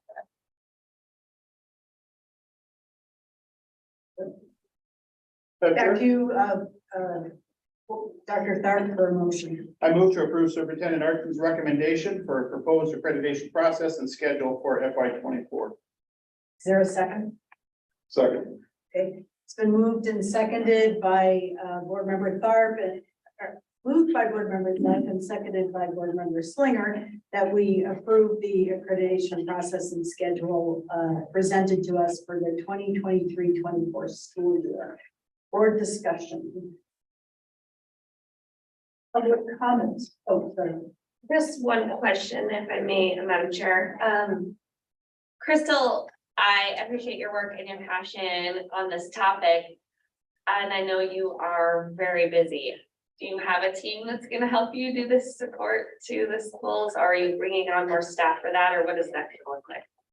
Madam Chair and Board Member Headland, I am busy, but this is my passion work. So I find the time and make the time for sure. But I do have a team. I have Ashley's actually on for our next item, but I have 2 accreditation specialists who are very familiar with the work and have been an intricate part of all of what we've already done. And I feel very confident in our ability to provide the type of service needed. Wearing the licensure hat also, you know, we just went through this with a new licensure system, having staff to do that. And I feel that a strength of mine is finding that time and making it a way so that we are available to districts, because it is absolutely necessary and important in this work. So the time will be made, I promise you that. Thank you. Public comments? You wanna come on?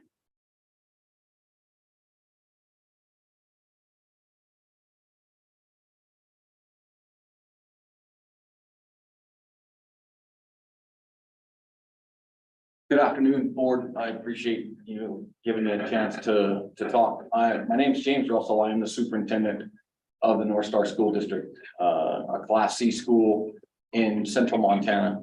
And I appreciate what is being presented here and the idea that it's going to simplify things and give us some flexibility.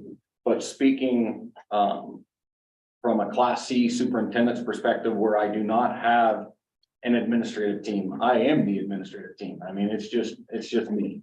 I do have a head teacher right now who's monitoring my building, but he's also my full-time math teacher, my track coach, and my AD. In my elementary, my head teacher is my 4th grade teacher and my head teacher.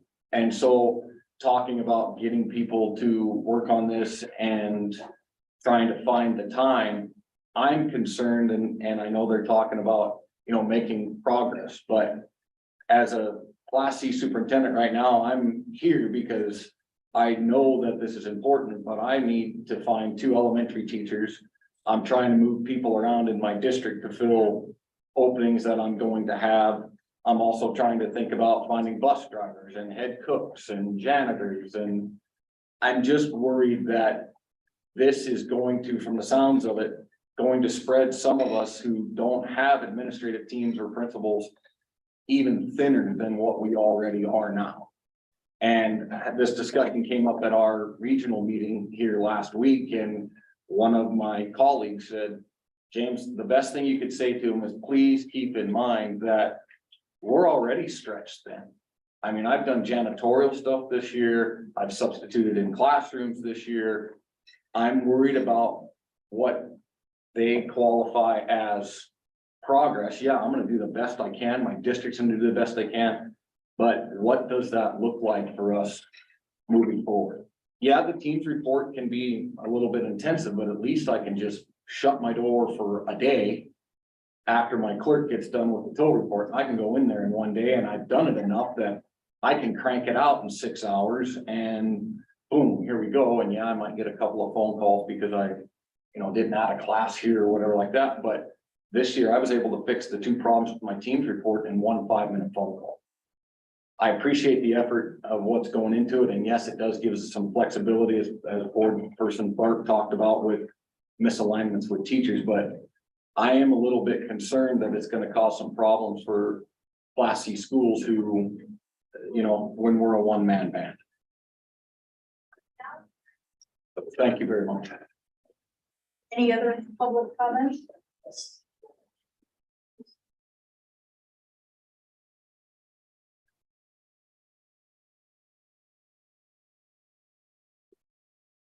If I sit here. Chair Tharp, for the record, Rob Watson. I'm the executive director for School Administrators of Montana. I actually have a handout if that's okay. I have some questions and concerns. Probably first and foremost would be myself. First and foremost, I guess I'm a little bit confused about what exactly you're approving today. And that's not for me to decide, that's for you to decide, but I would share that. That there's a timeline outlined in your board packet. There's also a process outlined in your board packet. The motion was to approve both. I will make comments on all of it just because I think if you look in the board packet, there's a section that's a reference guide. I don't know if you're approving the reference guide, but it does delineate the process.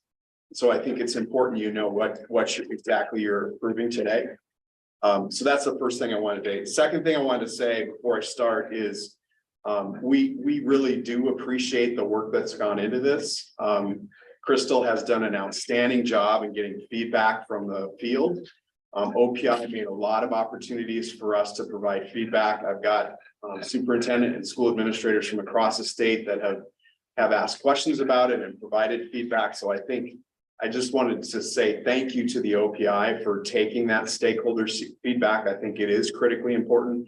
I actually saw some earlier revisions of this process, and what they have presented to you in your packet is much better than the earlier provisions or revisions. So they've definitely taken our feedback and added to it and changed some things. I just have some suggestions, and in light of what was just discussed with Crystal and her schedule and everything that she has to do, I do want you to know that we at the School Administrators Montana, we stand ready to help.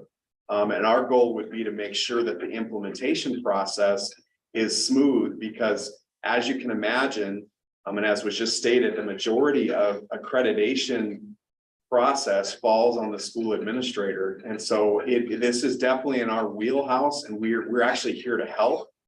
We want to make sure that we take the opportunity to help the OPI in getting this implemented. Believe me that the smooth implementation is not only good for OPI, but it's good for us too. You're talking about changing the accreditation process. You don't want to put all the work into that and then just have it sit on the shelf. So we want a meaningful process. We want a process that will be referred back to, and we believe that the implementation of that is probably the most critical. So if you don't mind, I would just run through and I can do it using your agenda and point you to the pages to kind of briefly talk through my comments. So I hope that's the best way to do this. And Chair Tharp, if I get too long, just cut me off. I'm not intending to hijack your meeting at all, and don't be afraid to tell me to stop.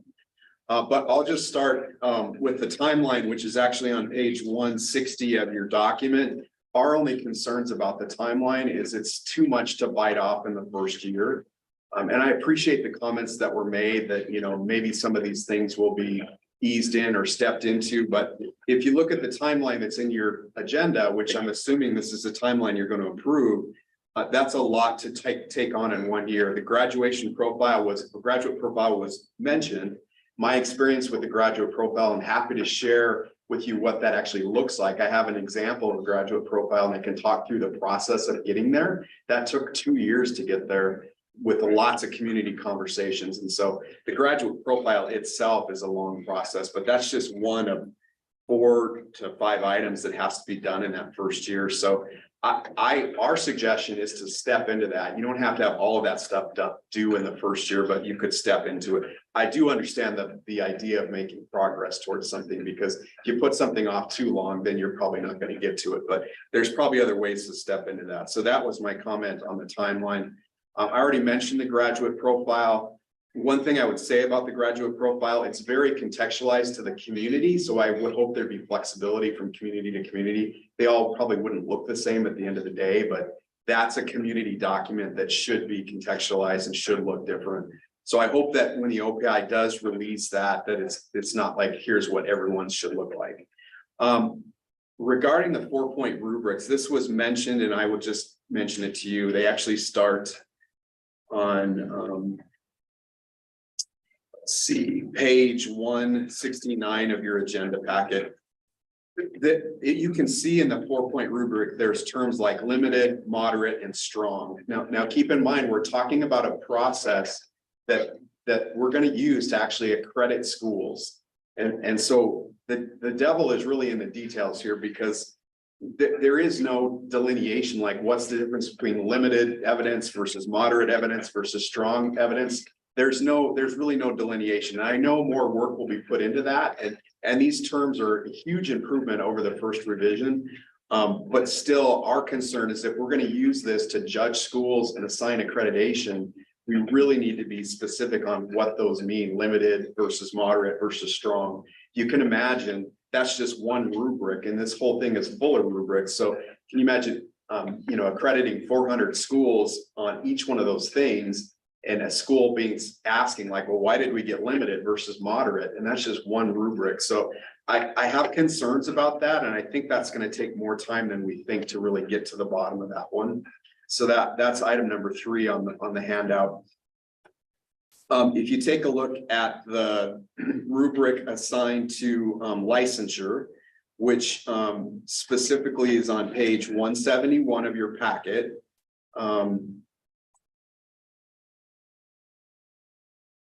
I'm sorry, take that back. It's on page 172 of your packet. So you all spent a lot of time this last summer talking about the loads for counselors, the loads for librarians. You probably remember some of that discussion. Okay, I think, and I'm not positive, but I think this is the rubric that's actually going to verify those loads. It's not really clearly stated, but I can't find it in any other rubric. So take a look at that rubric on 172. It says that school staff is licensed and appropriately assigned, or not appropriately assigned. I think that term appropriately assigned is where you would find, do you have at least one counselor for every 400 students? I think that's where it would show up. I do think we have to be specific about that, because if it's not in any rubric, then it's going to be left up to interpretation. So if I'm a school that has 402 students, I'm not going to assign an extra counselor if I don't know it's going to actually be checked anywhere. So I do want you to be aware that I think that's the rubric where it happens, but they're really unclear as to what appropriately assigned means. Appropriately assigned could mean that they've got the proper license and they're assigned, but it could also mean that we're also meeting those loads, like the counselor, the librarian loads, the school principal loads. And then the very next rubric is class size. This is something I really do appreciate cleanup on, because for years and years, we were always concerned about class sizes, and you had one class that was over the limit and you basically lost out on all accreditation. So I do appreciate the change here. I did recommend, and I know it's a lengthy paragraph, but I think I can provide a pretty good example of it. So I recommended, rather than using numbers on that rubric, you use percentages. That simple change will really help middle schools and high schools. By the very nature of how middle schools and high schools structure their schedule, they have a lot more sections, which is a lot more opportunities for overloads. So by using percentages, it really cleans up that problem. The other thing I wanted to mention on that rubric, and again, this is the bottom of page 172, you notice that they have the term qualified human resources. That's a term that was changed a little bit in the chapter 55 revision. You probably remember the discussion around that. That allowance of qualified human resources only works to fix elementary. It doesn't work to fix middle school and high school. So there is no fix for middle school and high school. To add extra paras or whatever, it doesn't work at middle school and high school. So my recommendation for middle school and high school would be to use percentages rather than numbers. I gave you an example of in my long paragraph here, but I'll talk about it very, very quickly. When I was the principal at Bozeman High School, we had 120 teachers. Everyone taught 5 sections. That's 600 opportunities for overloads. So any one of those 600 opportunities that got over 30, and I would lose accreditation for the whole school. My recommendation is to use a percentage of that 600. So at 3%, that would be 18 sections, and that would be a deficiency. At 1%, it's 6 sections, which would be advice or regular with minor deviations. So just by changing those to percentages, you're really going to clean up that process and make it a lot more equitable for how middle schools and high schools structure their schedule.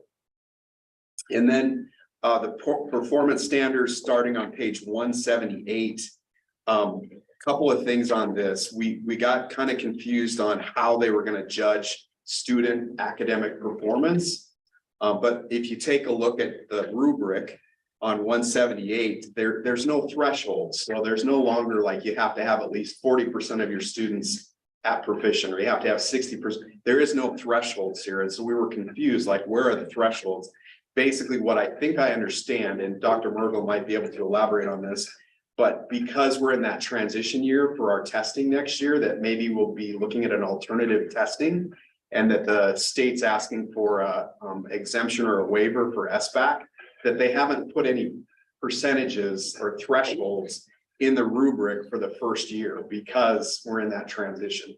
So basically, all the rubric says is that schools have to show evidence of growth. That's all it basically says. What we would ask is that when we get to that point and we've got a new assessment and we've got a new rubric, we want to be part of that discussion, because we think when you start setting those thresholds and you start setting the percentage for growth, we really think stakeholders should be an important part of that process to determine where those thresholds are marked. So I would just comment on that. We're fine with the way that's written right now, but realize this is just a 1 year only fix. But there are no thresholds for percentages for students next year. And the final thing that I would mention, the high school rubric has us a little bit concerned. It's the last page of this section of your document, page 181.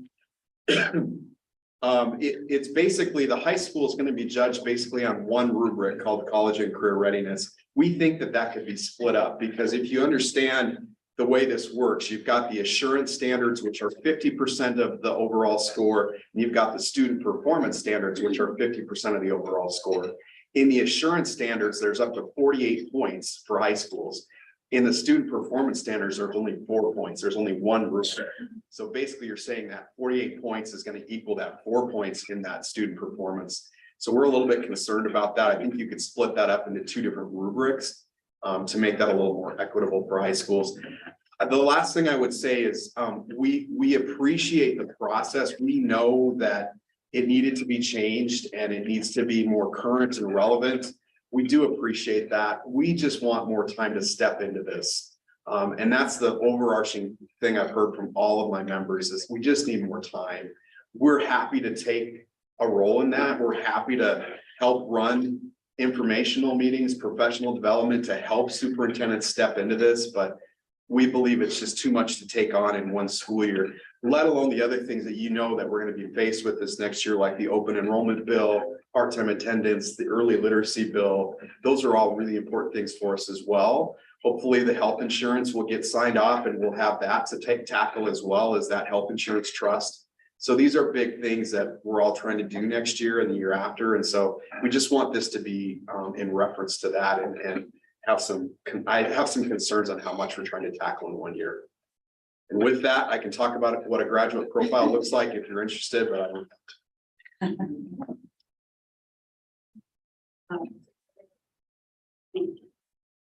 Okay. Is there any board member else, and then we'll see if there's time now. Okay, so I asked her a question about timeline or time. Have you, based upon the fact, talked to people, do you have any idea of the time that's going to be required if this is the process? Chair Quinlan, board member, that's a great question. Quite honestly, I haven't assessed the time, because the rubrics have been changing so much and the requirements have been changing so much over the past 4 or 5 weeks.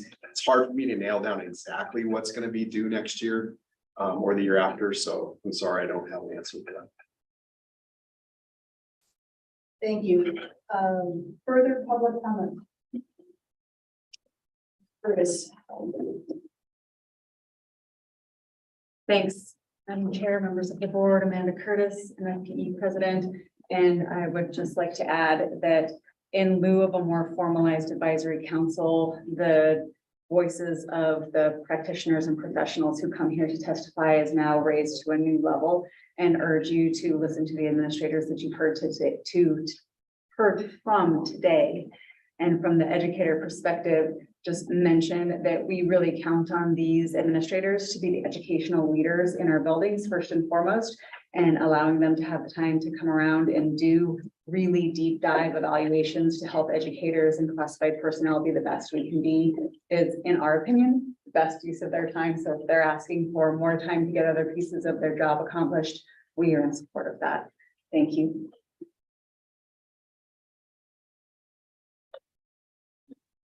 Further comment? Member Thornton. Because I'd like to hear what either Julie or Crystal would respond to Dr. Watson's concerns. Great, thank you. Dr. Mergel or Ms. Andrews? Take that one on.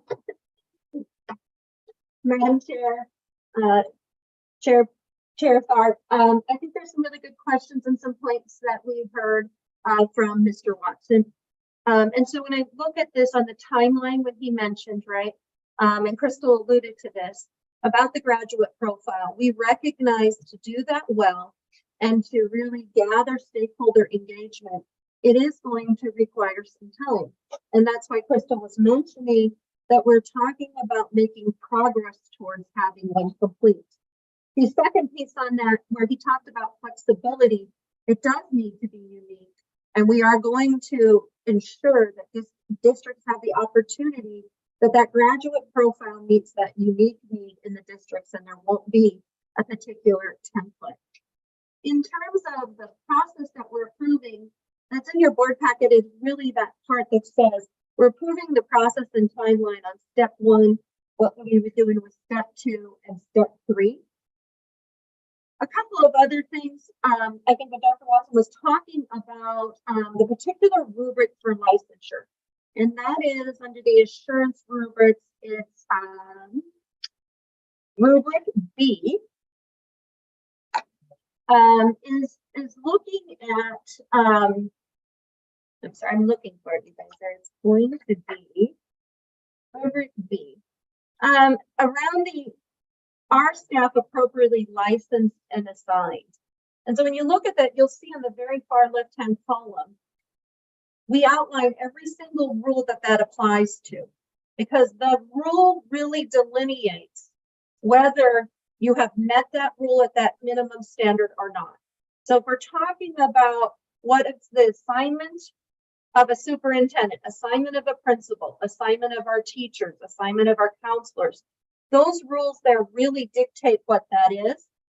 And then when you look at the rubric, it's saying, are all of your staff licensed as outlined in those rules? Because those rules talk about two things. Are they licensed?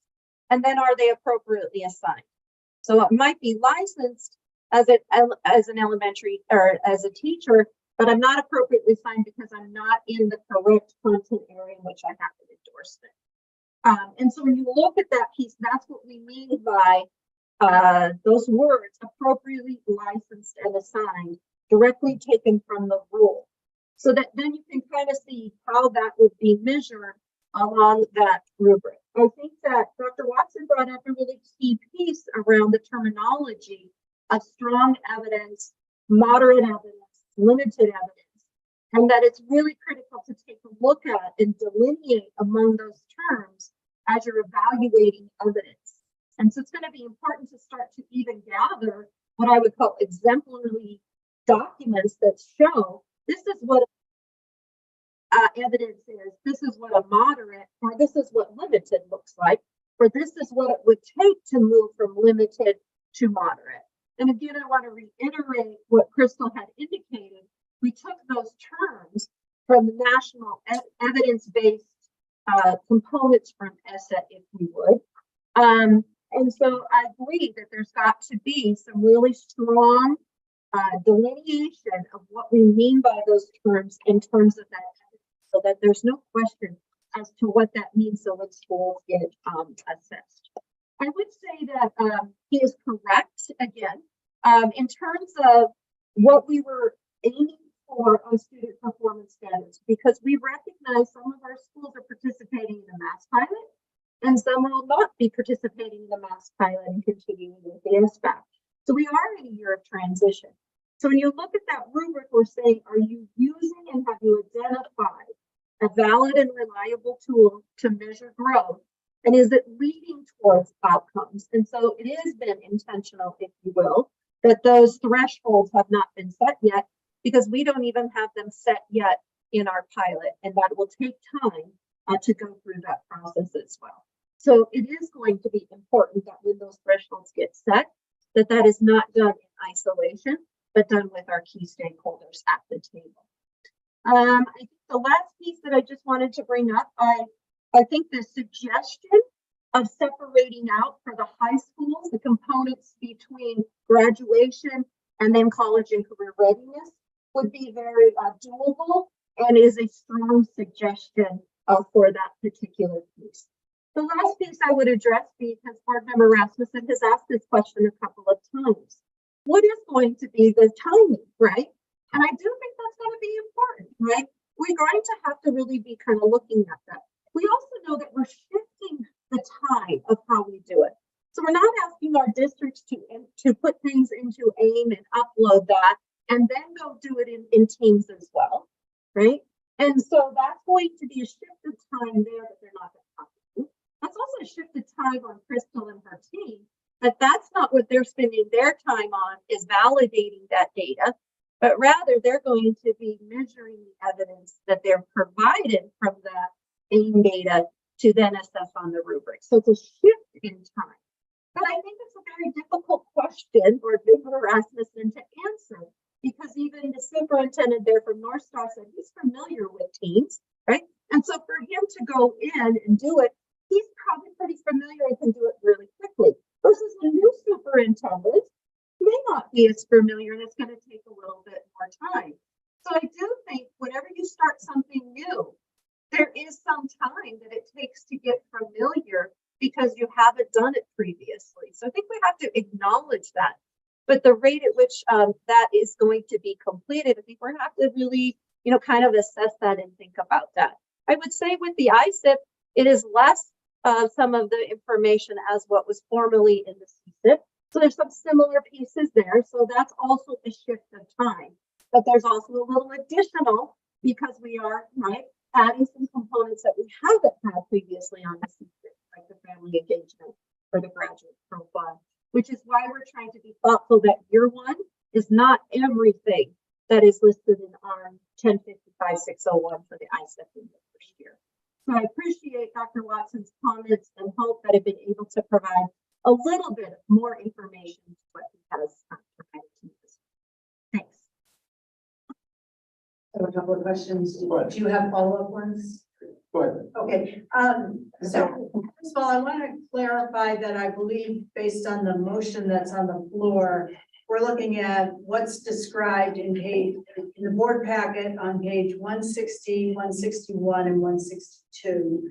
And the motion doesn't include either the side-by-side comparison or the draft accreditation status criteria. So I'm wondering if someone could give me a nod on that it's step 1, step 2, and step 3. Thank you. And then have you given any consideration to a hold harmless year so that the year ahead we would move to the new data collection system, see how that produces base accreditation information on where schools stand as of the spring, so we don't deal with these questions of, oh, you missed the December 1 deadline. And yet, it would give everybody a chance to see, well, how far did schools get since the new accreditation standards went into place?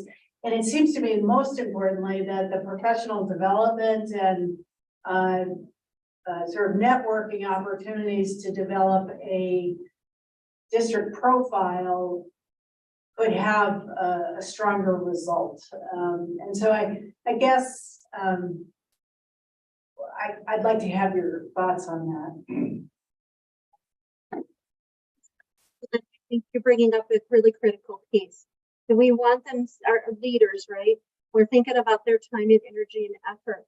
We want that to go towards developing a thoughtful, detailed, district-specific graduate profile, and to include stakeholders. And in order to do that, right, that's more important than just being compliant and copy and pasting in some attributes that might look good for the graduate profile because there's a deadline to get it, which is what I think we're trying to get at. We're saying in this first year, how do we step in a way that we started and begin that process, but also allow for some of that ability to grow with it and really put the time and effort to the places that we really want to see our for that. Indicate in terms of holding harmless, like with the student performance piece, that's why we weren't ready to set any kinds of metrics. Just saying, are you able to show that you're using the tool to demonstrate growth and proficiency, that your kids are growing, you're using it and it's showing favorable outcomes? That kind of is, board member Quinlan, kind of the way we were trying to get at hold harmless, right? Let's not set a bar as to what that is.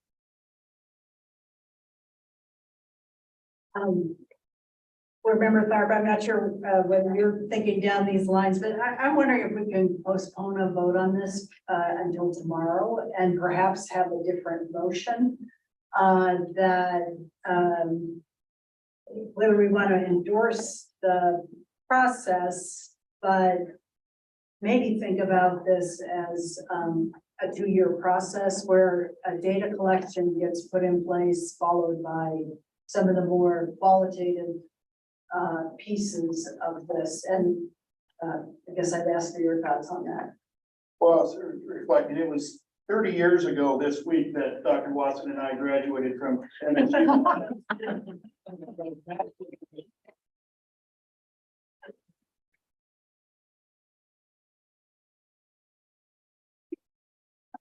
I say that to bring up that this is the most dramatic change made to accreditation standards in that 30 years, and it's huge. And what I've been hearing from Julie and Crystal is that they want to embark on this process with a great amount of grace and flexibility and understanding. But at the same time, we did pass rules that are thou shalt on July 1. And so how do we play that? And I used the word fuzzy earlier. How do we determine that? So perhaps I think maybe postponing this until tomorrow morning to get more clarity and looking at this and saying, you know, maybe the pages 170 or 1 through 181, maybe those are continue to be works that are continuing to be edited with consultation with Sam, with consultation of other partners to try to, because I wouldn't want to approve these and then have these be fixed and Rob come up with a great idea. Well, the board already did it. But with an understanding that, okay, we do have a timeline and have some sort of a hold harmless process in there, I think is very valid. And so how do we do that and pass a motion to say, this is what we're going to do, but how do we build in that fuzziness to allow for the flexibility? And for them to take and say, hey, that's a great idea, let's do it. And bring that back to us. Because I'm assuming this is going to be an ongoing, as we continue to tweak this. I mean, this is a huge, huge change.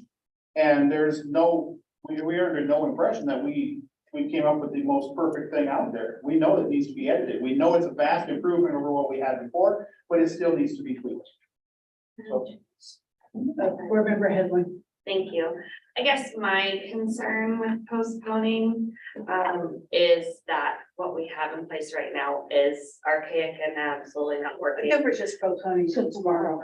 Yes, but I'm concerned with the discussion of hold harmless and what that would mean, like if schools would remain in the current status, because there are many schools, like Dr. Watson referenced, that have my middle school, for example, 2 extra students in a PE class, so we're deficient, and I would not like to remain. Well, and yeah, in my 9 and 15 that are. So I guess by hold harmless, that's concerning to me what that means, because I just want to make sure that I'm excited about all the work that was done. I also agree with especially the certain rubric components that you pointed out.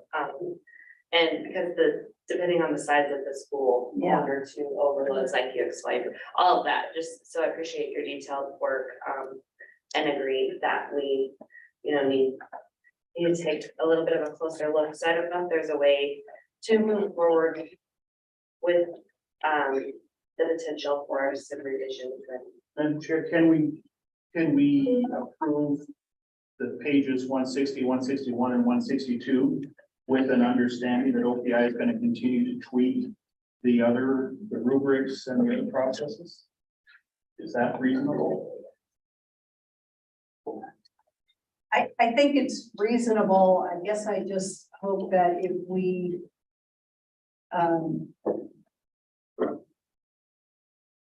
mean, when you look at page 116, it doesn't indicate that coach and what was the expression, coach and growth year. I mean, it doesn't show, here's a set of options, focus on whether you're gonna do the community needs assessment or the comprehensive needs assessment or the graduate program. I would assume you do your needs assessment before you did any of these other ones, but you know, how this would indicate that it's all good stuff. And it isn't reflective of that year of, you know, of transition.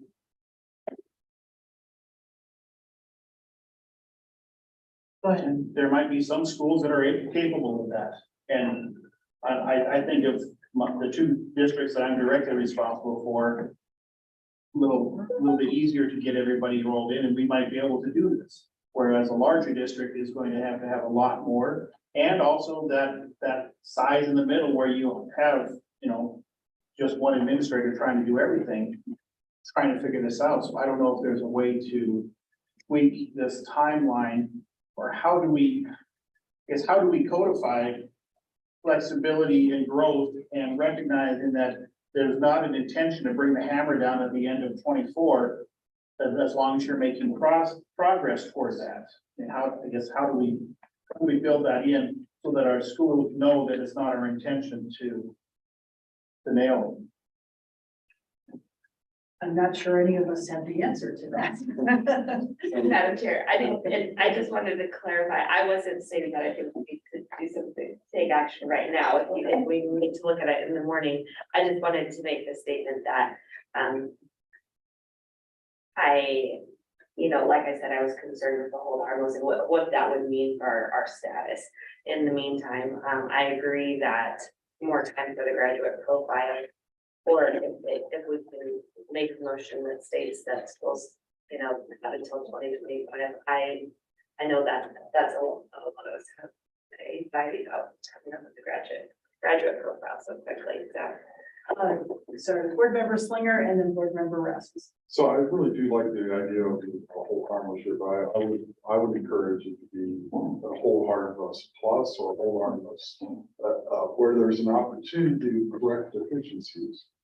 And so if you correct it, you could actually move your status up, but your status would be as harmless regarding reversal or going down. Yeah. That would allow, I think, a lot of these minor deficiencies to be corrected, and schools would feel good about that. But it also would provide a whole harmless regarding implementation over 18 months. Board Member Rasmus. I have 2 points. One is on Dr. Watson's percentage. You know, I think that needs to be looked at, because in a small school where you have one section of math and you're overloaded by one pupil, when you go to 0, you're at 100%. So I think that, you know, or it may work for you, it might not work for small schools, and that you have at it.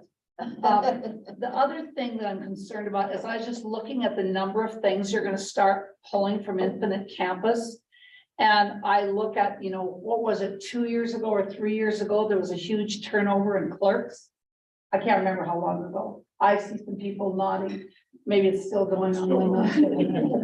I've been out for 2 years, but I have a concern about, you know, that level of necessity to train people on Infinite Campus for all the things that you're looking to put in that maybe weren't put in before, because not everybody used that, you know.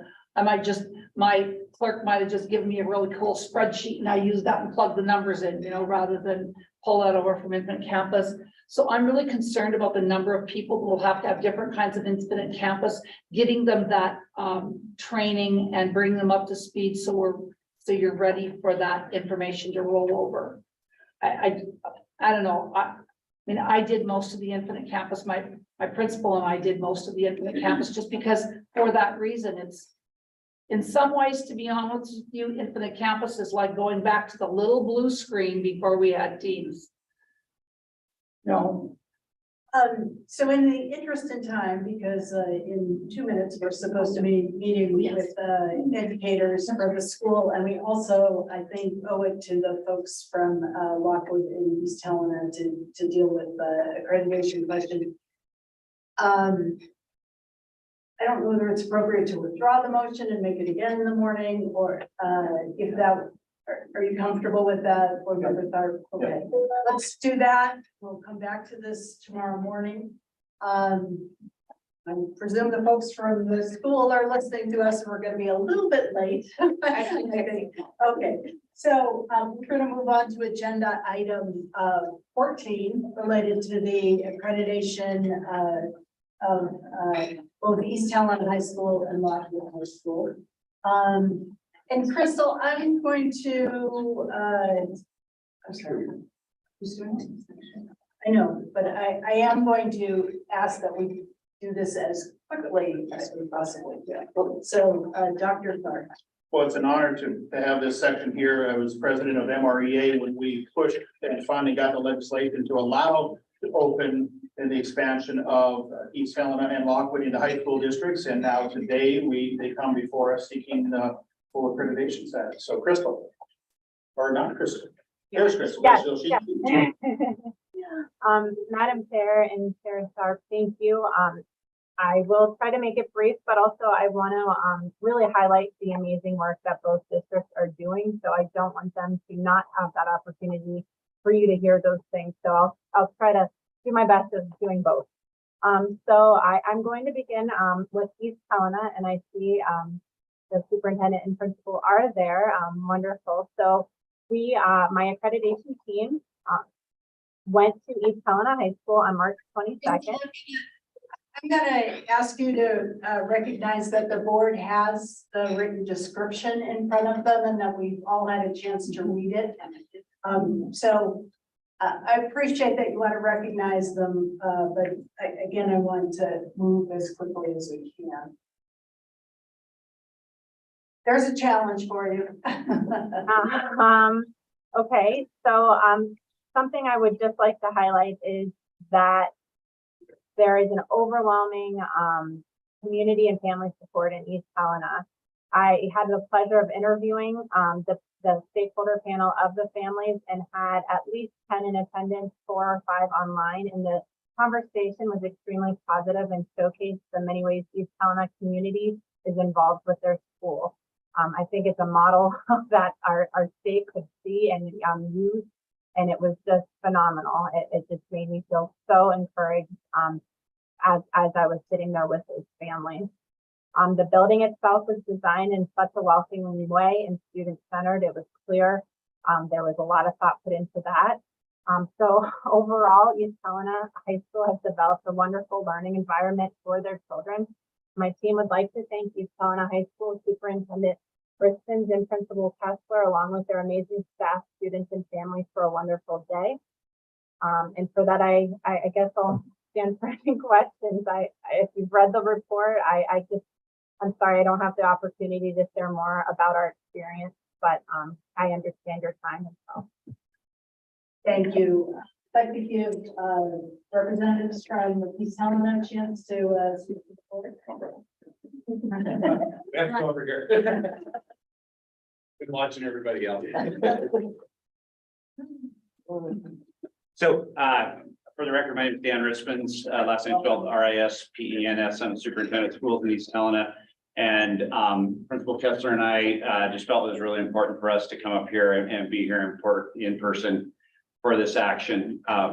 We have worked very hard to try to create something out of nothing for the community of East Helena. And by something out of nothing, I mean, we've never had a high school in East Helena. And I've told people multiple times that we probably bit off way more than we could chew in this project. But we also had a commitment in our hearts and to provide the community and the kids who are going to be the first graduating class from East Helena High School, a comprehensive and complete high school experience for them. They made a commitment to us to be pioneers in this endeavor, and we made a commitment back to them that we were going to provide everything that a Montana high school student should have in their experience. And that was a heavy lift. And I've been involved in this project from the start. We were super fortunate to bring Mr. Kessler on to take over as the principal there 2 years ago, and his knowledge and expertise and his insight and his way of interacting with young people and understanding the needs that kids have today and the desire of the community to prepare kids for the future has just been fantastic. And so we're super excited to be here before you today and just really wanted to be available to answer questions that you might have for us. Brian, Nope. come on. That's great. Questions from board members? Board member Rasmussen? I did read that one of the things that they suggested was an MTSS system. How are you doing on that? So we actually just recently were approved to be part of that last cohort of the MTSS grant with OPI. And part of that too, we've been working a lot on our PBIS process. So we do essentially have a lot of the work in place that we're going to roll out next year with that. So. Thank you. Do you have separate motions? Yes. Okay. To you for a motion. I move to approve Superintendent Artson's recommendation to approve East Helena High School's exit report and upgrade their probationary status to full accreditation. Seconded. It's been moved by board member Tharp and seconded by board member Rasmussen that we approve full accreditation status for East Helena schools. Is there any further public comment? Any board member comment? I would just say, living in that area, it is so exciting and so wonderful. And the students are so involved in the community. Yeah. Thank you. All in favor, say aye. Aye. Opposed, none.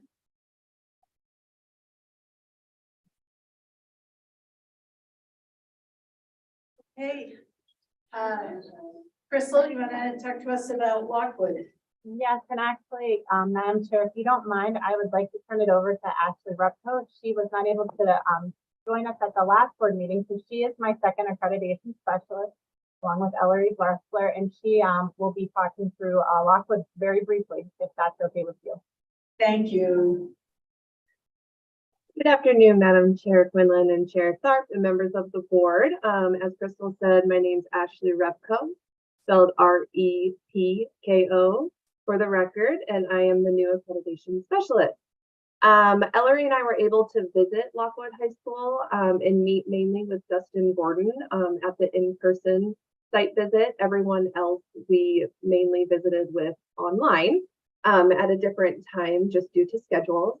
But some highlights for Lockwood that we wanted to mention, all of their stakeholders really expressed that there was a very collaborative and supportive environment there, ranging all the way from their students to their administration. It was very evident that everyone felt very welcome. Their curriculum is standards-based, and the staff articulated that they work very closely together to choose that material that is utilized. And again, just their teamwork and their collaborative environment was very obvious. The school has also been networking with community members and organizations to help improve partnerships so that the kids have additional opportunities outside of the classroom. So overall, we would say that Lockwood High School has created a very positive environment for their students. It is continuing to get better day by day with everything that they're implementing. And as a fun side note, their facility is amazing. So that's all I have for Lockwood. So I stand for any questions. Thank you. Are there any questions for Ashley? I'd like to further add that Lockwood has a program called Hope Squad, which is a high school group advocating for mental health awareness and suicide prevention. And we have leaned on Superintendent Navazio repeatedly out of Richland County for his, how the Hope Squad has been implemented in his school, as we are working on implementing that in at least 2 of our high schools in Richland County right now. So it's another great thing that Lockwood is doing. And so I commend him on that. And I already told Tobin, they didn't build enough broadcast booths in their crow's nest. And broadcast football games from on top of the building. Other than that, I move to approve Superintendent Harmson's recommendation to approve Lockwood High School's exit report and upgrade their probationary status to full accreditation. Is there a second? I'll second that. All right, it's been moved by Board Member Tharp and seconded by Board Member Rasmussen that we approved Superintendent Arnson's recommendation and provide full accreditation for Lockwood. Is there any public comment? Any public comment? Okay, any board member comment? Seeing none, all in favor say aye. Aye. Aye. Opposed, no. Motion carries. Thank you. What we'd like to do at this point, we have a 3:15 reception scheduled with the MSTB education staff. So I'm going to ask that we attend that and come back at 4:15 to finish our last agenda item for today, which is our review of our executive director's performance. So, and that will be a closed meeting, which I will formally announce when we come back. So, thank you all. We're taking a break. And I guess we're just ready to start. Okay. This is really good. I know. Oh, Lord.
I'm going to reconvene the meeting of the Board of Public Education, and we are now on item 15, which is, We need to stop the live stream.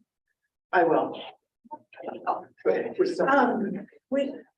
item 15 is the the board's performance evaluation of our executive director. And I am going to declare it or call for a closed session and read the following statement. Montana statute allows the presiding officer of a public meeting to close the meeting during a time a discussion relates to a matter of individual privacy. If the presiding officer determines that the demands of individual privacy clearly exceed the merits of public disclosure. I have determined that the discussion which will now take place meets the individual privacy criteria. We will therefore recess and move into executive action in this room. So at this point, we will close the Zoom meeting. And the board will reconvene